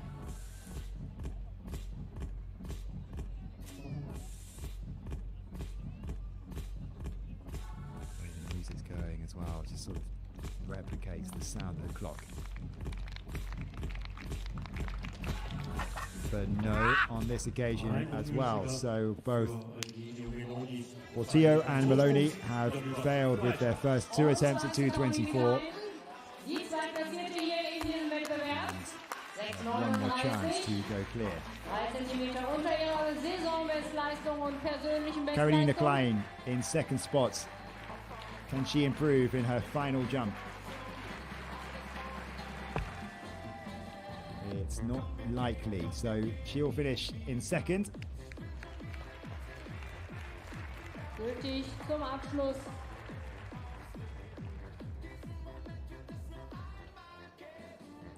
And that means that Laura Raquel Müller has taken the win. So she's jumped furthest with 6:61. We're talking about whether she could potentially improve on what's currently a European qualification standard to try and deny Maurice Lozolo a spot at the championships. And selectors may even decide to go one or the other, of course, based on form. We'll have to wait and see. But Laura Raquel Müller, every federation has a different approach to selecting their athletes. Müller has looked in better form today than Lozolo, who got that better qualifying standard of 6:84 last year. Whereas Müller looks in good shape here. And this is more than just a victory lap.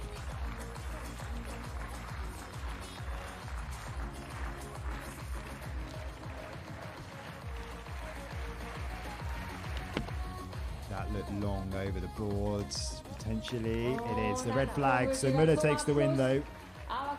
Just 20 years old, I think we're going to be seeing a lot more of the European under-20 bronze medalist.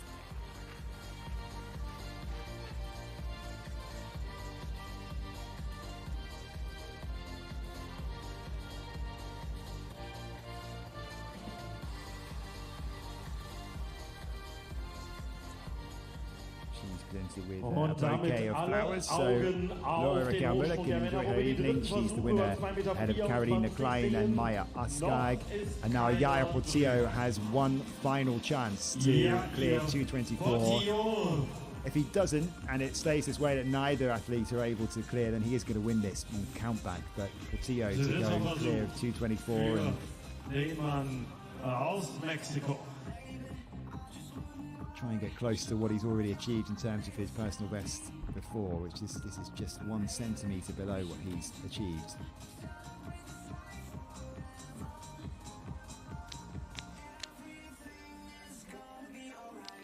Und jetzt alle Zuschauer gemeinsam für die dritten Versuche im Hochsprung.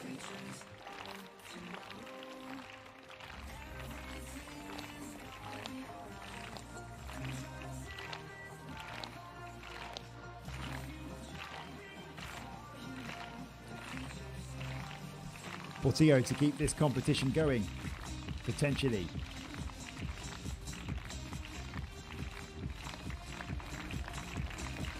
He's clear. And at the third attempt, Portillo goes clear at 2:24, and that's just 1 centimetre down from his personal best. So then he'll have an opportunity next to go for something that he's never achieved before in competition.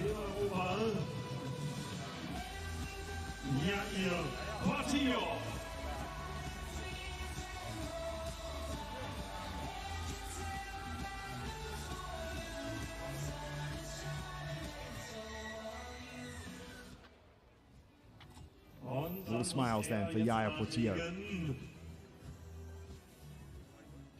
Ist das der Sprung, der ihn noch auf den Weg nach Rom bringt? Oder ist heute Abend klar, dass die Heim-Europameisterschaften ohne stattfinden? Dritter Versuch, 2,24 Meter. So you know the track finals have been delayed slightly just because of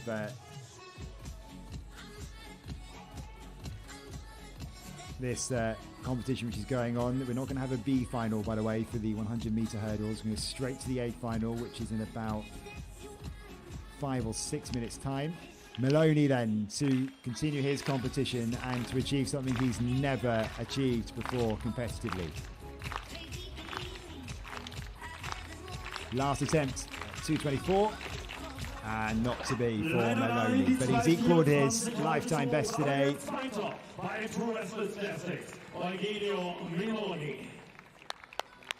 So equaling his PB, something he's achieved twice before, but not to be in terms of something new. Thanks for their support this afternoon.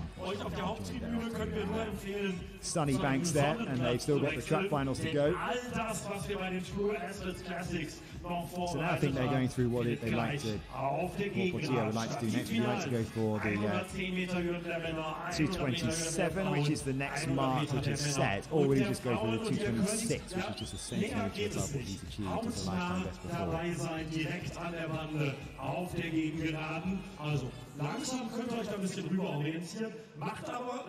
So moments away then from the first track final of the day, which will be the 100 metres hurdles, as we come into the final hour of competition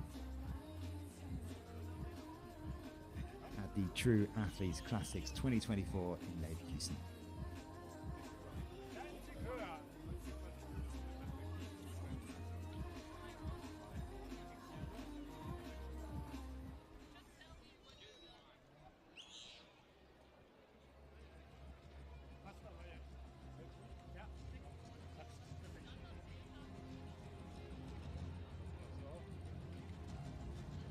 Confirming the results then of that women's long jump final, and Laura Raquel Müller taking the win comfortably. 6.61 the winning jump, Carolina Klein in second spot and Maya Oskag in third.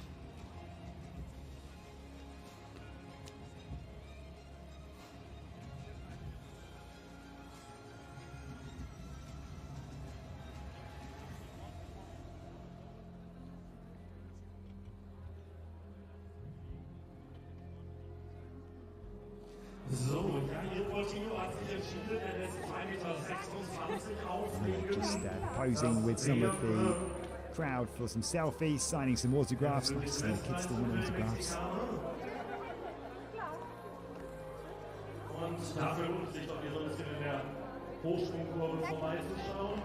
Inspires the next generation, and that's pretty good stuff. That's actually Miller who's taking the photos for them now.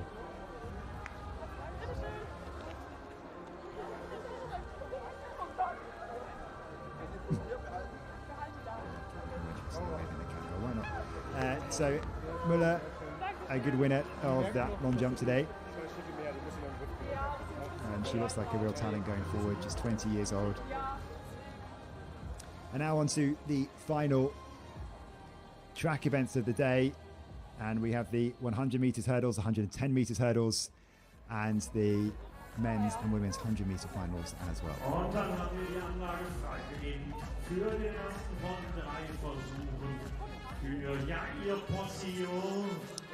So what has Portillo gone for here? As I said, his personal best is 2:25. And it's gone to 2:26, which is a sensible decision, I think, to see if he can achieve a lifetime best, make it a little bit more realistic for him, just a centimetre in it. He's gone over 2:25 twice this year, so he's got a great opportunity to do it. And at the moment, he's got the whole stadium to himself as well before the track finals get underway. So first attempt then for Yaya Portillo at 2:26.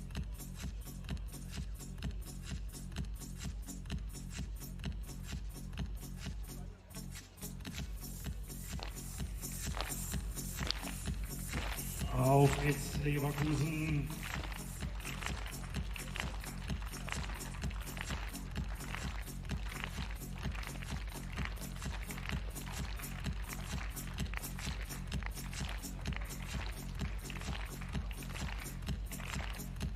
Really taking his time to get himself into the zone. Here he goes, Portillo, attempt number one.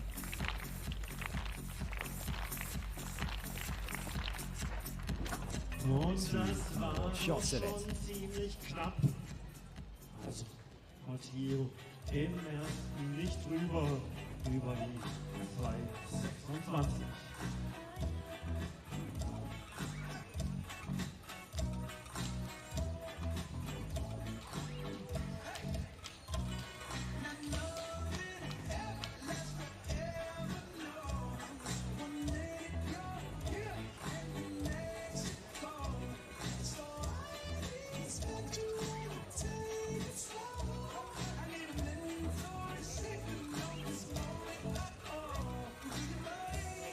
To start this then for the final of the 100 meters hurdles. So, wir kommen jetzt zum The first of the track finals today. Finale der Frauen.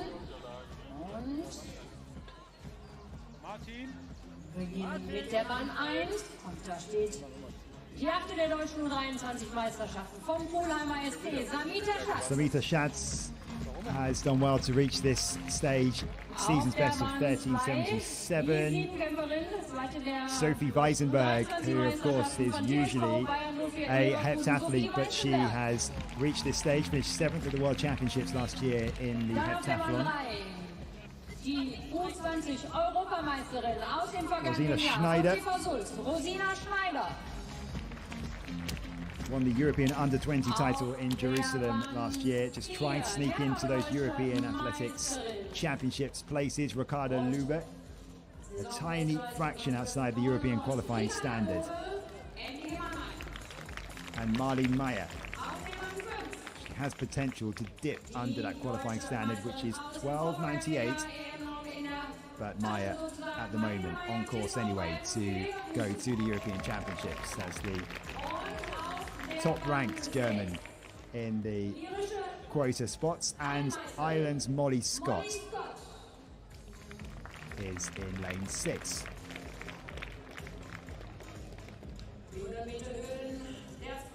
So Rosina Schneider is just outside, she came into the weekend just outside of the top 3 in terms of the quota spots for the European champs. Remember, the European Championships qualifying standard is 12.98. It's Schatz in 1, Weisenberg 2, Schneider 3, Lube in 4, Meyer in 5, and Scott in 6.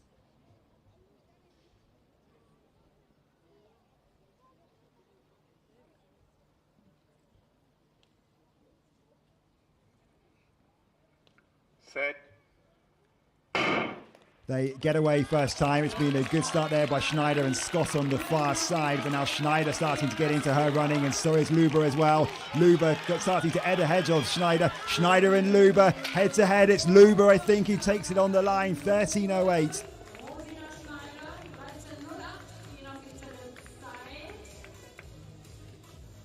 Well, she needed a really good run today, Ricarda Lube, to try and make her way onto the European Championship team, because well, she knows that she can run quick in terms of that European Championships qualifying standards, because her personal best is just a fraction outside of that, but it was set in May 2016. And it was neck and neck between Schneider and Lube just dipped on the line to take the win. But she came into this weekend in 6th spot in terms of the top-ranked Germans and the world rankings. Have to wait and see whether this is going to be good enough to get onto the team for Rome. Rounded down then to 13.07 for Ricarda Lube, and she finishes ahead of Schneider in 2nd, Marlene Meyer, who is heading to Rome in terms of coming into the weekend top of the standings. Remember that the qualifying period ends tomorrow, and Molly Scott finishing in 4th spot.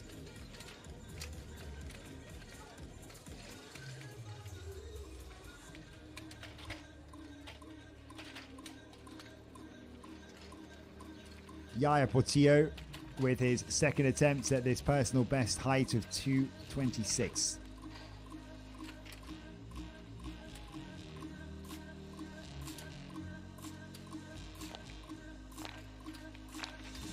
Yaya Portillo.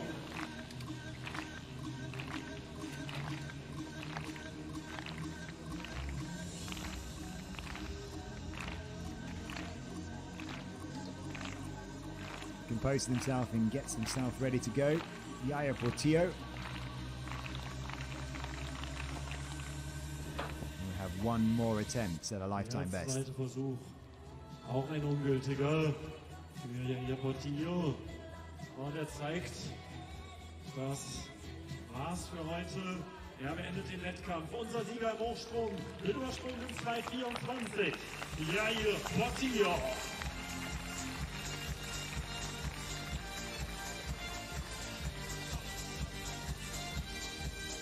think Portillo may have called it a day there, maybe, just applauding the crowd, unless actually he's going to have one more go. I think that's really nice to see from Nathan Ismail, who giving him some tips, but I think that is it for Portillo.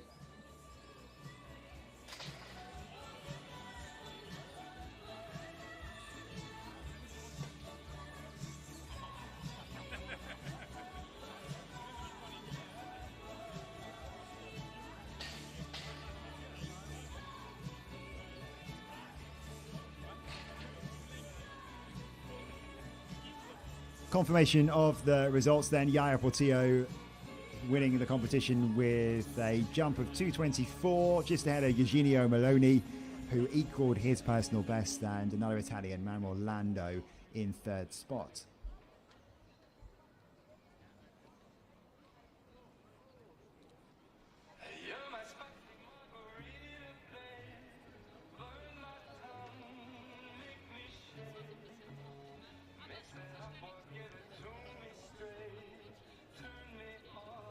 There is the winner of the 100 meters hurdles, Ricardo Hubert.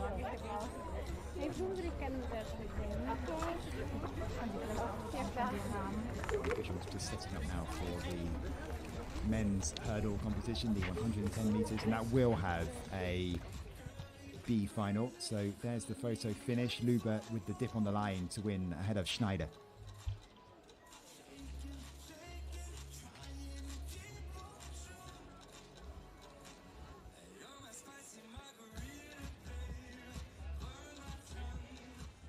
Confirmation of the results, 13:07 the winning time, ahead of Rosina Schneider, Marlene Meyer, a German 1-2-3.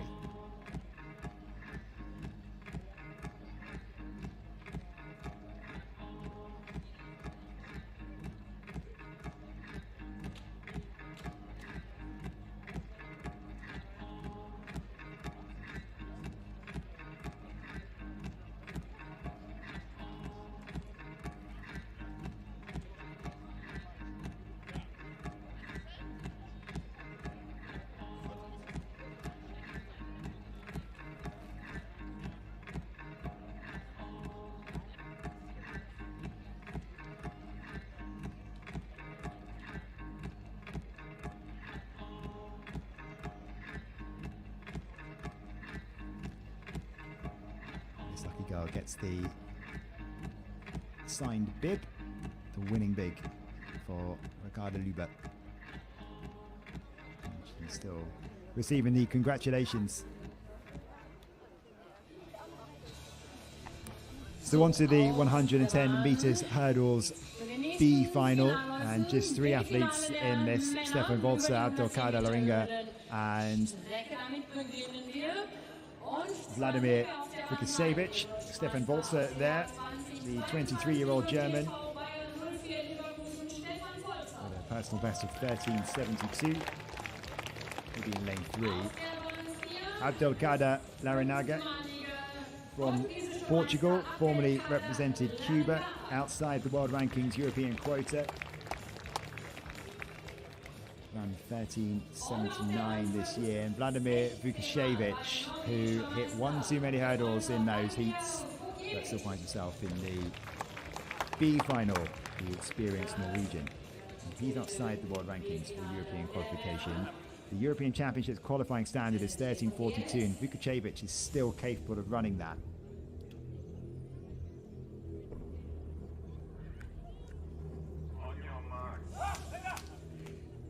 In that respect, it doesn't really matter whether Vukasevich does that now or does it in the B final.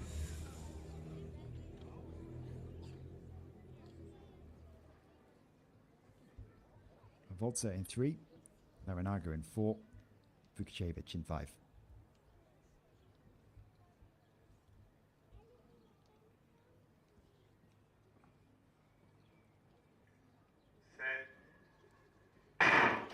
Clean start then. Larinaga gets the best of those starts. It's still Larinaga from Vukasevich, and Larinaga's trying to hold on to this lead.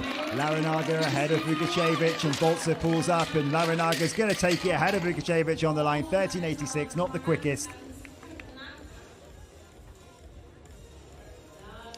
A little bit of workout there for Larranaga.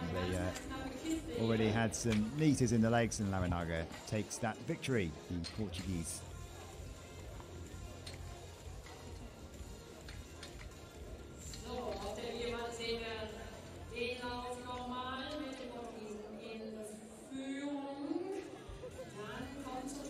So there'll be a bit of a reset of those hurdles, and then we'll get set for the real thing, the A final.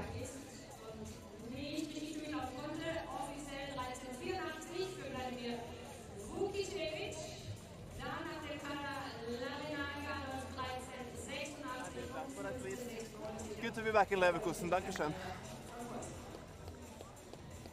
It's not a nice time. Limping a little bit though, Vukcevic. I wonder if there's still some ill effects from the heat where he clattered into one too many hurdles, and that really did end his chances of going through to the A final. But confirmation of the results, actually it's Vukcevic who gets the win ahead of Larranaga, and Bolzer comes in third. Larranaga must have badly timed that dip for the line.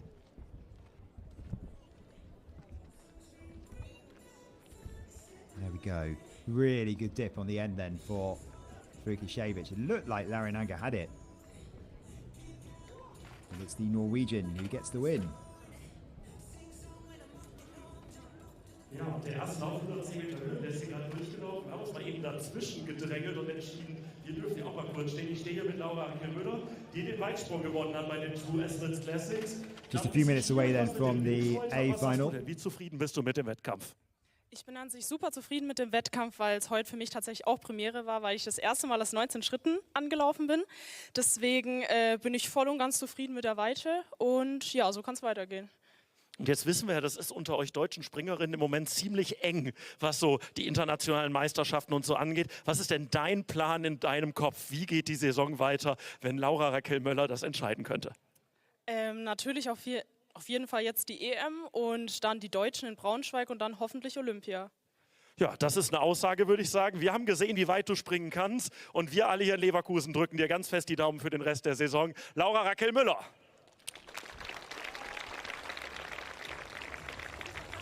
From the winner then of the long jump, Laura Raquel Müller. This replay she achieved earlier on. Leverkusen, ihr Rhythmus.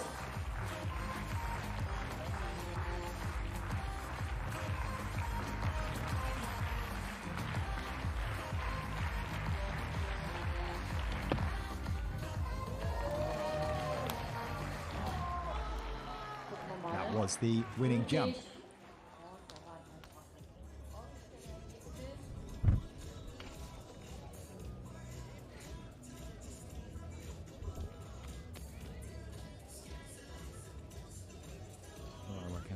Winning with a leap of 6:61 in the end.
Just going through the final preparations then for the second final of the day, the 110 meters hurdles.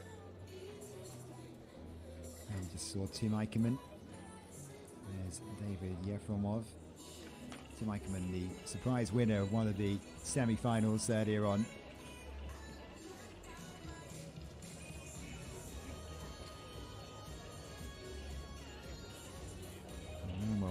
Looks probably the most impressive out of all of them. Mordi at the top of the German rankings when it comes to the quota for getting to Rome, and Eickermann, who's moved up into second spot because of that victory in the semis.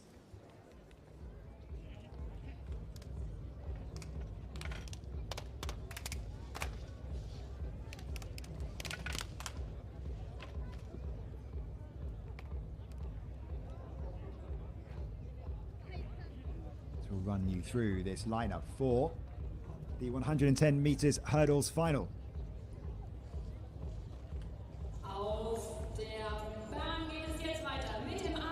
There's the start list. Quickest of the finalists this year, Manuel Mordi, the 20-year-old German. He's making some waves in this distance on a European level. In lane 1, the 25-year-old from France, Ronan Greff, outside the world rankings quota, so could do with a big run here. The qualifying standard for Rome is 13:46 in second spot. David Yefremov from Kazakhstan. This is just his second race outdoors this season, the double Asian indoor 60 meters hurdles champion. Tim Eickermann is on his way to Rome, and he won the semi-final.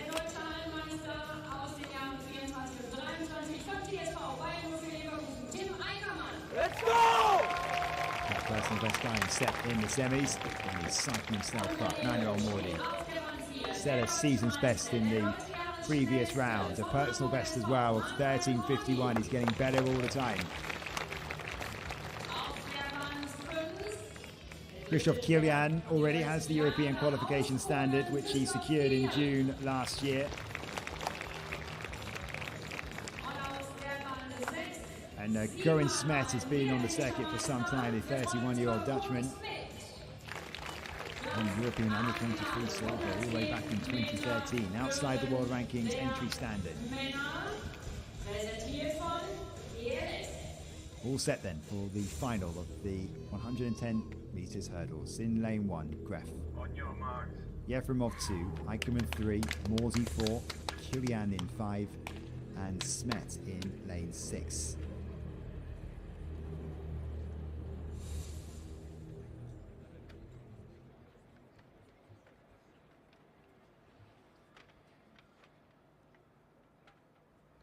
Watch out for the battle of Yefremov there in your shot in lane 2. Eickermann and Mordi and Kilian likely to be contenders as well.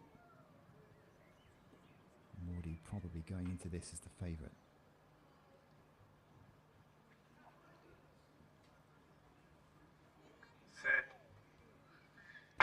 They get away first time, and it's a good start on that far side from Kilian, and now Mordi starting to get into his running. Mordi ahead of this field, and he's stretching his legs and he's going clear, and it's going to be Mordi, and he's going to take it in 13:37. That is a massive, massive personal best from Manuel Mordi, who now has the official European qualification time as well. Big performance from the German. I'm not sure he can quite believe it.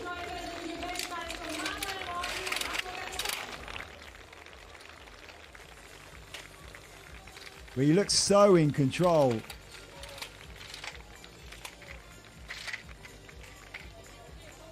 He's getting better and better, this young German.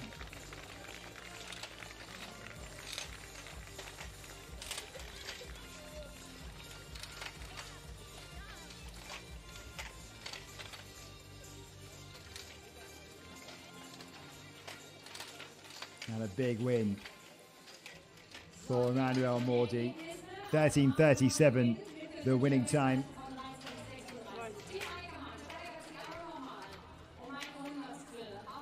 Only 9 Europeans have run faster than him this season, having achieved that time, and Mordi wins this.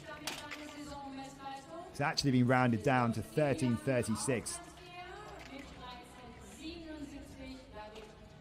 So he will be one to watch at the European Championships, because he'll be a big favourite to at least make the final, and his improvement seems to be rapid. Incidentally, Tim Eickermann finishing in second spot in 13:61 ahead of Ronan Greff with a season's best of 13.74. But Mordi just kept getting quicker and quicker, and really, well, pretty clean round. You can see just clipped tiny bit that final hurdle.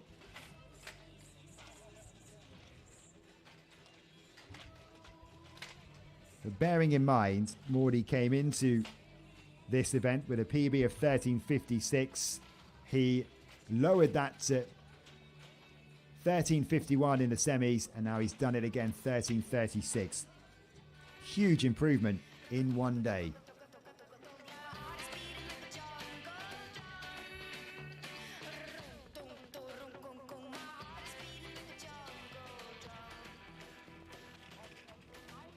Really impressive, and now they're getting interview on the track. Ja, liebe Leverkusener, neben mir, da steht die geballte Hürdenpower, 110 Meter Hürden der Männer, zwei junge Wilde, die da richtig was reißen.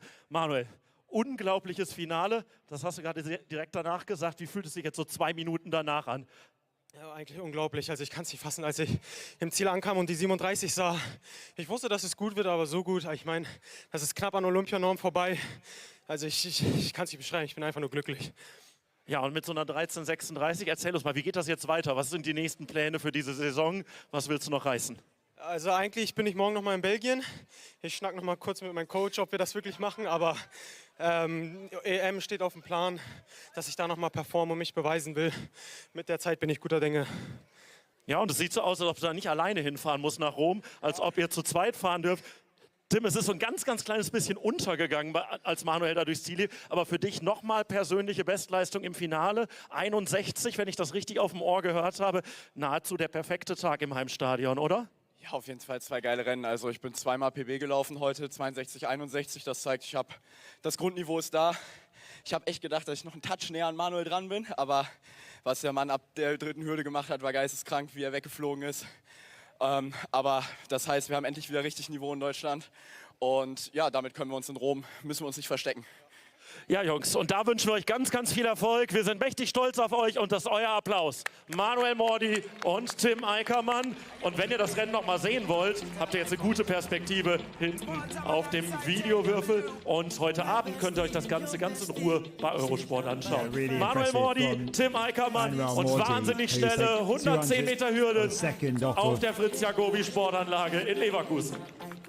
His personal best, and he's not far off the Olympic qualification standard now either, so really impressive from Manuel Mordi.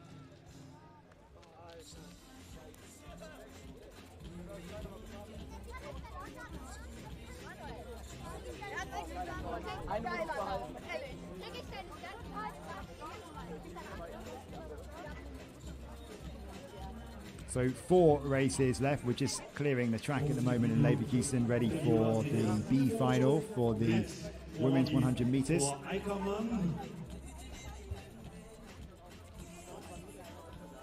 And confirmation of the results as terrific performance from Manuel Mordi with a huge PB, 13.36 to win it, and to get the European Championships qualification standards outright. He was on his way to Rome anyway, but now no one can deny him that. Same with Tim Eickermann to an extent, in that he solidified his spot in terms of the world ranking places, and 3rd place for the season's best for Ronan Gref. Die Bahn in Leverkusen kann heute brennen, der Wind. Ich merke das hier gerade. Bläst ja auch gerade richtig gut, genau in die richtige Richtung. Das scheint alles angerichtet zu sein. Dann jetzt gleich für die Finals 100 Meter der Männer und der Frauen, mit denen wir die diesjährigen True Ascot Classics 2024 hier in Leverkusen beschließen und uns dann alle gemeinsam auf die weiteren Höhepunkte freuen. Auf Rom, auf Braunschweig, auf Paris und auf all das, was da noch an Meetings kommen wird.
We turn our attention then to the B final for the women's 100 meters.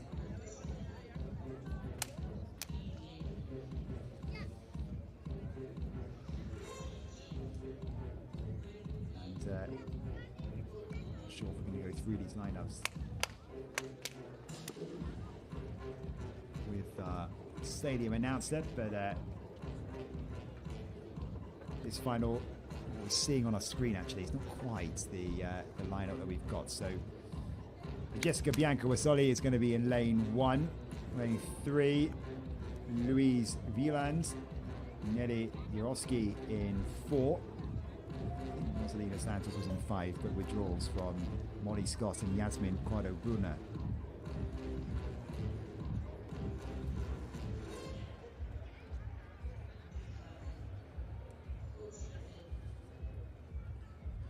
So just to settle some of the minor placings.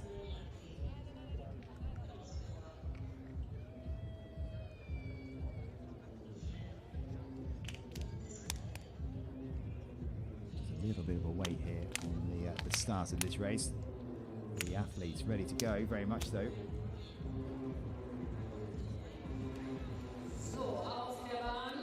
And we are now just about ready to go to get the 100-meter finals underway, and it will be the B final first for the women's 100 meters.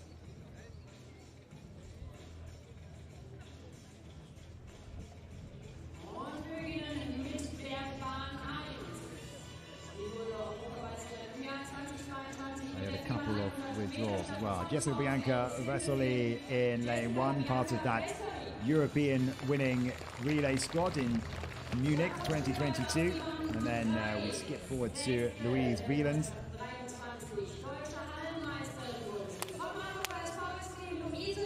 Only competed outdoors in the 200 meters and the relay before today. She's been at the World Athletics Relays in the Bahamas recently.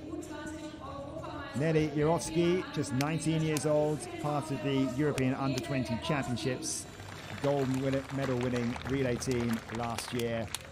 And Rosalina Santos, outside of the world ranking spots, and she might be trying to get a little bit closer to achieving that. The Portuguese, she is, on paper, the fastest in this field. There's been withdrawals, though, from Molly Scott, who's been in the 110 meters hurdles final, and Yasmin Quadro-Brunner. On your mark. So this B final then, ahead of the main race. We've got Vasoli in 1, Wieland in 3, Jarowski in 4, and Santos in 5.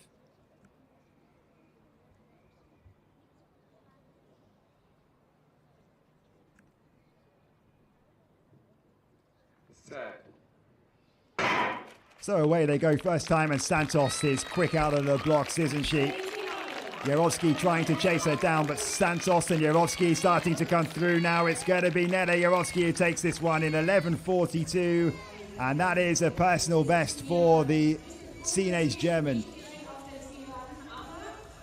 So who says that B races don't matter when you can come away from a meeting like this one in Leverkusen with a lifetime best?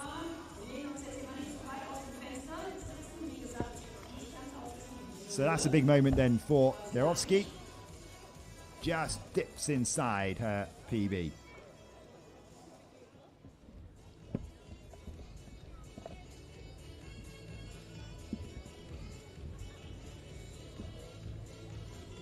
Santos got off to a really good start, but Jarowski was into her running, and then about 30 meters to go, she was up on Santos and through to take the win.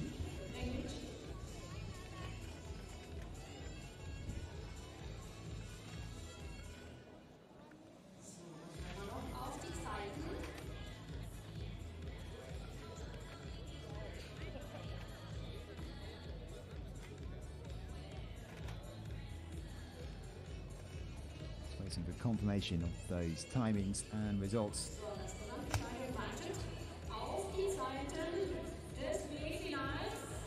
Jarowski gets the congratulations. based out of Wolfsburg.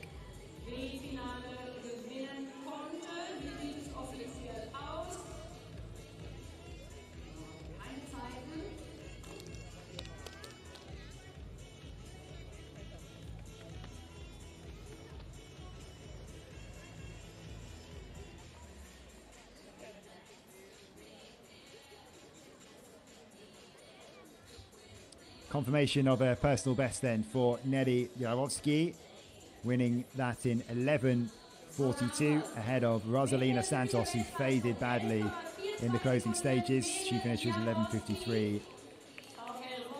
And Louise Wieland in third place. So turn our attention to the women's 100-meter final, and this is the area where there's the intriguing subplot about European Championship qualification spots, and the three in control of those are Gina Lückenkämper, who is the fastest German in the world this year, and then ahead of Rebecca Hasse, who's only just behind her, and then Lisa Meyer and Alexandra Burkhardt are going head-to-head really for that final spot, because they both have the entry standard. But Lisa Meyer ahead with a time of 11:19. Confirmation there of the results for you. Nelly Jarowski ahead of Santos and Wieland. But just going back to our A final that we've got coming up, Lisa Meyer in third and final spot for the Germans at the moment. 11:19 the time that's qualified her for that. Now Burkhardt also has the qualifying standard, but that's 11:24, so she needs to dip underneath Meyer's 11:19, and Meyer is going to be in this race as well. Alexandra Burkhardt has not looked in fantastic form in that semi-final. She just crept through to this final, and she's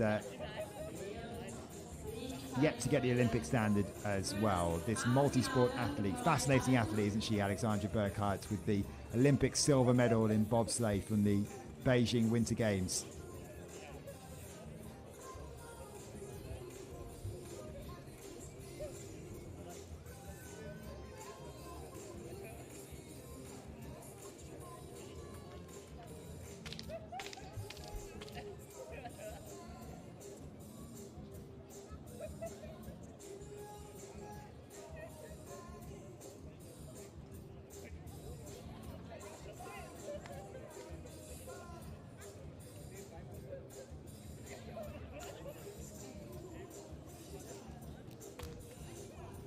Here we go then, the athletes just starting to get themselves ready and placed behind their starting blocks. The lineup for the women's 100-meter final.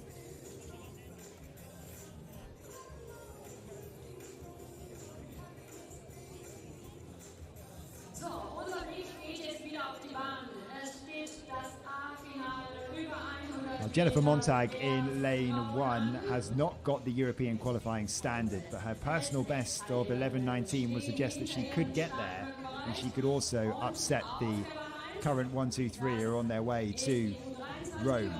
A little bit breezy, so a little bit trickier perhaps to get the times that these athletes are after, but Montag in lane 1.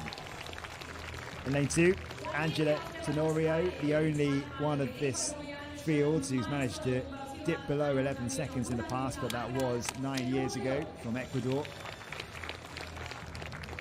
In lane 3, Rebecca Hasse, the second fastest German this year, behind Gina Lückenkämper, the European champion. She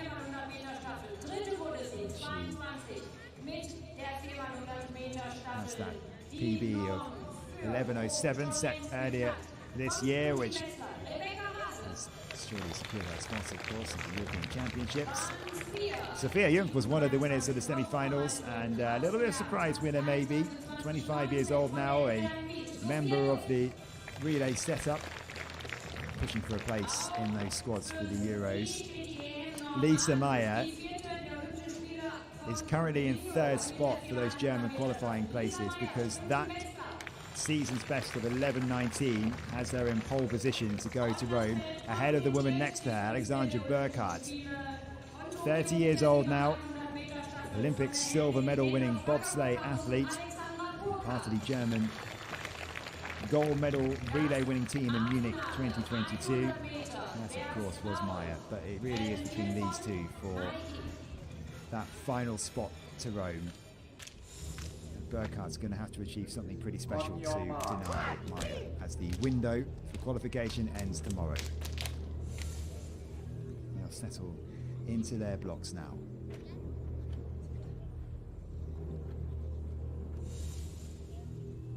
Montag in 1, Tenorio in 2, Hasse in 3, Junk in 4, Meyer in 5, and Burkhardt in 6.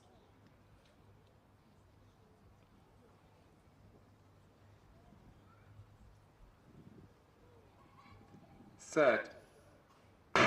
Away cleanly, it's Junk who's made a good start, but look, Burkhardt's going well on that outside, but now Hasse starting to come through, and Hasse out in front. She stretches her legs, and Hasse's going to take this one ahead of Meyer. 11:17 the time, so not quite as quick as in the semis, but Hasse shows that she is the woman to beat at this meeting.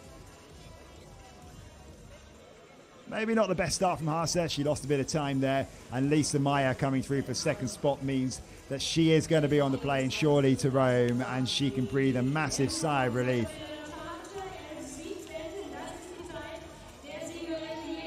So Hasse wins it in a time of 11:17 ahead of Lisa Meyer. Just confirming who came through for third spot for you.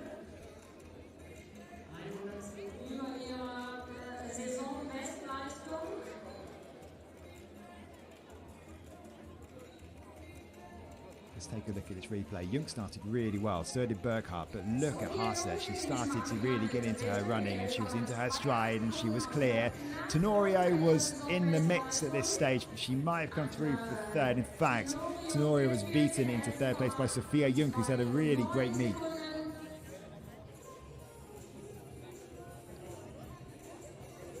Well, this kind of form, Junk we could be seeing at the European Championships in terms of the relay squad, because she has previous impressive form in the relays, especially at youth level. Ja, und dann stehen wir hier direkt hinterm Ziel mit der Siegerin der True Athletes Classics 2024, mit Rebecca Hase. Was ist dein Fazit nach den 2 Rennen hier in Leverkusen? Ja, war ein geiler Wettkampf. Kannst du das genauer festmachen? Womit bist du besonders zufrieden? Ist es die Zeit? Ist es das, wie du technisch gelaufen bist? Ist es der Sieg? Woran kannst du es festmachen? Ich glaube, es ist ein bisschen was von allem. Die 11:09 im Vorlauf, das ist schon wirklich für mich was Besonderes. Das ist die drittschnellste Zeit, die ich jemals gelaufen habe. Nur 3 Hundertstel weg von meiner Bestzeit, die 7 Jahre alt ist. Wird langsam Zeit. Von daher bin ich so happy, dass ich sehr konstant, sehr schnell laufe zur Zeit dieses Jahr. Auch hier das auf die Bahn bringen konnte, das Ding gewinnen konnte. Und jetzt auch mit einem richtig guten Gefühl nach Rom fahren kann. Ja, Rom ist ein Stichwort. Damit hast du schon so ein bisschen gezeigt, wo es die Saison noch so hingehen soll. Ist Rom so das einzige Ziel, das noch auf dieser Reise ansteht? Oder wovon träumst du noch? Nee, mit 11:07 habe ich ja jetzt tatsächlich auch die Olympianorm schon abgehakt. Klar, die Nominierung müssen wir erst noch abwarten. Die anderen Mädels können ja noch nachlegen und da muss ich mich dann auch noch mal durchsetzen. Nichtsdestotrotz habe ich da jetzt einfach Bock auf diese Höhepunkte, die dieses Jahr anstehen. Das sind 2 unglaublich coole Städte, 2 unglaublich coole Meisterschaften, die wir doch, glaube ich, mitnehmen dürfen. Und nicht nur im Einzel, sondern in der Staffel sind wir ja wirklich stark aufgestellt und bin wirklich gespannt, was wir da holen. Ja, und wir geben dir einen ganz großen Applaus mit. Rebecca Hase, Siegerin 100 Meter bei den True Athletes Classics 2024. Und viel Erfolg für das, was da noch kommt.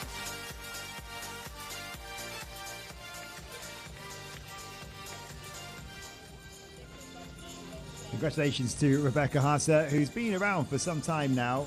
31 years old, the German, but in the form of her life.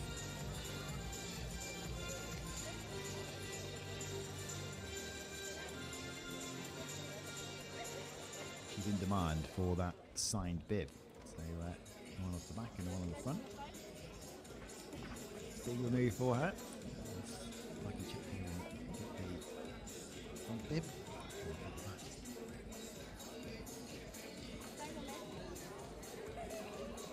We'll switch our attention very shortly to the men's finals. They are a couple of minutes away. Again, we have a B final for that as well. Annabelle, kannst du halten?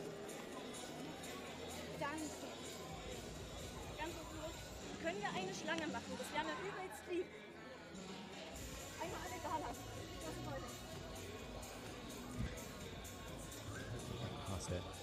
Asking everyone to form a line, an orderly queue.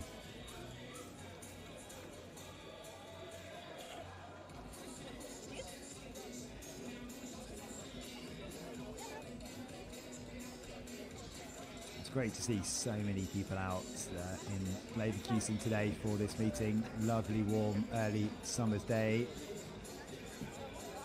On what's a big day for the city, with the German Cup final coming a little bit later on, where Bayer Leverkusen, of course, playing Kaiserslautern, trying to achieve a double.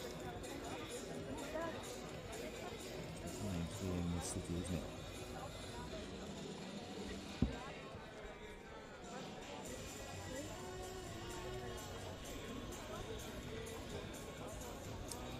The photo finish then, Hasse finishing ahead of Meyer.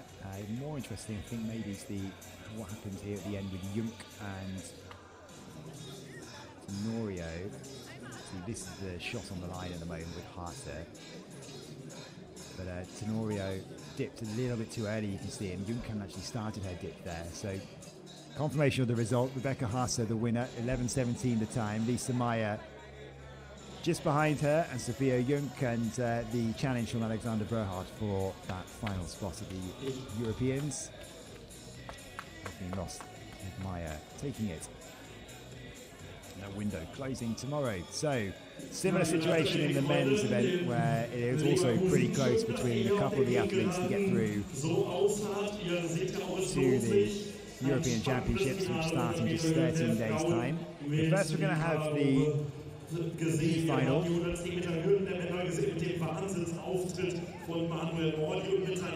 And in this event again we've got Dennis Almaz and Yannick Wolf. Julian Wagner has sat this one out, has he? I think he is lining up. This is just the updated times from earlier on when he went in the semis.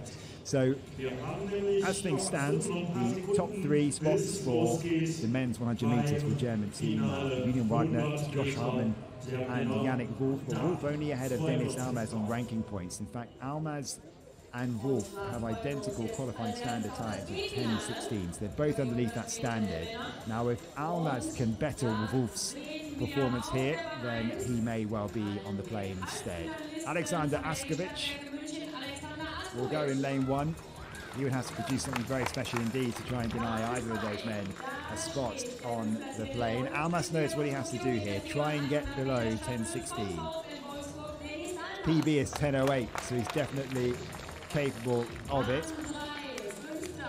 And Julian Wagner just trying to run himself into some form ahead of Rome. This is his first outdoor event of the season. Lucas Ansa Pepra, part of the team which came fifth in the relay at the Tokyo Olympics. Enoch Adegoge is one of only two men in the assembled field who's dipped below 10 seconds before, but not since the Tokyo Olympics. And Yannick Wolf, who's not looked in fantastic form today, and his place at the Europeans is under threat from Almaz. Meter der Männer, präsentiert von Nike.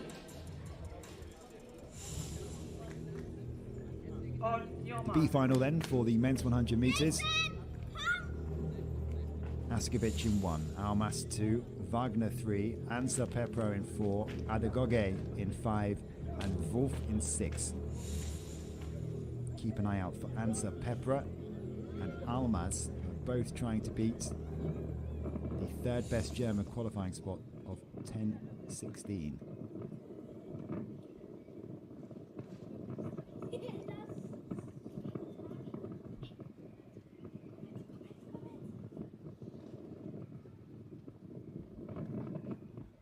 Set. Away cleanly. That's a really good start from Adegoge in lane 5, and Adegoge into his running now, being chased down by Ansa Pepra, and on the far side Wolf's going to take it. 10:08. So Wolf on the far side has secured his space in the German team for Rome. He was the man under pressure. There were challengers in this field who could have denied him. And in the end, he is now the quickest of all the German 100-meter qualifiers for the European Championships, because he has gone above Julian Wagner. Impressive performance from Wolf when the pressure was really on. He knows it. He's done the job. He's going to the Rome European Championships.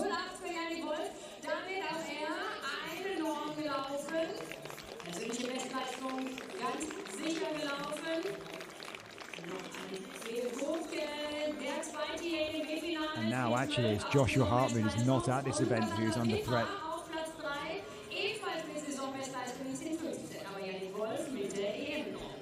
And let's have a look at this one again. There's a rapid start from Adegogic. Really good start from Adegogic there. And Wolf then started to pull level with him. Ansa Pepra was going well as well, and then Wolf took it on the line.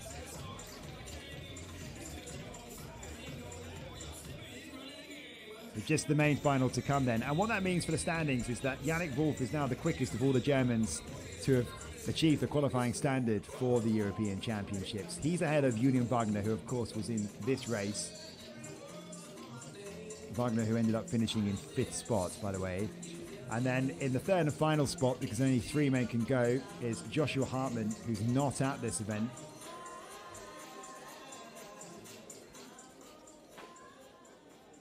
His time is 10:12 to get through to the Rome European Championships. And Owen Ansa is probably the man who could best beat him in the next final. So we'll wait and see and come to that in just a few moments. Also erstmal war das die B-Norm für Paris. Jetzt hoffe ich, dass ich noch genug Punkte sammeln kann. Dieses Jahr, es war ein Jahr schon mit vielen Höhen und Tiefen. Mit der Quali, mit der Staffel auf den Bahamas. Danach die Rennen waren leider nicht ganz das, was wir uns erhofft haben. Genauso im Vorlauf. Bin ich leider auf den 2., 3. Schritt ein bisschen draufgefallen. Und ich bin umso glücklicher, dass es jetzt im Finale einfach mal geklappt hat und ich das auf die Bahn bringen konnte, was auch in mir steckt. Ja, wir können dir nur ganz, ganz herzlich gratulieren. Mega Zeit hier in Leverkusen. Wir wünschen dir noch viele spannende Wettkämpfe in diesen Hauptstädten Europas und drücken dir ganz, ganz fest die Daumen. Yannick Wolf. Yeah, well done to Yannick Wolf, who's creeping closer to those Olympic spots as well. First of all, it's the Euros, but the Olympic qualifying standard is 10 seconds flat, and Wolf is getting closer to that big PB for him, 10:08, finishing ahead of Enoch Adegogic and Lucas Ansa Pepra.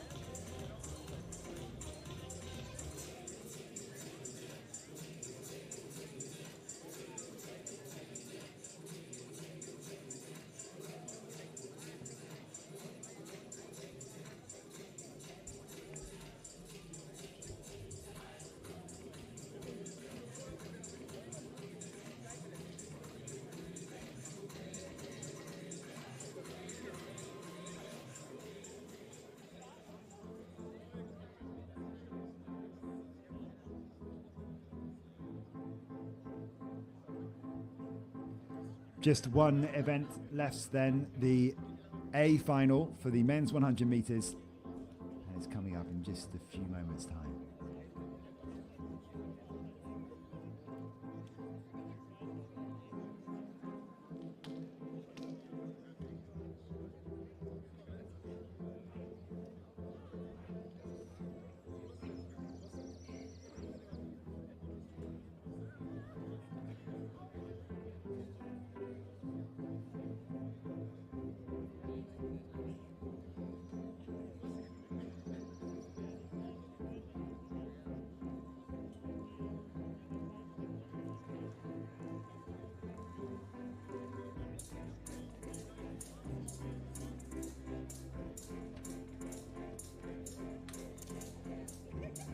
Was war das schon für ein B-Finale? Some of the winners then just signing a few autographs for the crowd. Still doing their work. It's a warm day inside that costume, I'm sure. This is the lineup for the men's 100 meters. Jeremiah Azu will be the favourite based on form from the semi-finals and those personal best times. Now keep an eye on Owen Ansa, because if he can dip below 10-12, then he will probably be on the plane instead. A bit of a late entry, Owen Answer, into this event. Wasn't on the original entry lists. Former national champion, of course. Part of the successful relay teams in recent years.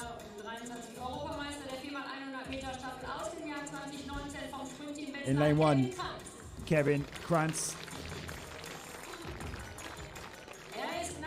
European indoor silver medalist from 2021. Oliver Vrdovnik is on his way to Rome, the Pole, inside the world rankings quota to get there. In lane 3, Jeremiah Azu, not dipped below 10 seconds yet, but has looked a real threat that he could do so, the Brit.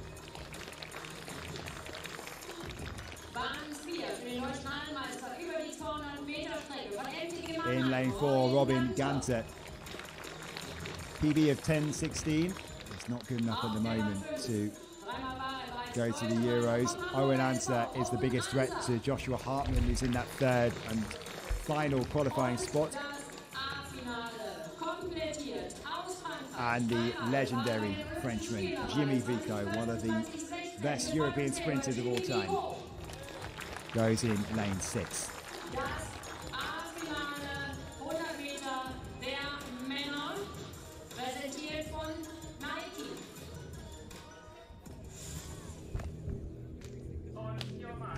So the final of the men's 100 meters, the final event of this meeting in Leverkusen.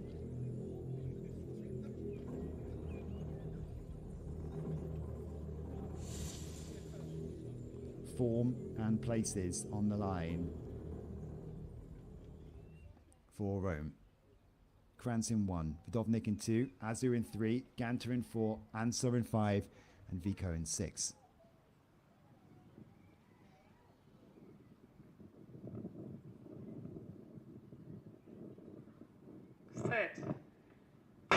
They get away first time, and it's a good start in the middle there from Ganter, but now Azu is starting to get into his running, and he's streaking away. Is Azu. Azu is going to take this. 9.97, he's done it.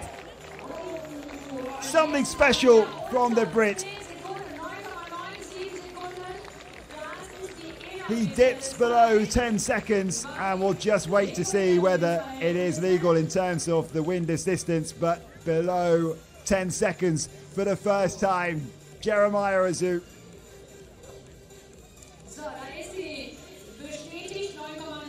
A special performance from the Brit.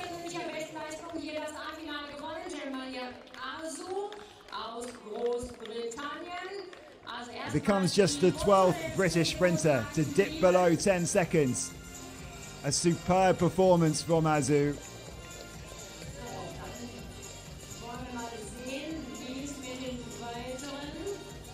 Let's take a look at this again.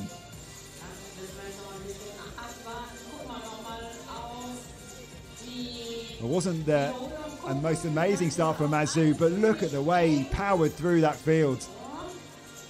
Now, it'll be interesting to see what Ansar got as well in terms of the race for German qualification.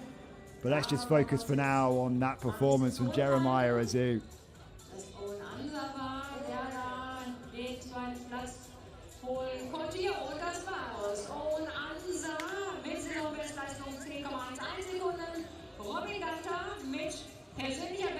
And it's going to stand as well because the wind assistance is in the legal range. So Jeremiah Azu has achieved something that he's probably been targeting for a very, very long time.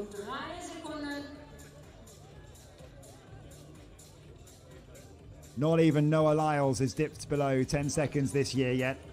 Azu becomes the 6th man to do it this year. Now, let's have a look at what happened in terms of the rest of the results. I was talking about what was needed to get on the plane to the European Championships for the German team, and Owen Ansar has finished in 10.11. That is just about quicker than Joshua Hartmann, who was in that 3rd and final qualification spot. So it looks like Owen Ansar might be denying Joshua Hartmann a place on the team to go to the European Championships. But what a performance that was by Jeremiah Azu. And he'll go down in a little bit of British athletics history by achieving that result. Finally dipping below 10 seconds, and he looks like he was a real contender to do that for the last year or so. A huge PB for Azu, who will go to the European Championships as one of the big favourites to win gold. Owen Ansah taking second spot, and he looks like he may have given selectors a big decision to make in terms of getting on the plane for Rome. And Robin Ganter finishing in the third spot.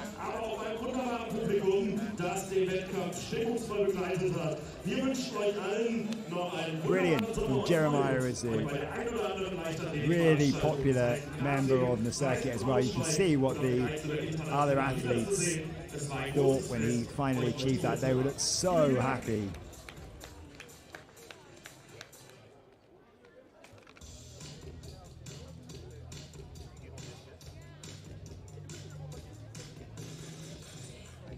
Sprinting can be one of those events where it's a lot about ego, but Azu is a popular athlete on the circuit. Everyone seems to be happy for him that he finally dipped below that 10 seconds. He had done it before at the British Champs a couple of years ago, but it was a really horrible day that day, and he was assisted by the wind. Not this time. Beautiful conditions in Leverkusen for him to achieve that result.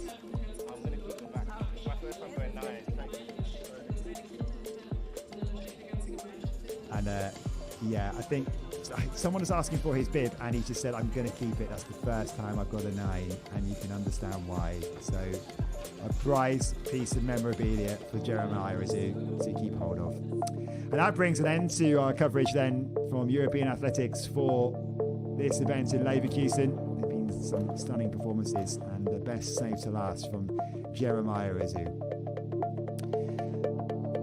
Head over to the European Athletics website for a list of all our streaming events to come over the coming months as we build up to the Paris Olympics, with the big event, the European Championships, on the way in just 13 days' time.